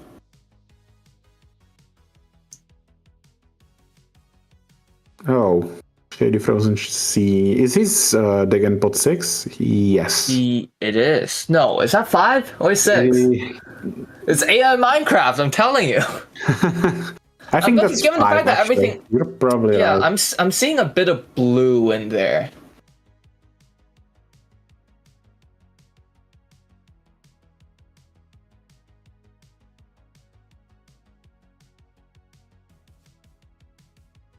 I mean, pot 6 Degen is like 21 DP, right? So Yes. So I feel like I seem to recall this being a 22 DP Degen. It doesn't really matter on normal. I mean, it doesn't matter right now because he has 22, Ella and Enos. Oh, that is a 22 DP Degen. Yeah. Did he? No, he does not have net already. So this is actually not -2. True. One of the positives of not getting floor 2 net, I suppose. Or just not getting that. The Shady Frozen Sea gets like... I mean, Shady Frozen Sea even without that is already quite even without it, it's like hard map. Oh, but it looks like he's still going to do the Ella placement to take care of the casters early. Yep, should be fine for him. I mean, there is Finbok Shield on that Ella for a little bit of extra survivability. I mean, that caster won't even reach her, I think. Like, they cannot reach her. Oh, I don't remember exactly. I seem to recall my Ella dying. But I'm not sure if that was on emergency. It actually looks like we have our 3rd caster with us. Hello, Nexus. Mic test. I can hear you. Yes. Alright, I'm clear. Alright, sorry I'm a little bit late. Try to get here as soon as possible. Don't worry, it happens to best of us. Oh, looks like Alyssal just ran out as the caster came out, but luckily Yato is here to help. Yep. Kills it. So, do we get the army of guys at the end? No, right? No. We get an army of boats instead. Look at these cities. Boats.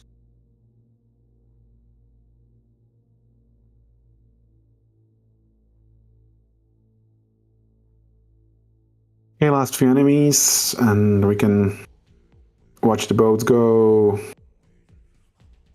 As we watch Enos fail to 1v1 the Collapso, actually. That defense down tile is rough. Mm-hmm.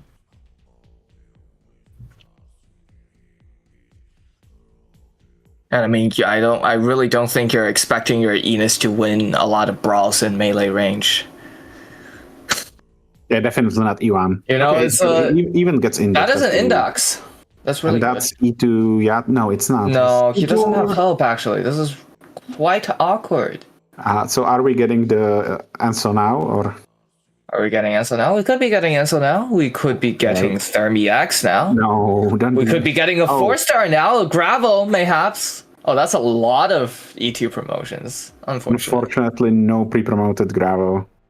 Looks like we'll be grabbing ourselves Are we going down? We have to go down. Looks worth it. I mean, that's the only chance of him finding a floor 3 net. Yeah, but this is not guaranteed to be a scout, right? This is not, no. Oh, it's Bosky, because there's lost and found. No, not necessarily. I think this is No, if there is a boss key, then there is a lost and found. Oh, it doesn't work the other way? Okay.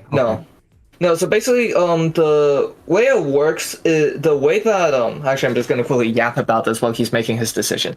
The way that node generation for non-combats work is that there's kind of 2 pools for the game to pick from, right? There's kind of like the everything pool with like your shops, your wish fulfilled, your downtime recreations, your safe houses, and then there's the pool containing encounters, boss keys, and a choice between either lost and found or scout.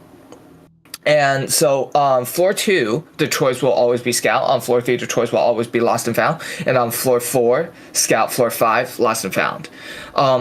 So basically the way it works is that the game will try to generate the ending related node first, be it your lost and found or scout, and then generate your boss key, and then generate your encounter. So this is what people mean when they say, oh, if you see a boss key on floor 2, then that means there is a scout. Or if you see an encounter on floor 2, then there is a boss key. I see. And also I just want just a quick note that this does not apply to the first column. Yeah, I know about the first column, yeah. Wow. You would think That's you would good realize. knowledge. Good knowledge. After hours of IS4, I still never realized that. I mean, this was actually discovered by Babel, the organizers of this event. Alright. Got quite a lot of data. Okay. He also used his console, right? Did he? He did, yes. So Okay. this should be +4 hope. Yeah. For Plus 4 on this and the this final node. bonus. But yeah, plus also just a 8. quick side note, there won't be any more resets. Yeah. I mean, the This moment. is the run that he's either making it on or that he's dying on. Quite exciting. So far, it's looking good. Of Well, I course, it mean, depends on what 6-star tickets he gets, right? The- What is he looking for now? He Make sure- has transceiver, so it's good. He fixed his transfer hoped curve with the console. yeah. But I think, in my opinion, transceiver is the biggest lie of all time. Oh, you think so? I've lived it enough times. Whereas the classic get transceiver, and then it's the dual tickets on floor 4, right? And with transceiver you get 3 of them, Yes. and then has everything except for your class squad, and you're just sitting there. It's like, That's the curse of the glass squad, yeah. you know, You can I really blame wish I could transceiver on play the that. video game. But yeah, Really looks like wish this will be a Happens. pretty simple solve.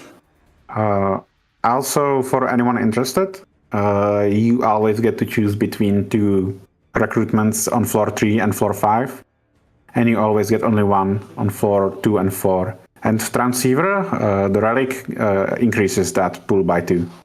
So that's why he has like 4 choices. And that's Pretty E2 Ines. E2 Ines. You don't really need Nightingale throw. Or maybe you do if you want A as well later, I guess.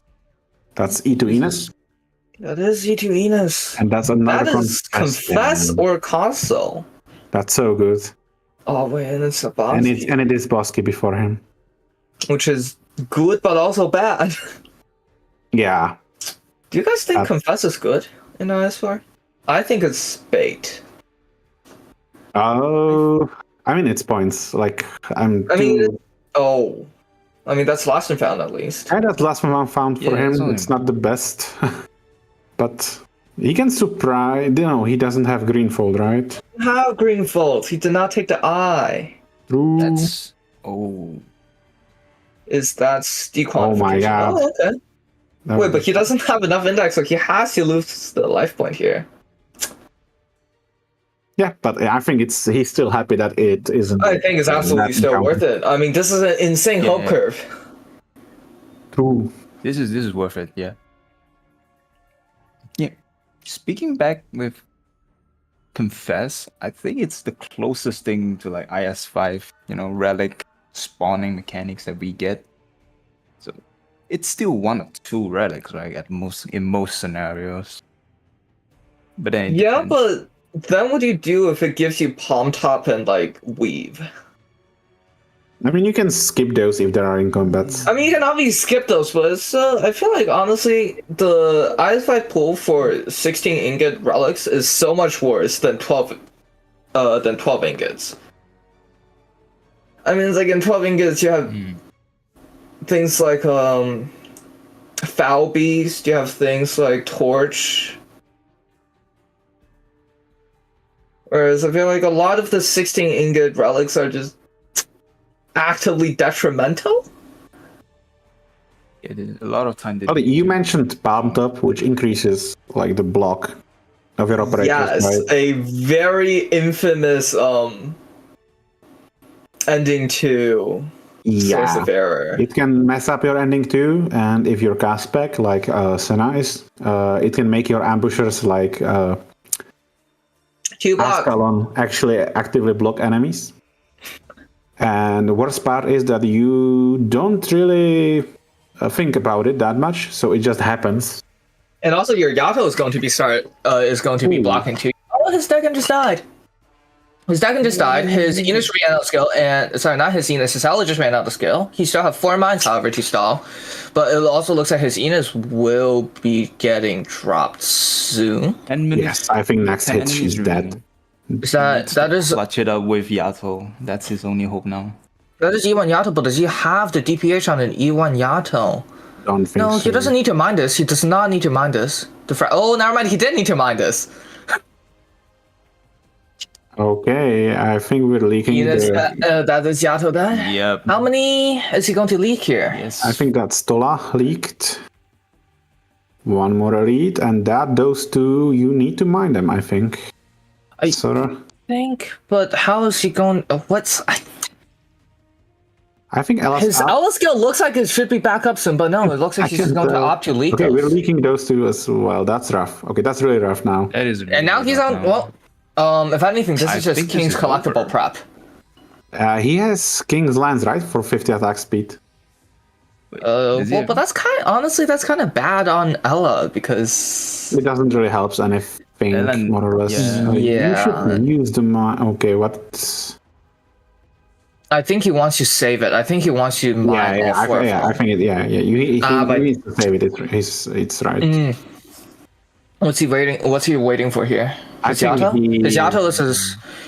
and then maybe if he tried to squeeze with his Fang, he may be able to just get his Dragon Breaker back up in time. Yeah, he definitely needs his Dragon Breaker. Yeah. But he needs to start squeezing with Yato now, I think.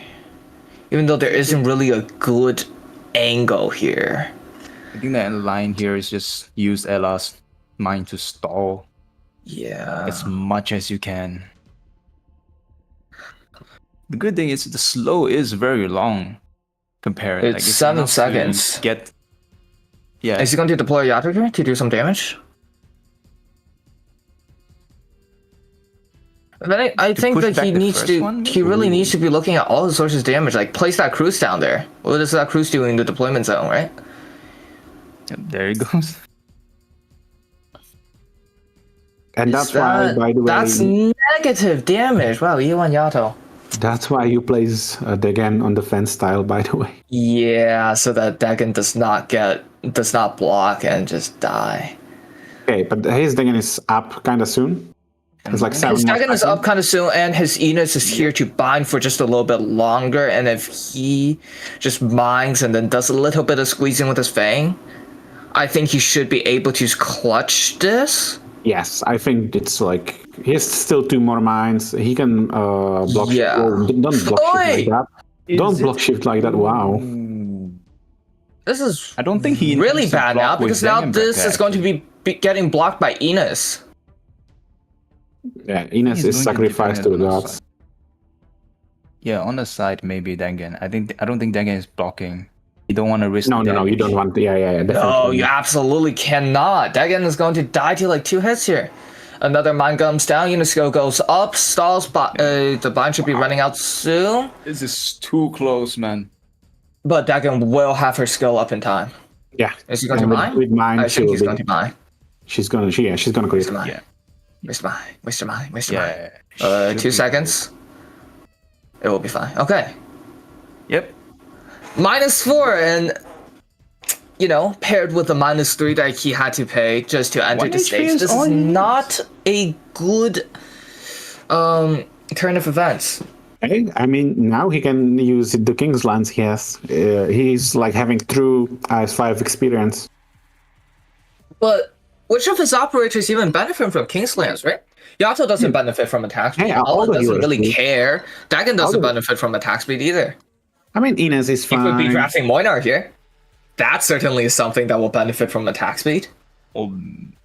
I heard that the JP players really prefer their Shu early. Yeah. Oh, And that is another tank in the end. Hello. oh, we did that's see tempting. Freenian today already. Yeah, with our Ian Zone Aoao, but it looks like it will just be Shu. Once Damn. again, Nian kind of does. Oh, well, is it Nian? It is. He does. He need healing. Nope. This is the true soy sibling power creep. You're like you will prefer Shu even when she's not 0. You versus the defender she tells you not to worry about. Hey, the grass is greener on the other side, I guess.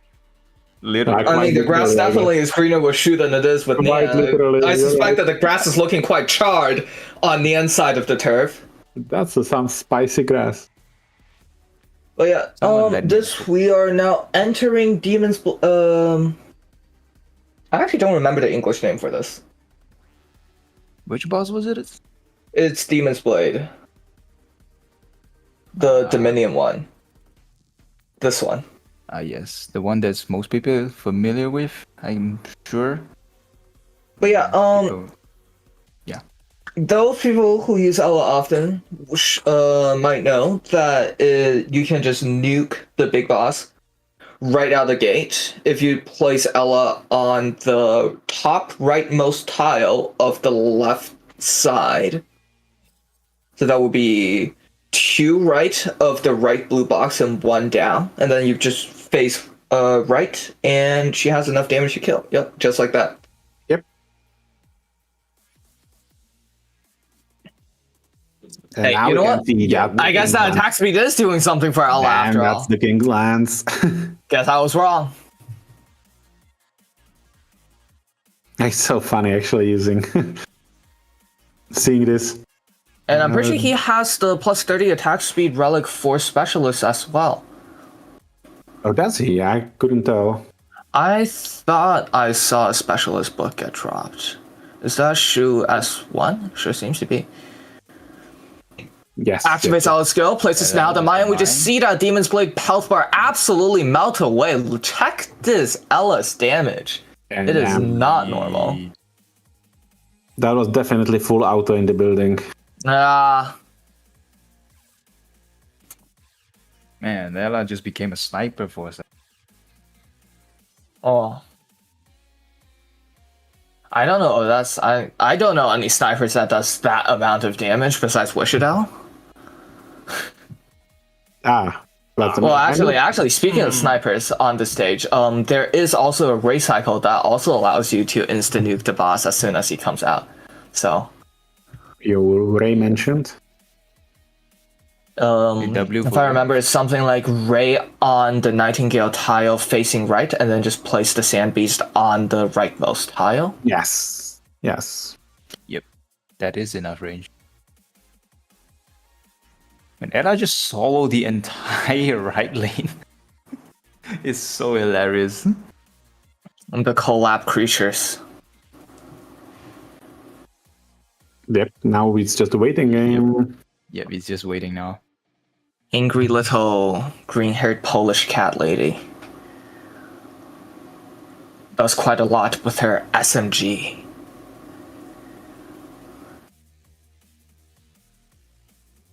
So, is she gonna kill it in 2 shots or 3 shots?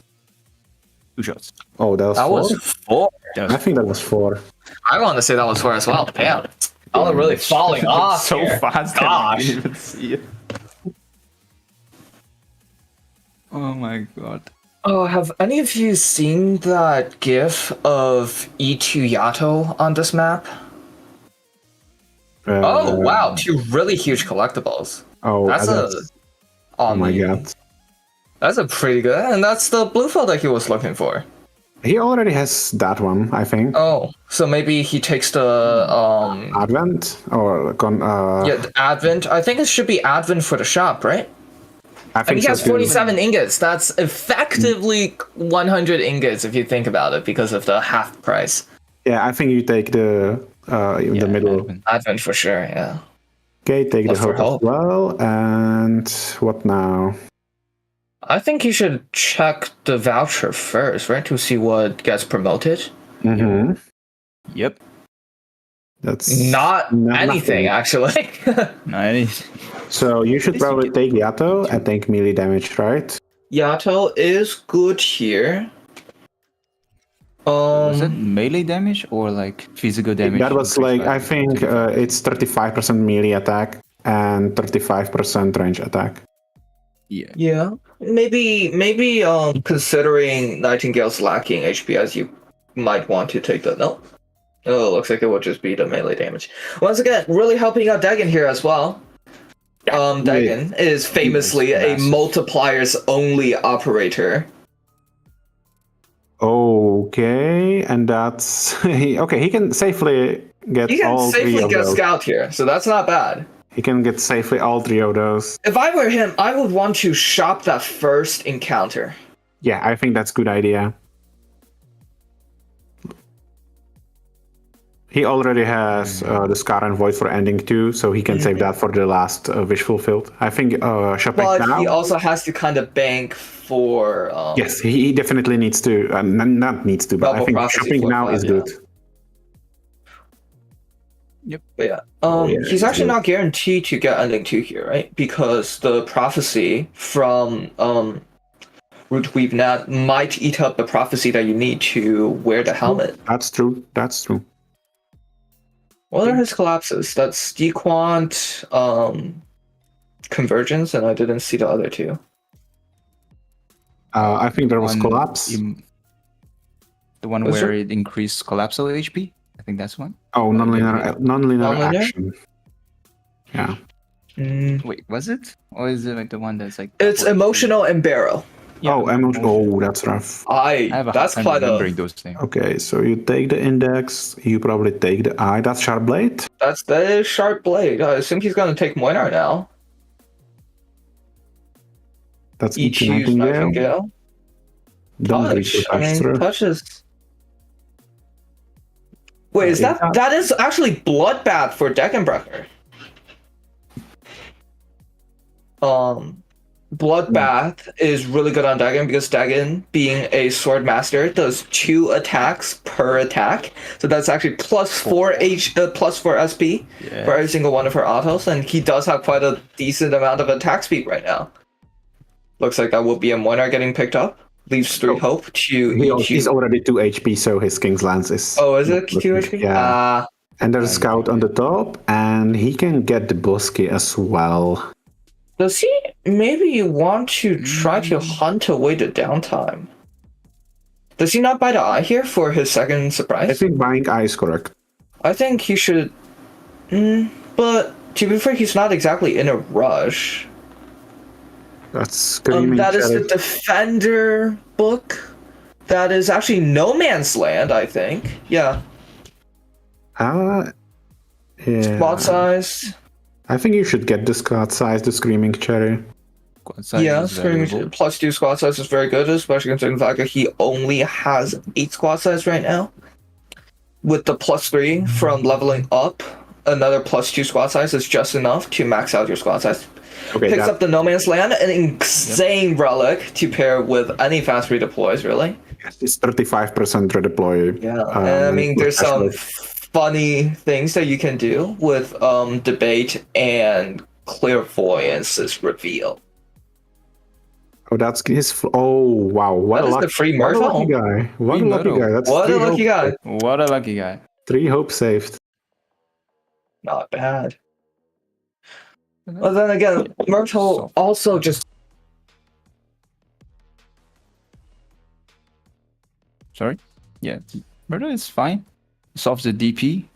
I think that's an Helps insane with pick. the DP issue. With the barometric anomaly, like decreasing your DP generation. It's the first barometric, so it's 20%, right? Yes. Yeah, yes. 20%. And then let's think about like the downtime recreation. Like, what do you think he would go down there? Like, what is he It's looking a for? hard choice because the Bosque is good. I think you should go scout he would and go. then take a look. Scout. The question is, he doesn't have much resources, so I think he might even just use something to turn the downtime I recreation think into that something he else. should use his upper blue fold and plunder here. Plunder or hunt. I think it's not But really. I think you should definitely use the top blue fold here.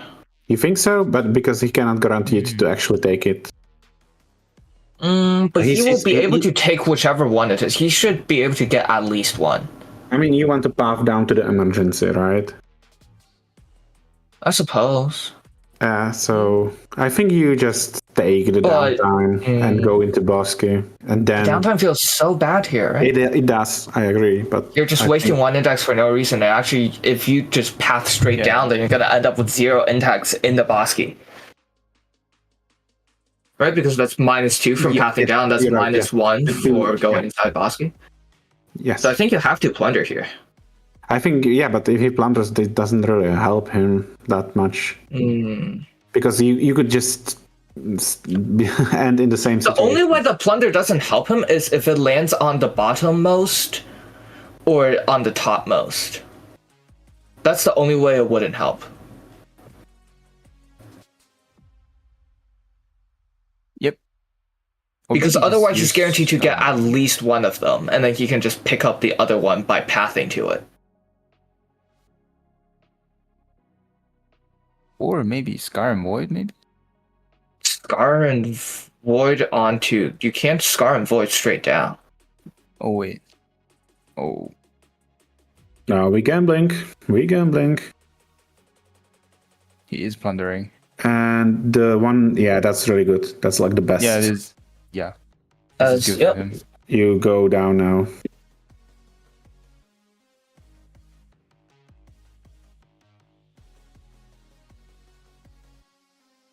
Oh, he is going for Oh, yeah, it's the one when you get one free roll.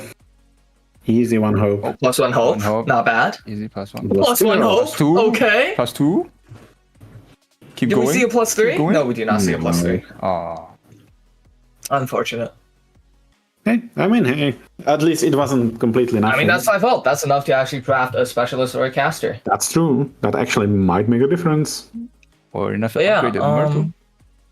And he's not blind in the Bosque. and that's now 6 hope because of the plunder. Oh, can we tell what Bosque is this? This is I'm trying to read. This is auto SP. Oh, so SP reduced with like concentration Yep. disorder, right? So Should your be. operators I'm pretty sure that's will- what it said. Yes, that is what it said. Okay. Yeah. It's really So convenient having the live stream pulled up on my second tab, so I can just essentially get a free bro back. Ooh, smart.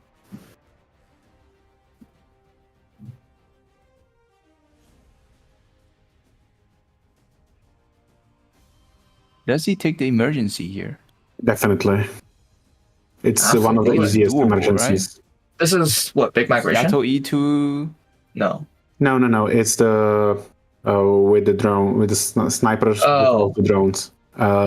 the freest 4/4 map in my opinion. I think Big Migration is the freest one. But Big Migration, I think Big Migration can be Really? somewhat. Oh, that's. oh, it's noise disturbance is the name of the map. Yes. Sometimes I wish there's just some quality of life update from Hypergriff that we can check the maps right from our home screen in IS. What do you mean check the maps right from the home screen? Oh, like look at. You know, like there's like these Yeah. maps. in Well, I mean IS. that's what we have external wikis for, right? Yeah. Right. SB down and skills automatically activate. You have a passive Myrtle now. Oh, passive Myrtle is like so nice. Mm-hmm. It could also be your downfall if you're trying to use it to block. I've definitely seen it happen.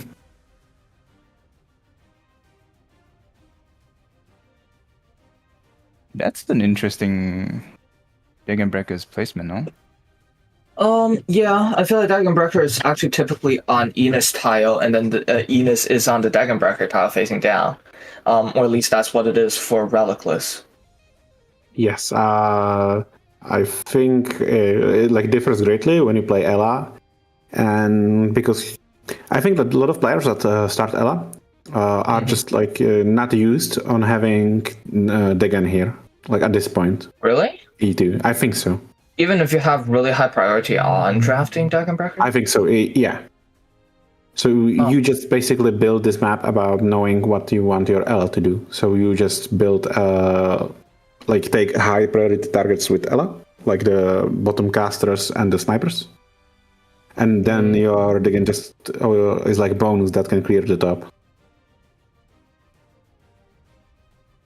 Or is Like Dagon because, placed there? for example, if you play, like you said, if you train the Relicless or if you play Vanguard card, Dagon is usually on that Ines style, because she can actually like deal with everything on this map basically on her own, apart from the starter, I guess.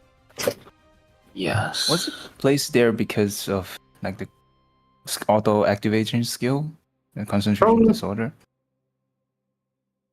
I'm assuming you it was don't want to. I'm not Very sure. I mean, right? we can find out if we run into the stage again outside of Bosky. That is another Omni ticket.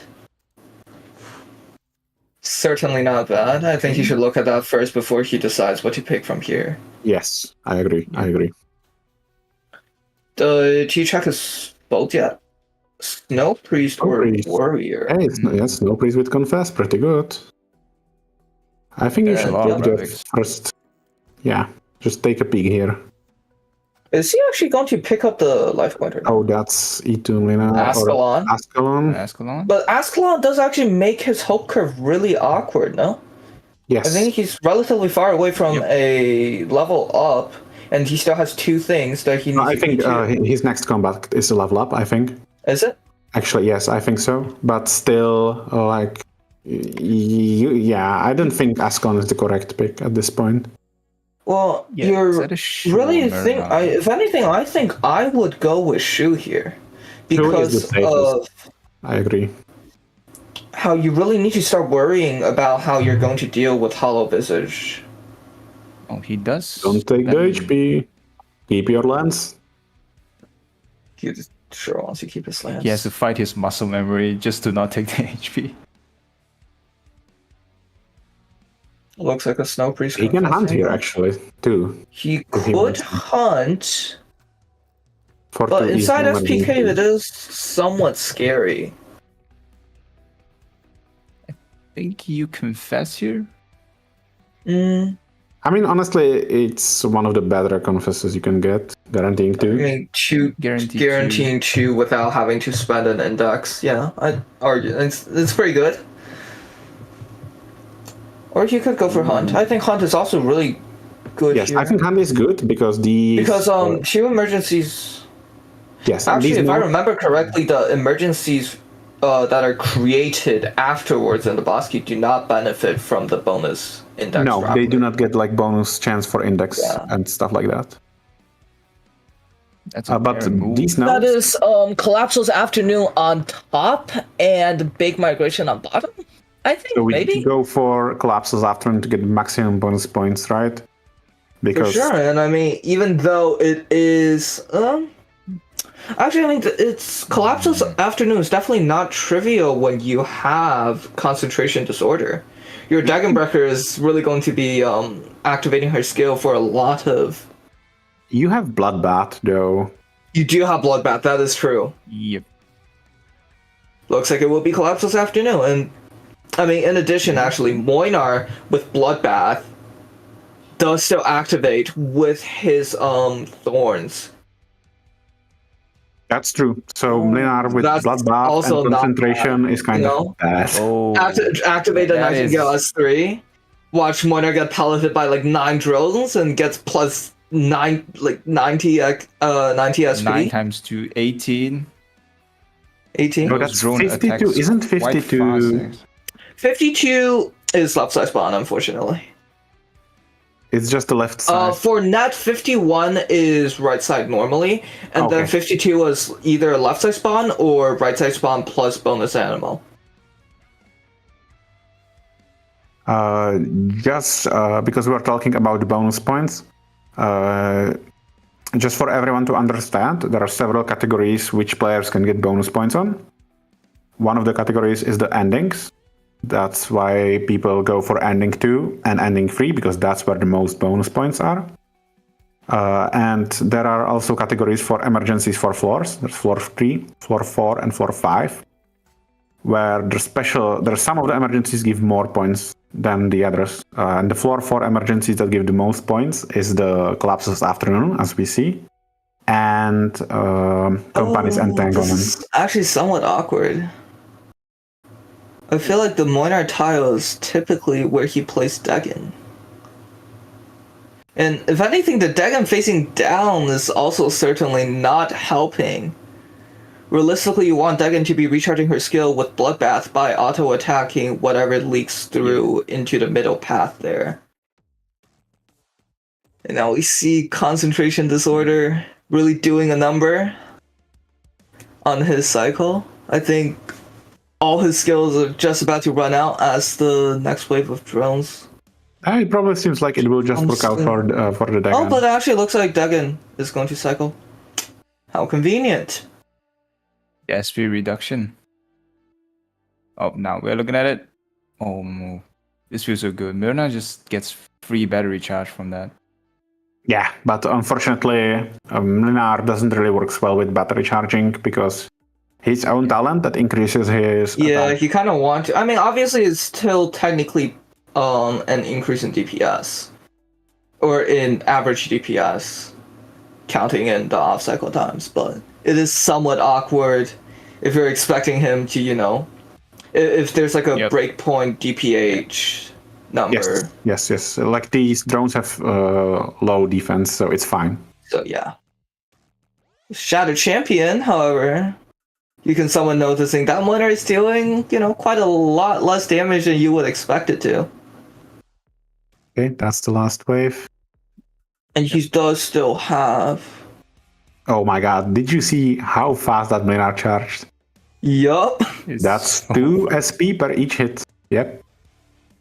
So Not not used to this. And obviously taking close to 0 damage because of Nightingale's S3 Sanctuary. But yeah, I'm sure casters before us also covered this, but I just want to quickly bring back up the reason why you take Nightingale in IS4 when you're going for Ending 3 is because the final boss of Ending 3, Chrysalian, does a lot of arts damage. And Nightingale is kind of the anti-arts medic. In addition, if I recall correctly, Nightingale also does quite a lot for Ending 4, because when you're placing your Moinar and your medic on the right side to kind of tank the Yellow King, the Yellow King also does arts damage. So Nightingale can also help with your Moinar sustain.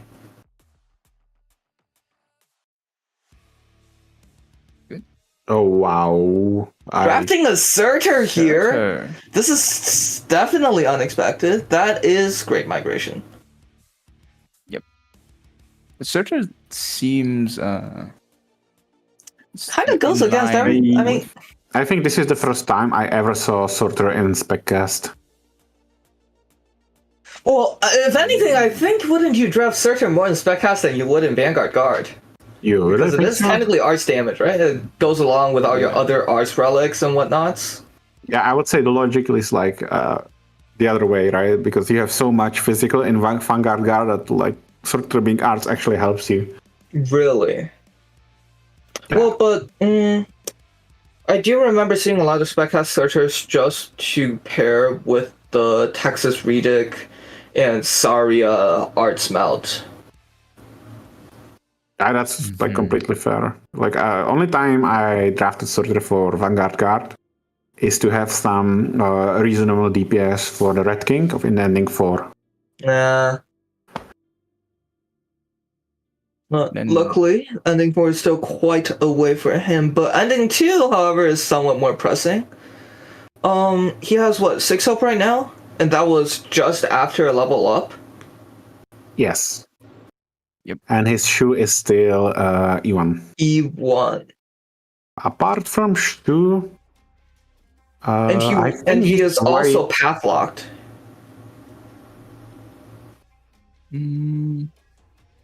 He does have enough interference matrix to go downwards.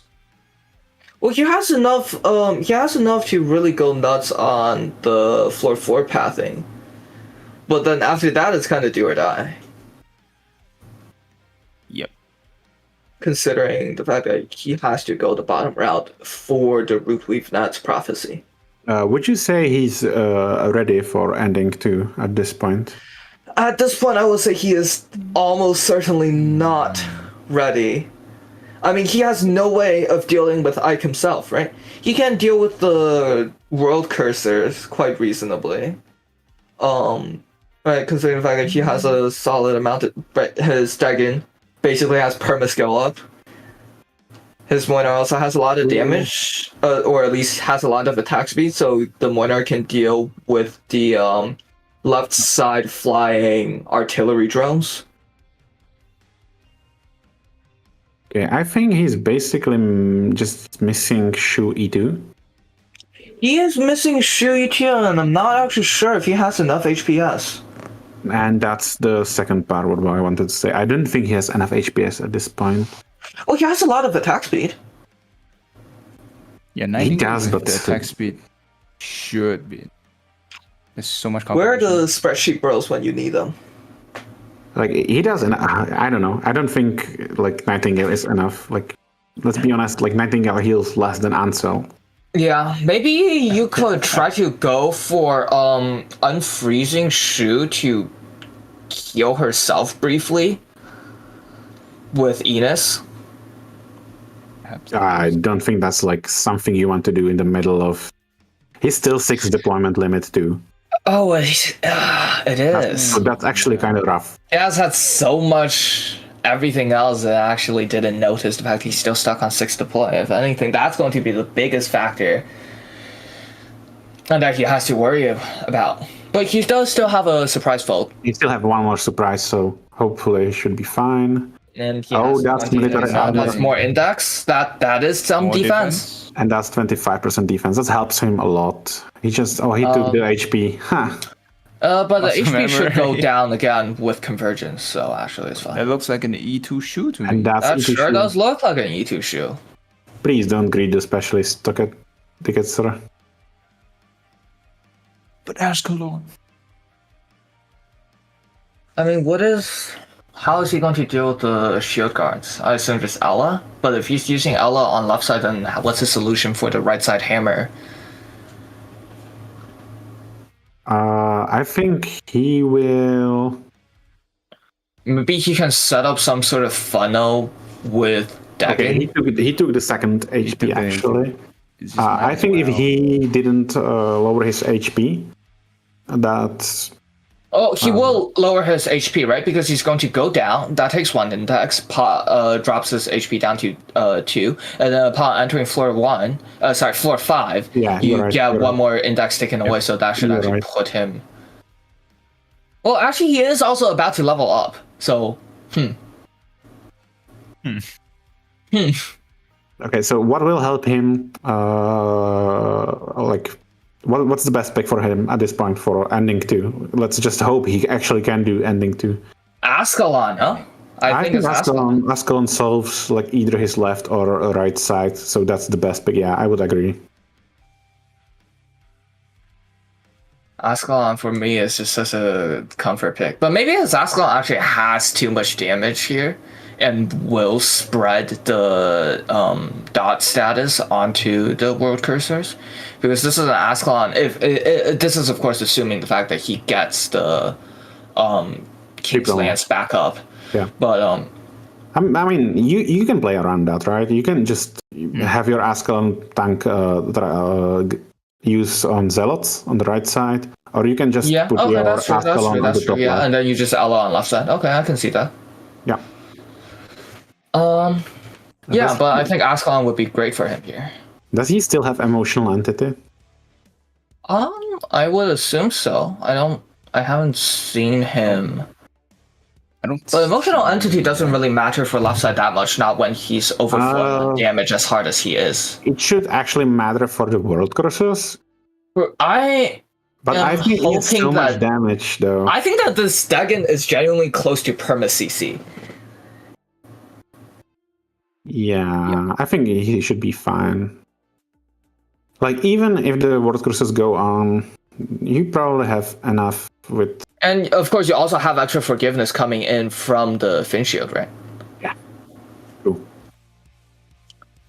This is a very aggressive placement on this map, by the way. I think he knows he's like definitely strong enough for this. He has so much for his whole team comp right now is kind of just screaming forgiveness.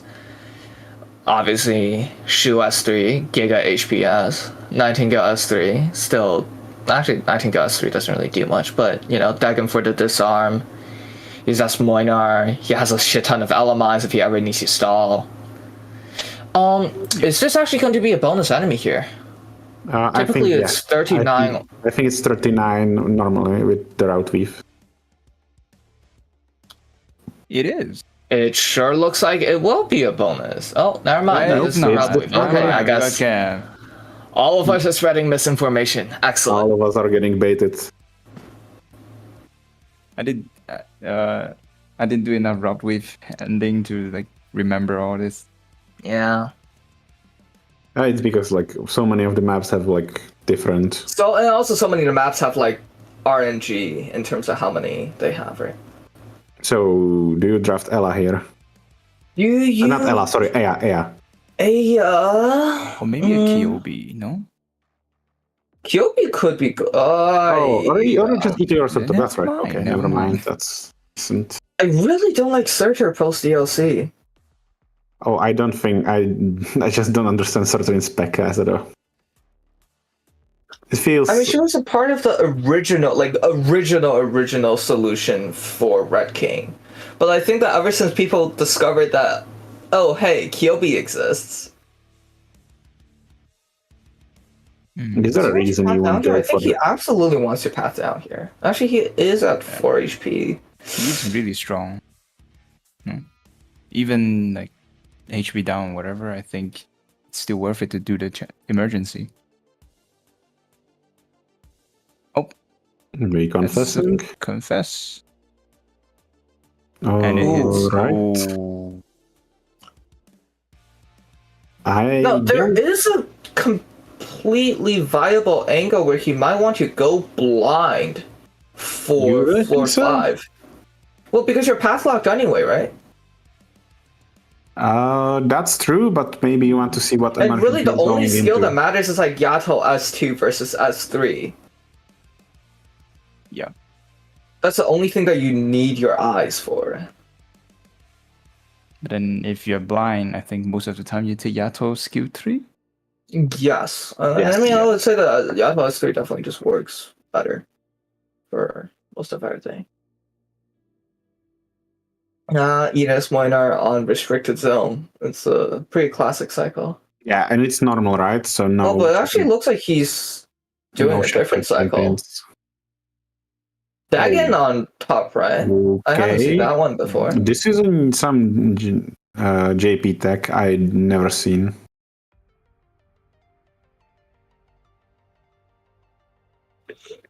But then where does this Miner go?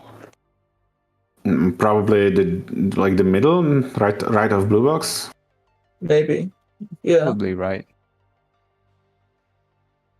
Possibly That not. Yato has so much damage. Yep. Okay, never mind. It is right side.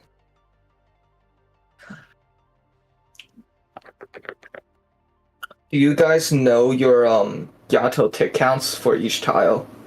No. My Yato is pot 1, so I don't use Yato in IS4.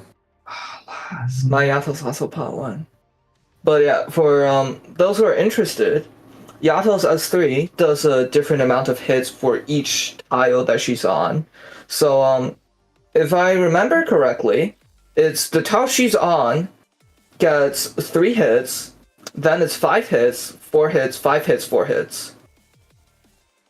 Yeah, I think that's correct. I only know the first 2 tiles and her own tile.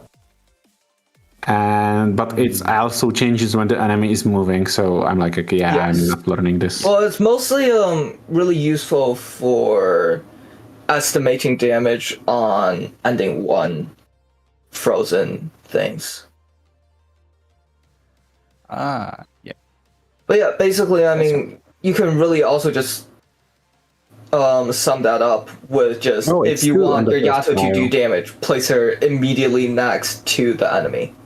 I didn't even know that it's a 2 on the first tile. Is it a 2 or a 3? Oh, it's a 2. Never mind. I guess I'm once again spreading misinformation. Thank you, Seal. It's our job to spread misinformation while sounding completely confident. I swear to God, somebody told me it was 3. Oh, okay. He's fully committed to the HP now. He is fully committed indeed. I think this is an Ascalon angle. Even at E1, I think it does more than enough. Well, I read the Japanese text for Ak as a 7. I was very confused as to why there's something that costs 7 hope. That's not right. That's not right at all.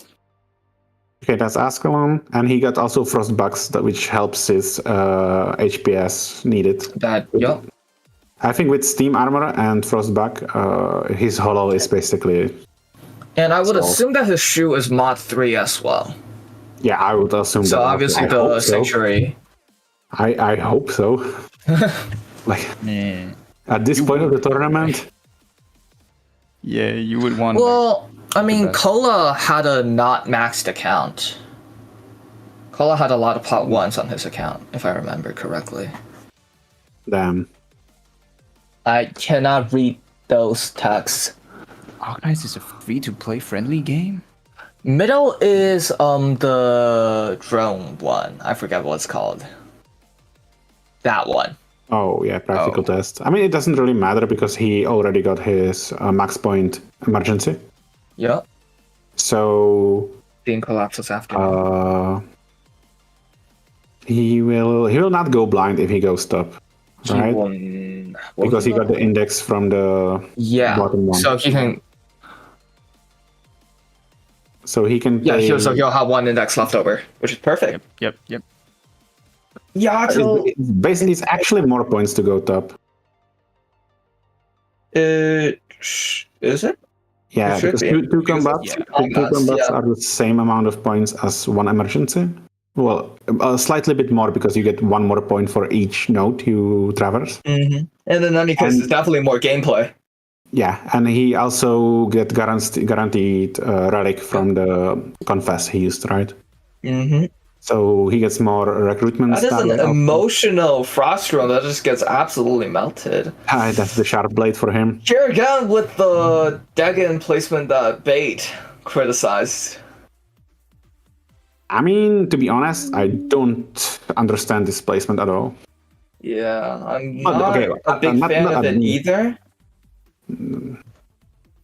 Because I feel like this Degen is kind of doing everything that that Degen could be doing on the top left, but just worse. Yes. He is going to try to kill the cannon enemy with Ella. No, that's... She was outside of Nightingale range, but that hopefully wouldn't matter. Stereo placement for Moiner. I shouldn't. Who was the other player that did almost these exact same placements? Wasn't it the other JP player, actually? I want to say it was the first player of the tournament, but I'm blinking on their name.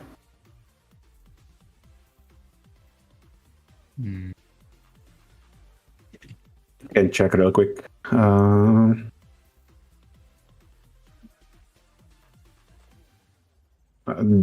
That was Lirin, right? Or Irin? Yeah, so actually that was the traditional Chinese player. Yes. I'm trying to make sense of this Degen Breaker deployment. I think like he's just like used to I this. assume that there's probably like some video somewhere that all of them got this placement from. Yeah. It's safe to assume that the JP players know each other and probably practice together a bit too. And evidently somehow that leaked into traditional Chinese as well. Oh, damn. Actually... Okay, you know what? It's fine. Ella cleans it up with her SMG, not an AR.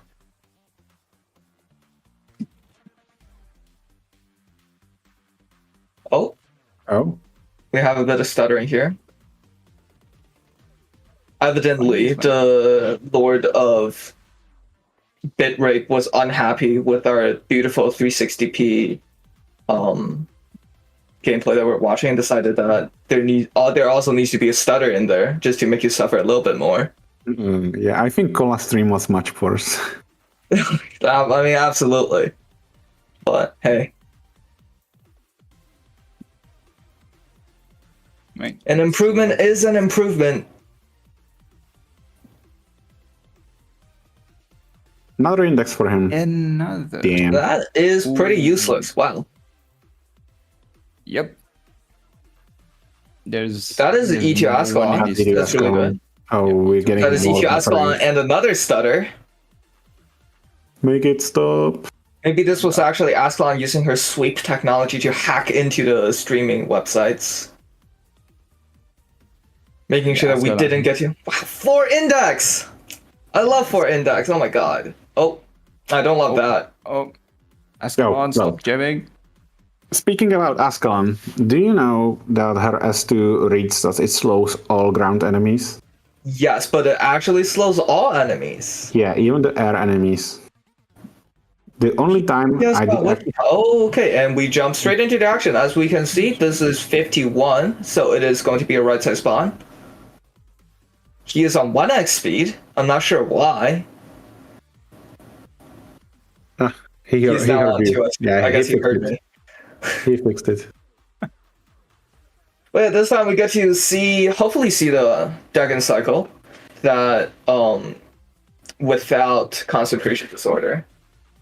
No, he does the same placement as last time. It's depends on where he places Degen. Oh, but he decides to face Degen right this time. Yep. Yeah, and the previous time he faced Degen down to the wall. I'm not sure why, but maybe trying to reference. I assume it was just kind of done in the spur of the moment, and then probably looked at it afterwards, like, well, guess I just have to live with my mistakes. But yeah, as we can see, he is still hard stuck on 6 deploy. Yeah, but he is still afterwards. Right? Did he take Advent? I think so, right? I can't tell. Sorry, I don't remember. Sorry. I mean, I would assume, I would hope. I don't know what the other choices were for him. Yeah, I think it was the blue fold and the red top fold. It was stone and the top red. Yeah, I think and in that case, I hope he took out. I would, So, I think we're looking to go on a little shopping spree at the end of, or maybe he could Scar and Void helmet here. too. Yeah. I mean, Do we see technically, the Dagon? No, we do not see the Dagon. Unfortunate. Oh, no, never mind. We do have the Dagon Aegir. I mean, You have technically, some he can wait with Scar and Void because he's still. Because if his prophecy note is bad, as in he cannot choose ending 2, you can probably just not take the helmet. No, well, but you do actually still want the helmet for the bonus points because of You the only way get bonus points if it's ice cold, right? I thought you also got bonus points. No. There's no bonus points for Lofty, even if you have the helmet. So technically, you can greed it a bit. Another index. He is also almost max level. And still short on I think one squad size. every single stage that he clears so far has like an index with it. Last 3 stages were +3 index. I don't think you take You want to anything draft from Aoao here. here? Or Cardigan? Cardigan's... I don't think it matters. Well, I mean, So- Cardigan, a neat thing about Cardigan is the fact that Cardigan can actually survive one shot from phase 2 of Sentinel. Oh, really? That's a neat thing to know. That's squad size, frozen husk, and shield. Shield. I think shields. squad size. I would He's say still short shields on one. actually. I think having some leak protection is good. Maybe. But it's also just so not comfortable being on 12. What is that second one? Is what? I think it's barometric level 2. That's Dequan. Okay. He does have double prophecy. Okay. Yeah. So he should probably take helmet. Wait, but he did not scar Oh, and he void, didn't nor even. He did actually didn't scar and void it, and not surprised. That is ice cold. It's cold. Yeah, ice cold. Yep. But that shouldn't really change anything for you. For him, sorry. So I think he can scar and void the encounter and then route up to the top, whatever that mystery node is. Mm-hmm. There's decent chance it's Bosky, right? So No, there's no. But you can't, because then you have to be eating a combat node with your scar and void. I mean, Don't take that encounter. You don't have any other way anyway. No, you can do the one that's above the rightmost one, right? And then you scar and void this encounter. Because you have index. You have plenty of index. You're not short on index, so you can just Wait, burn one he index. needs to go down. Well, yeah, he needs to go down. So what I'm saying is that he scar and void this encounter that's immediately next to him. I would do that. Hey, is he gonna take it? I don't think that's the way, sir. Okay. As him into the shop.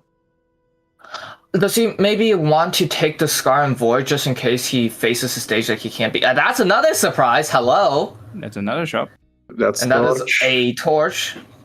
That is also the 70% malediction. Yeah, I don't think Pretty good for casters, but actually surprisingly, I haven't seen any casters. I think he doesn't have any casters. Yeah. You take the torch is decent here because of Bloodbath. Really solid on ICI if that is what he's trying to go for right now.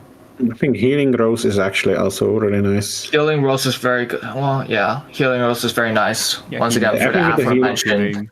Yeah, your Nightingale will just out heal. Mm-hmm. And buys another surprise. He doesn't seem interested in the Rose, even though it's 4. I mean, he should have enough, right? Yeah. Especially with Torch as well. Would you buy the index to prepare? No, absolutely not. Refresh. Okay, Rockhorn. Rockhorn. Endless Infection is pretty tro here, I would say, considering the fact that realistically, if you're ever ending up on floor 7, you are going to be going there with your 2 other ending relics. Defender book? Was that the Defender's book? Oh yeah. That was a Defender's -3 DP plus 60% HP, okay. which I mean, which it's makes Cardigan fine. better. It makes Cardigan better, but it doesn't really do anything for his ending to sustain, right? Because if you're bleeding out, you're still going to keep bleeding out. It just changes how long you have until you fully bleed out.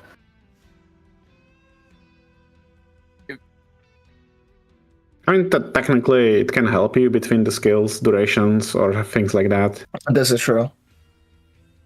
I think you take the Amas. No, there's no reason to take the Amas. No, there's absolutely no reason, yeah. Yeah. I think Amas is good if you are... just take the cheapest relic for the points and 1 recruitment. I would buy...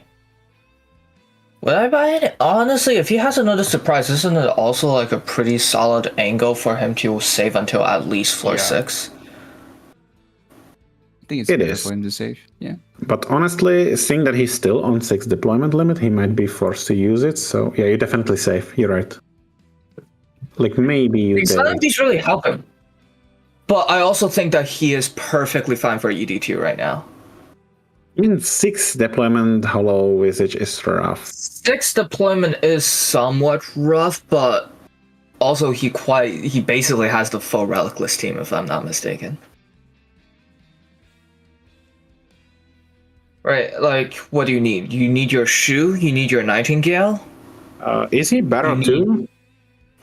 Is it Barrow 2 or is it Barrow 1? I know he has Barrow. Is it 2 or 1? I can tell also. I believe it went to 2. I'm going to assume that's where it be no mountain seas, because of how long it is. It's sure. No, it's enemies contained. Requested enemies found, yeah.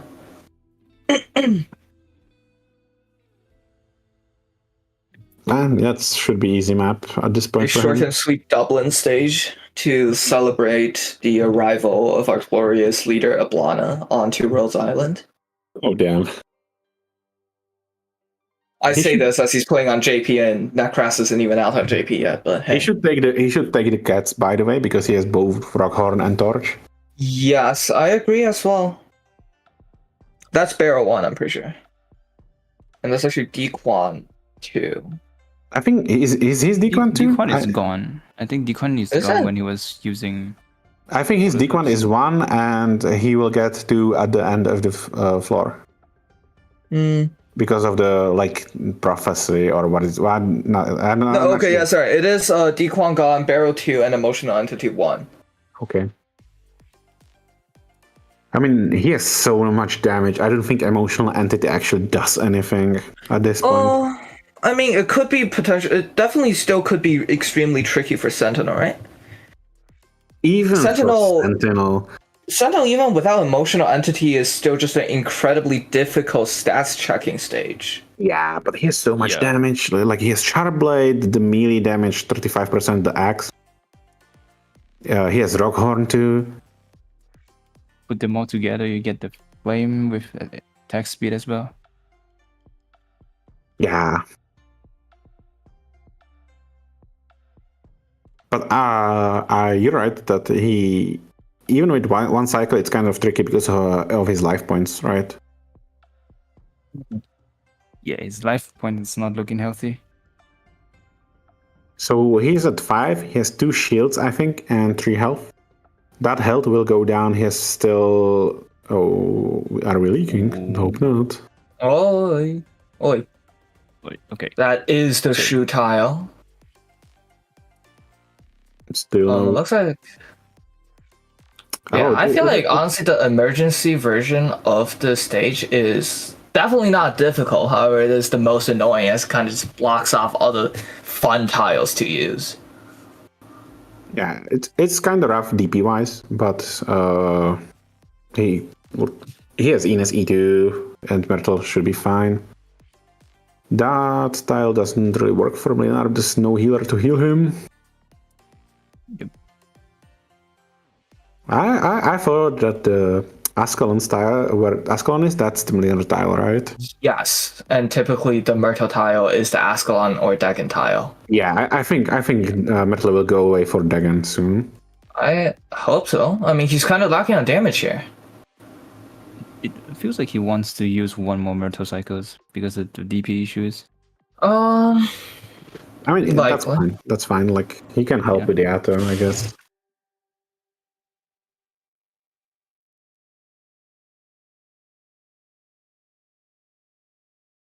Oh, we retreat Saxcalon.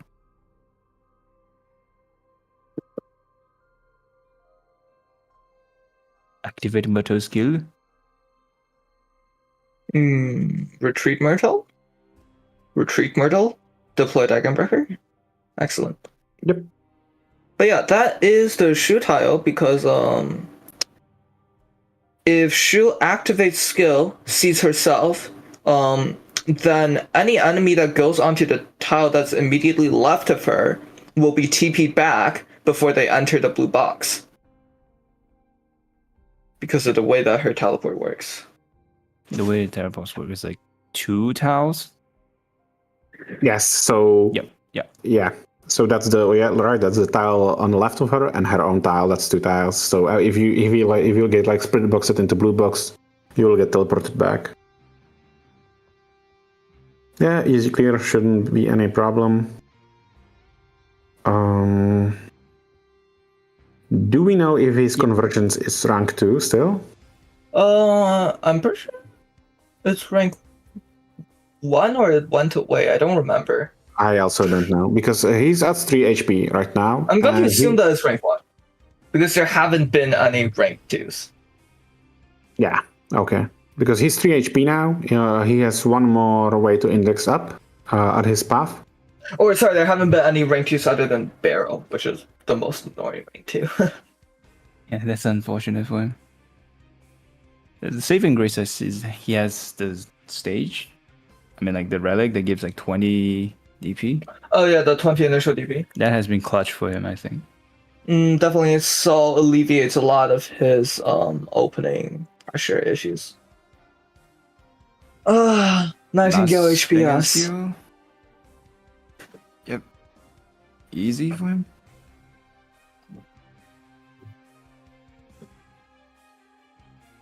So I assume he has to, if he wants to go for ED2, he definitely has to eat away the combat node that's coming up now. Ooh. And that's more ingots! That's more ingots. More money. What an insane shop run. He could... What could he draft here that can actually help him out? No idea. I don't think there's anything else that he wants to draft from here. Reed, maybe? I think it's... Redick is not really that helpful. Yeah, but she's such a dead weight if she's not E2. If anything, I mean, I think that he will be chilling way harder if he just drafted Zola instead of Surtur.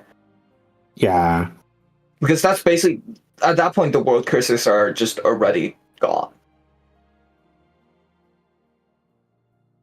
Sure, you can just like kill all the zealots with Zola also. Yeah. Yeah. You can basically Actually, the Radiant Knight is a very good pick here because it does not cost any deployment, so it's kind of just a get out of jail free card for him. Okay, so what is that? Instinctual. Well? Do we Scar and Void? We have to. We have to Scar and Void no matter what. It's just a question of do we go ED2 or not. I think he wants you're right. Sorry, of course. Yeah, you're right. So now get his helmet and pad up. See what's the wish fulfilled giving him. Maybe it depends on whether if he gets like one more deployment slots from it.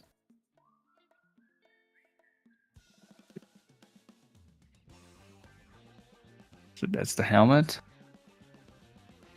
+3 hope. Yep. There's no way you don't go up, right? No way, right? It's literally free. I mean, technically it costs you minus 1 HP if you go up. It's just but I think that's like so worth it. Like it can make your life so much easier. Like anything. Yes, 3. And that's options. That's hope. That is actually Glorious Casimir's a pretty incredible relic to pair with Nightingale. I would. Oh, okay. Never mind. I mean, you're right, but his damage is so soft. His damage is so soft. Yeah, Glorious Casimir's would absolutely just solve Sentinel for him, in my opinion, because of the fact that with Nightingale S3 giving all your units Arts dodge, if one of your units is on a seated tile, which does Arts damage over time, then they basically constantly have the plus 70 attack from Glorious Casimir's active. That is true. This is a neat little thing that came up in the Caster's edition, actually. Wow. Yeah, that's 370. It's not a joke, actually. It's a lot. But now we're still dealing with 6 deployment limits. Yeah, but it's That is Same. rough. If you take like the cats. It is Sami. Yeah, it's Same. Oh, for a moment I was looking at this and just thinking about Visage. No. Like, I guess unfortunately for him, it's just a Sami. And I think his 6 deployment Sami is completely like fine. 6 deployment Sami is so soft. Yeah, I think we should. I think we could maybe start. Oh, he didn't take the cats. What do you mean? You have Torch and Rockhorn, sir.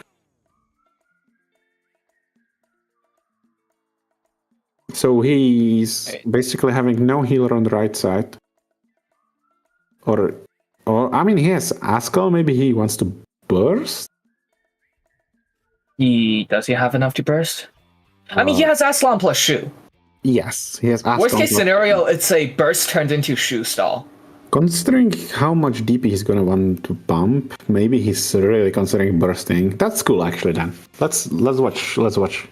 I mean, I'm interested. And I'm interested to see where he takes it. Even though I think it's solved regardless, unless he mega trolls it. But I believe in his gameplay.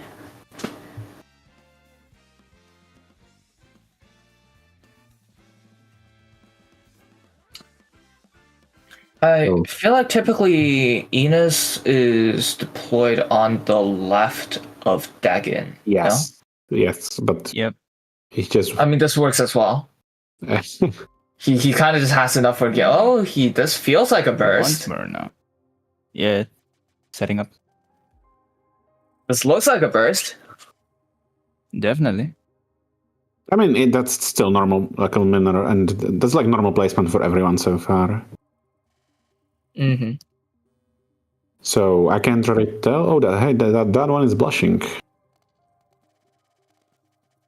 Blushing is a nice way to describe his double HP. Yeah. He's just shy, guys. Little bit drunk. Yeah. Okay. I feel like if he wants to burst, you should set up his.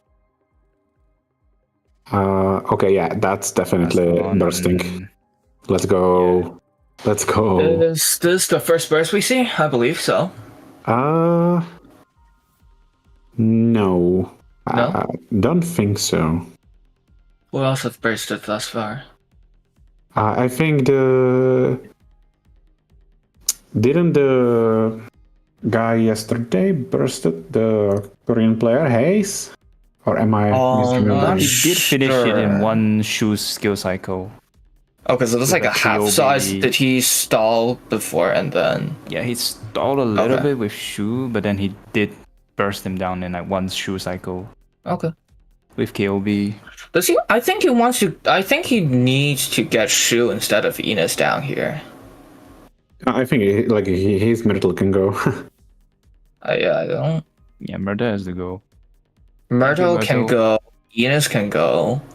And honestly, that Ascalon placement is quite awkward because he will get frozen. Yeah.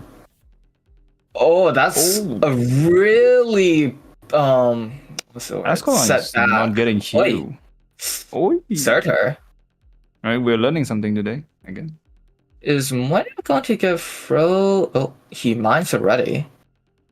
Not sure for what. I think he wants the Shu skill up. He wants to. Yeah, okay, that's fair. That's fair. You get frozen if you're not getting attacked. I thought only you yes, get because attack. every time. Yes, during his sprint, you will be frozen. Yeah, he pulls his with freeze when you brought his burst. like the sprint. Sorry. Oh, that does not look like a lot of damage. Look, should be enough to trigger one sprint. Then you. I mean, his degen is like 4 stacks of Rockhorn. I think she will like chunk. She will chunk him so fast. But if anything, then that's kind of bad because your shoot doesn't really scale. Sorry, your Dagenbreaker doesn't really scale well with attack speed. Oh, no, I meant Rockhorn too, right? He has both. Yeah, well, yeah, both. Obviously, but like, shouldn't you then be looking to have your Moiner in that tile? I think Degen will just kill him, like really, even through the damage burst. Oh wow, that's a lot of damage. That is a lot of damage. Is he seated? And now, yeah, he's seated above Surtur. So the moment you walk past Surtur, he should just go. You'll be able to just burst it down. And that's another Dagon skill cycle, and that is a very not dead, not dead. Yeah, I think, but it's basically dead soon. That's soon. Dead soon. TM dead now. Dead. There we go. Oh, damn. Delayed gratification, ladies and gentlemen. It's a bit shame that we cannot like recognize the red numbers. Yeah, would be wonderful to see like 10K, 7K. Yeah, it was definitely 5 numbers, like 5 digits. Really? Yeah. Oh, I'm pretty sure I just saw 935 come from Cert here. I mean, we can do a little bit of count. So Rockhorn with 120% melee attack. No, Rockhorn is only 80. Well, only. Oh, wait. Oh yeah, 20. It's 20. He has 35% more from the axe. Quick maths. He also has the 25% from Shu. Yeah, and there's the fragile. Yeah, I'm not doing the math. Someone else do it. Yeah. Where's Bait when you need him? I mean, I have degen calculator, but it's so annoying to use. Alright, this, I think from here we just wait. It's solved.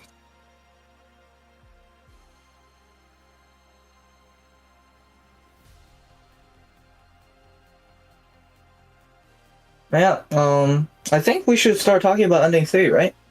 Yep, I honestly 6 deploy Sentinel, however, is not easy.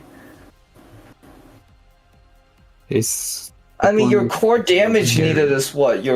Actually, he doesn't even have a Bard. He doesn't need Bard. Like, he definitely has enough damage. I think even if Sentinel is emotional, he has enough damage to 1 cycle. Well, but what's his... He needs Nightingale, Enos... He doesn't need Enos necessarily. Dagon. You don't need Enos You can just follow with Nightingale? So you need Ella, Dagon, Shu, Molinar, Nightingale, and you probably Surtur. You don't think... I mean, I guess Enos technically doesn't need to be... Yeah, Enos like goes away for the burst, right? Oh, or actually, no, you definitely want 1 spare for your Yato. Yeah, but then your lane hold... You can use Surtur instead of Yato. You really need to just burst both Crescent faces. Yeah. Because your lane holding with that setup is not exactly great, right? Because you don't have the Heidi to give Dagenbreaker minus block, even though I do suspect that the Bloodbath will be enough. But yeah, I guess we'll see. I'm very happy that I'm not the one who has to deal with how to potentially kill Sentinel right now. Like, his only issue for Sentinel is that he for some godforsaken reason doesn't 1 cycle. He has only like 6 HP, right? So, like you said, he wants to do 1 cycles and start redeploying to the left side as soon as he can. It's only 5 HP actually. The unknown instrument for 50% HP. Plus 50. It's really absolutely. good. I think you have to take the survivability here. Mostly just because he doesn't have any arts damage beyond Surtur. Yeah. Yep. That's Earth for shop, but he cannot really use it. See a beast. What do you want here for lane holding? Probably like Zola or Viri. I think you take Earth here, right? For the shop. Problem with that is that he would destroy any encounters. That is true. But he will be able to see whether or not it's Encounters. Actually, no. Can you see height with 2 index? I think you can also take an. Oh, that's not. Nexus is bad here. I think the VD to. No. I think your Ascalon plus Moinar should be able to. Oh, you're right. He has Ascalon already. Yeah. I mean, you can Ascalon left side as well, but his Minar and Ella will probably be enough. I mean, Weedy obviously is also able to just solo hold, but maybe he takes another Radiant Knight here. I think that's DT's NTR. correct, I guess. I think maybe he gets a second. Otherwise, flag, it's like a lot of heavy investments to. Oh, and he takes Weedy. He does take VD skill too. Okay, and that's a lot of emotional entity NLA. He does not see his. Oh, that's Gardener, right? No, it's Gardener. Not Gardener. Is it? Boo. It is. No, it is Gardener. It is Gardener. Yeah, okay. Is it going to be Gardener no encounter? Is it going to be the infamous IS4 special? Damn, Same into Gardener. Unlucky. MS Infection coming back again. Is that super speed? That is Hand of Super Speed, which is alright for Ascalon. Helps with her damage a bit. But I think that because you know it's Gardener, so you're really thinking about your E4. I think this is time for Kyobi. Yep. Yeah, I can get behind it. Absolutely.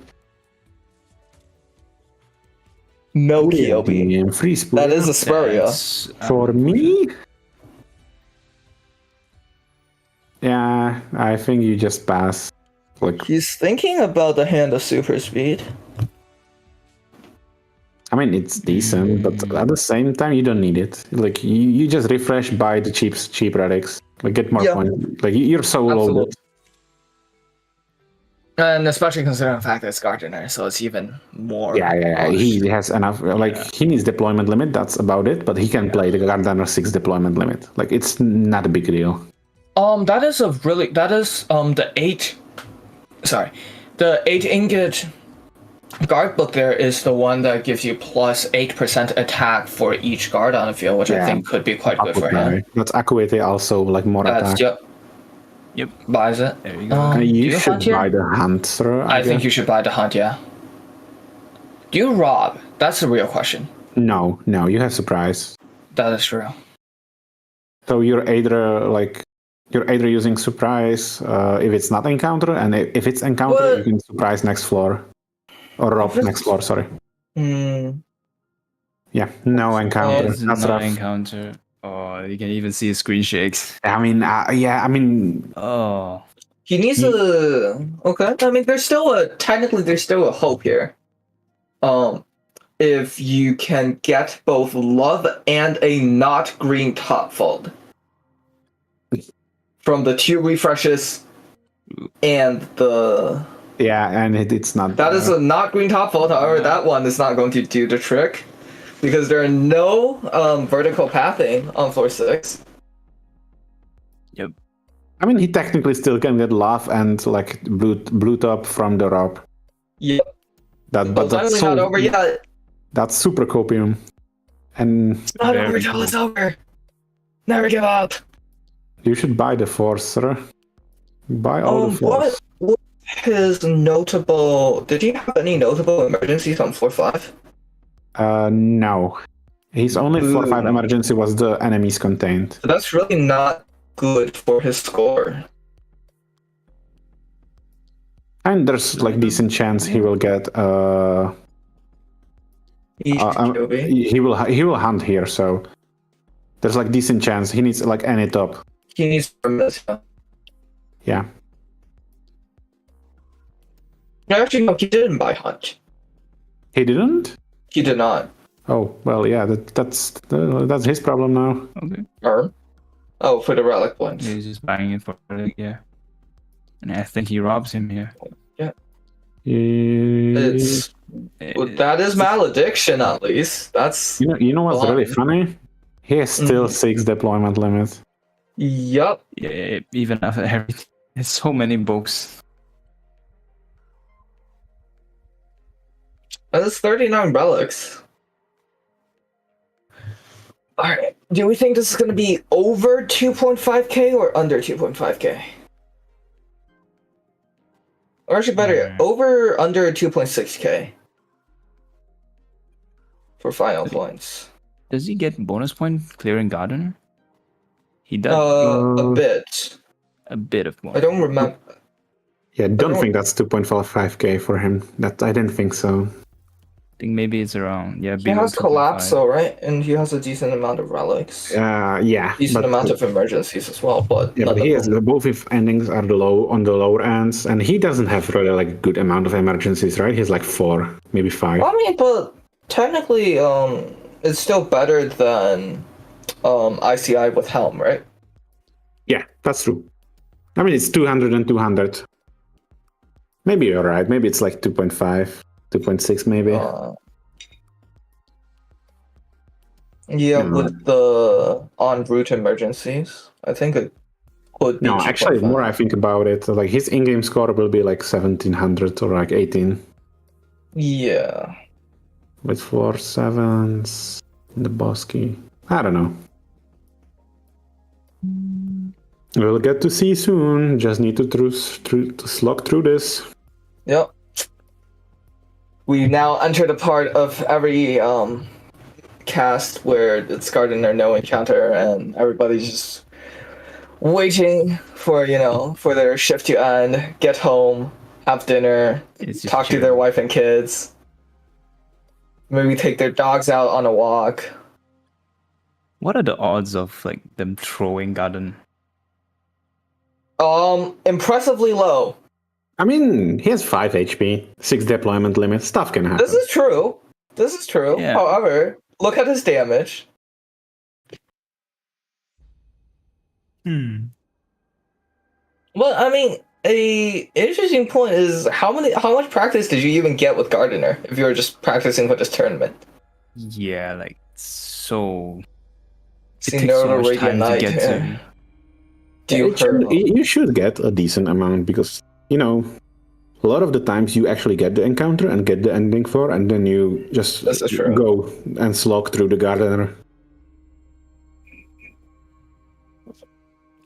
Well, but it's like, I don't know if any of them like intentionally ask for people to help roll them Sentinels, right? I know that is a thing that some CM players did for other tournaments. I don't know if any of them did that for this one, but...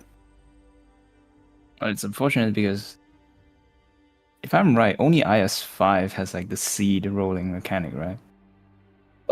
Yes. The seed feature is only in IS5. And it's actually it's actually gone now. Oh, really? Yes. It was a temporary beta test thing.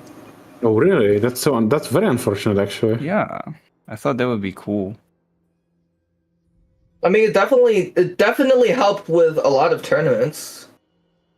Yeah, imagine like if just tournament gives up the seed and then everyone deals with the same thing. Oh, and of course there is mild issues with talking about who goes first. I think if you play tournament, you like.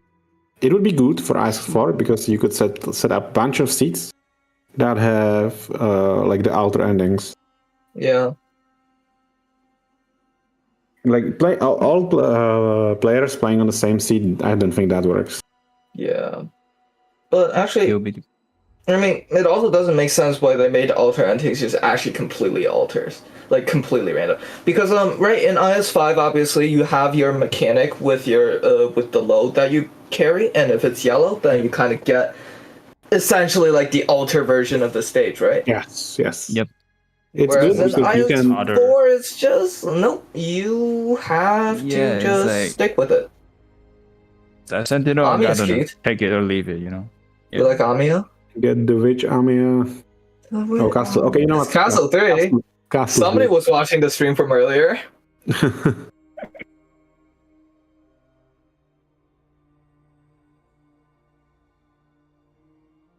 Feel sad. I don't think we get to see ending for. Hey, he can hunt. Yippee! Yippee! Wait, but he has no hunt. Oh wait, he didn't buy it. How do we keep forgetting this? I'm so sorry. You would think 3 collective mind would remember. I can't wait when he doesn't get to do the next rounds because he missed like it's not 20 even points. emergency. That's why I get it for not buying Hanser. Deserved. Oh. Larfa, you're going to sleep after this, I assume. Yes. It's like what? It's 2 a.m. 3 a.m.? 2 a.m.? It's 2 a.m. Ooh. 9 p.m. here. It's 9 a.m. here from where Oh. I woke up at 7, crawling out of my bed as I am like, is the game started? Yeah, so that explains why I'm a little bit late. No worries. How long has this run been going on for? I think it's around 2 hours. You have to wait for the scrolling graphic to update. It's definitely been more than 2 hours.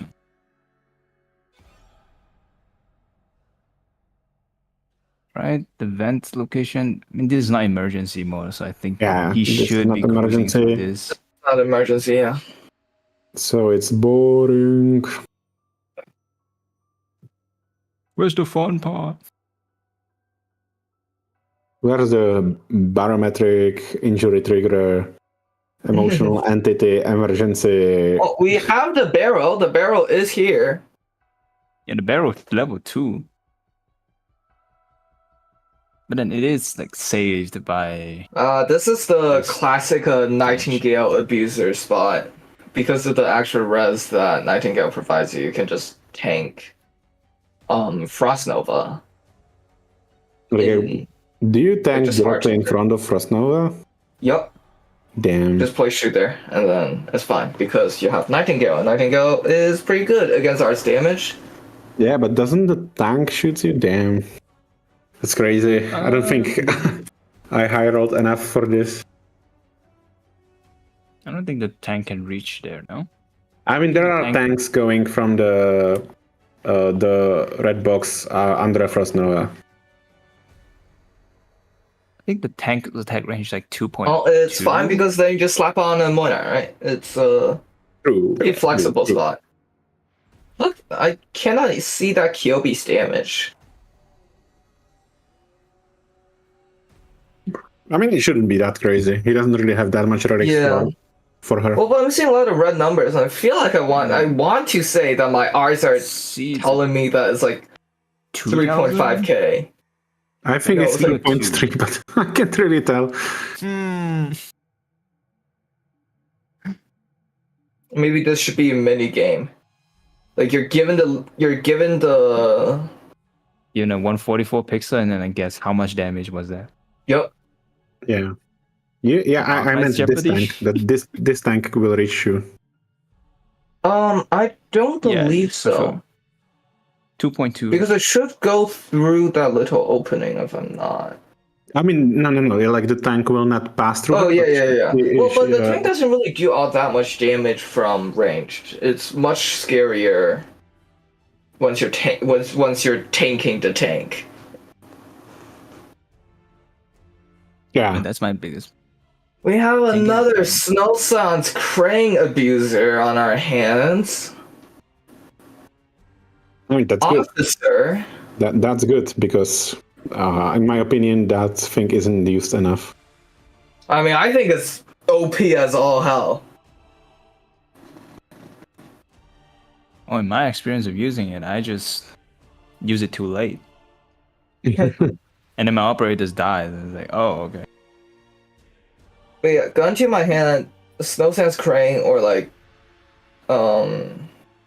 Torch. I would take Krang. That's also partially just a.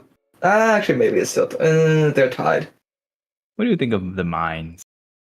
Oh, they are so ass, in my opinion. I have never seen a more useless thing design. Okay, you know what? The pillars are worse than the mines, but still, they're up there for uselessness. Hey, you can use the mines for Sentinel, you know? Yeah. Only for like the bottom right tile. Yeah, I mean, that's good though. I mean, yeah. But it's still a bit like... Alternatively, all right. I'm gonna propose another relic that you can have to deal with Sentinel. All right, old fan. What do we think? What do you think? Yeah, I think that's pretty good. Yeah. Should work. I think it's a pretty decent relic, you know. I hate it. It makes my practice not practice.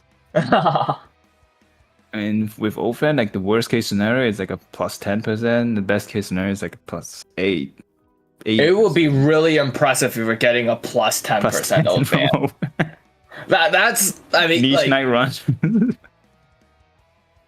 with your starting squad, you're getting plus 30. That is true. So yeah, that's definitely easy plus 30 with Ofen. Yeah, All right. Do you know the Defender book that reduced physical damage by 10% for each deployed Defender? Yes. What happens if you have 10 Defenders? I assume it's like Well, first off, you'd have to have 10 Defenders. Yeah. Yeah, it's rough, but I can see that happen. Second off, I assume that it's like it's 10%, but multiplicative 10%, not additive. Right? You think so? You would think. I would hope they thought about, hey, wait a moment. Because, like, just imagine this, like, you're tanking a Red King with a reserve op Defender. That's crazy. That would Imagine just taking no damage from Ike. I would love to see that, actually. I would love to imagine that you actually just get 100% damage reduction.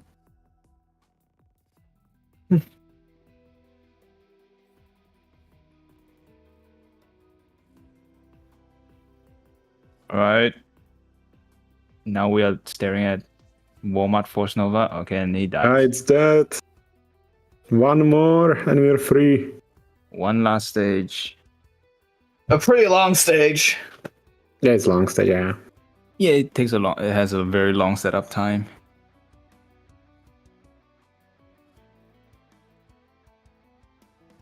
Part of me wants them to fail. I don't know if I'm allowed to say that.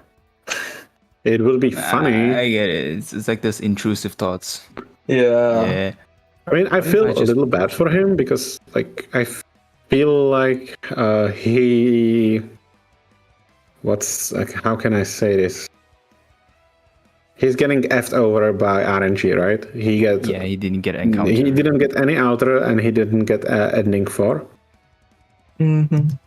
And he was like ready to do both of like everything. So I understand that if he doesn't go further, it's a bit frustrating because there's nothing else he could have done. Yeah.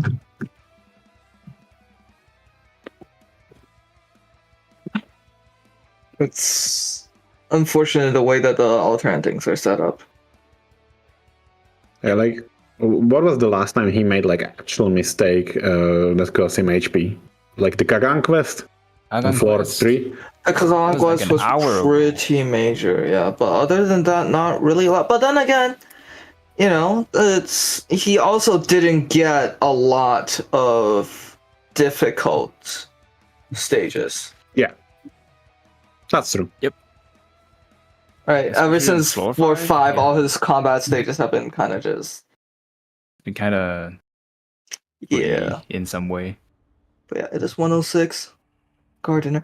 Is it just me or is this, like, really dark for some reason? Yeah, at first glance, I thought it was like Dominion. It's just a stage. The color balancing looks off. Yeah. Oh yeah, the floor is like too dark. The floor is really dark. Is that emotional? That looks like emotional. That is emotional. Yeah, there's like some red tint Yeah, me when I see like 2 red pixels in the 144p. Is it Excellent. emotional? I I can think tell it's because emotional. he's paused. I want to say it's emotional. I don't think it I don't changes remember. anything though. yeah. Double HP? No? Yeah, I don't. Yeah. Has he reached the point of like there's just so much damage? Yes. Like, it Yes. doesn't I think he reached that before the Acuity and the battle. Yeah. I think he's like 60% attack over the double damage. Something like that. I feel like he has no Bard, no Warfarin, and I think his Degen will be like slicing for 20k. 20k. Yeah. Really? every slash. I'm gonna say 10k. Like it happened. I'm not a believer. It's a bit. It also like depends on how many Roghorn stacks he actually That's true. Yeah. uses. But if he gets like 2 or 3, like 3, I think it's like 15, 17k. Like if he clicks Degen, just watch how much attack she has. But yeah, that is emotional for sure, right? Or is it? Oh, yeah. No, I don't think so. Where's good? Where are pixels when you need them? Yeah, I don't think that's emotional actually. Yeah. Hold up, I'm pulling out the Billy VODs. Maybe the red pixels is actually the box above it. Okay, On put the the top of the mine. map. Put the mine. Mine's ready. You can activate Minar now, sir. Unfortunately, I can't tell how much attack Degen has because. Ladies and gentlemen, don't blink your eyes. Blink or you miss it. That's gonna disappear in like half Sentinel cycle, and it's gonna be gone. Alright, it's overcharged now, so he gets 5 seconds. Which is 10 just about seconds. 10? Overcharge for 5 seconds is on Sentinel. Oh, yeah. And it's that. Okay, it was not emotional after investigating a higher resolution VOD. Yep.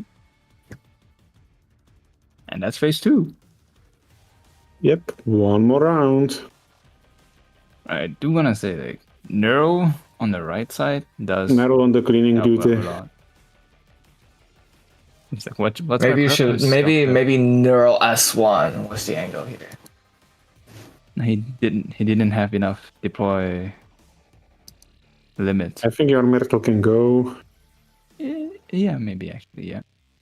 I mean, because now he is cycling through his Surtur, his Neuro, his. Honestly, he could probably just slap a Ascalon on that shit once Crescent's dead. I am more annoyed that he didn't use the crane on Neuro. It's like, that's 90 seconds, dude. That is true. I guess bad operators just don't deserve a crane. Oh my god. Damn. No. Unfortunate.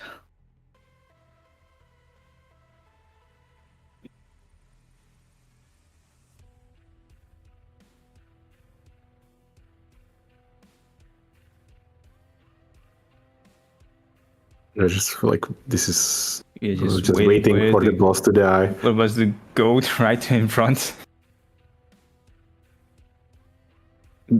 Crescent is an LA too, right? He is non-linear action. He is a what? He has non-linear action. Yes. Wait, but does it he have matter? Non-linear? Yeah, that right works now? on Crescent too. That works on Crescent. Oh, so he jumps to different spots faster. No. No. He just has attack speed Oh. and health. But I think that's 17k per swing. And I blinked and I missed it. Yeah. I blinked and it's like nothing half to look at here. HP. Now he can use the crane. Never mind. Okay, we can surely play this on double speed now, so yeah, Yep. let's go. Okay, so just a casual cleanup. So how many points will that be? Okay, let's try to recount. Did he didn't do any emergency on floor 3, right? No, I think he is. probably did one at some point. As for which one it is, I have no idea. I only remember like he did normal Shady Frozen.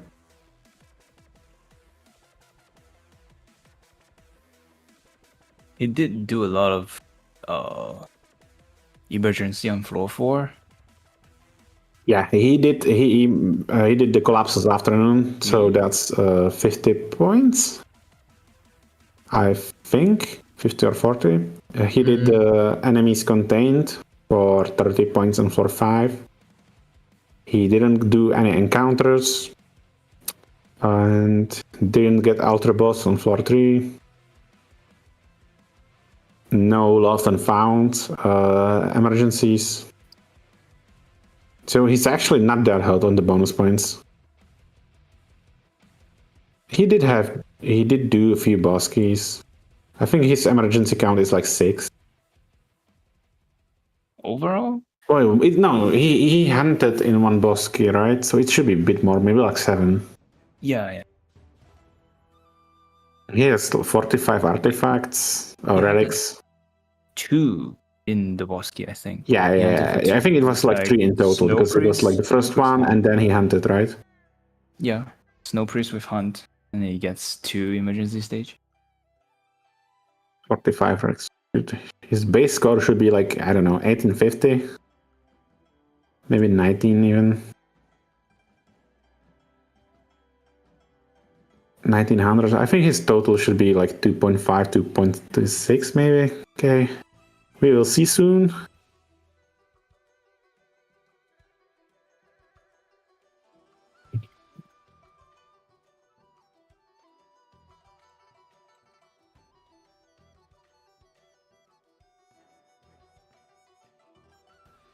This stage is quite long. Considering that if you kill Xairathan, just like if you kill the boss, 2 cycles. the stage is like just Yeah. there. Well, I mean, to be fair, the stage is just there even if he doesn't kill the boss. I mean, but if you don't kill the boss, and you cannot deploy on the right side. I mean, just simply draft another medic. And somehow find a deployment, I guess. Or better yet, just high roll with your weave placement. Damn. High roll on your weave, and then your weave on ending 4 will just kill you. Oh yeah, weave with ending 4.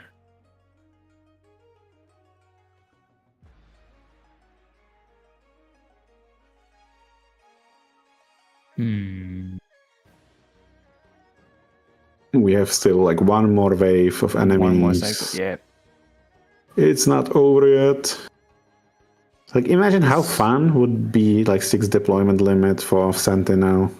Well, maybe it would be also like pretty done, but the whole visage would No, be it still so definitely fun. will be challenging for sure. Yeah. I also think that with his relics, there may be a way out. Yeah, with Sentinel, I believe Xairathan also have a different move set, right? And he No. jumps a different. No. He moves differently, yeah, on different like spots, but he does the same stuff. Oh yeah. He makes a lot of more seed bets because he moves more.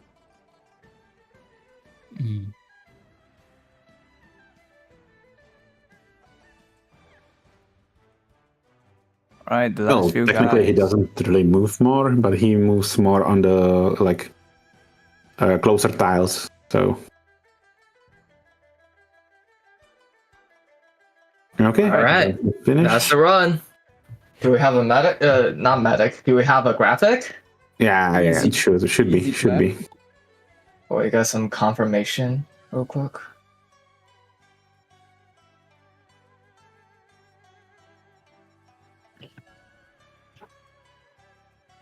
Oh, he's going. Oh, I thought he was going to go through the CG. Dr. I think Sena. he has around like there's 2 bosses, right? At the end of the day, it's like Yeah. I think What's the sunscreen close score? to- I'm gonna say 125. I'm saying 190. I'm 1820 1,900. for 5 emergencies only. 19. Oh, that's a lot. That's a lot more than Hello. I expected. Yeah. It's significantly more than we expected.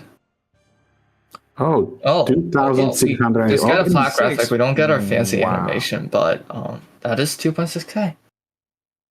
Okay, that's really good score for him. I mean, yeah, Wow, he imagine played. he actually had encounter. He played typically, generally without any significant flaws. Of course, there may have been a few mistakes in his drafting and the sequencing of his picks, but overall for him, it worked out. Really unfortunate that we did not get to see him, showcase most of his caster that he said he was going to pick in his starting screen. But yeah, there was still some really solid gameplay here. I would have also liked to see more. I would have also liked to see more of him trying his hand at, obviously the more infamous stages like Visage, Man-Made Carnival, or even things like Instinctual Contamination, right? Or Terminus. Yeah. But yeah, and yet another contestant to fall to the unfortunate fate of Gardener, no encounter. But overall, I think he did the best he could, and that's pretty good. 2.6k. Yep. From the runs we actually saw, this is like the This second is like highest. above average, right? Yes, it's the second highest. Only Cola had a better run, I think. Oh wow. So it's really good. Places him at the top of his group because only other player was Lyrian. He died, so on floor 5. But this is, of course, only the second day of our tournament. There's plenty more of IS4 to go, and yeah, we'll be seeing you tomorrow. Yep. Tomorrow, 3 more players. Tomorrow. Nobody from English server, but still to join. Yep. Oh, are we off air?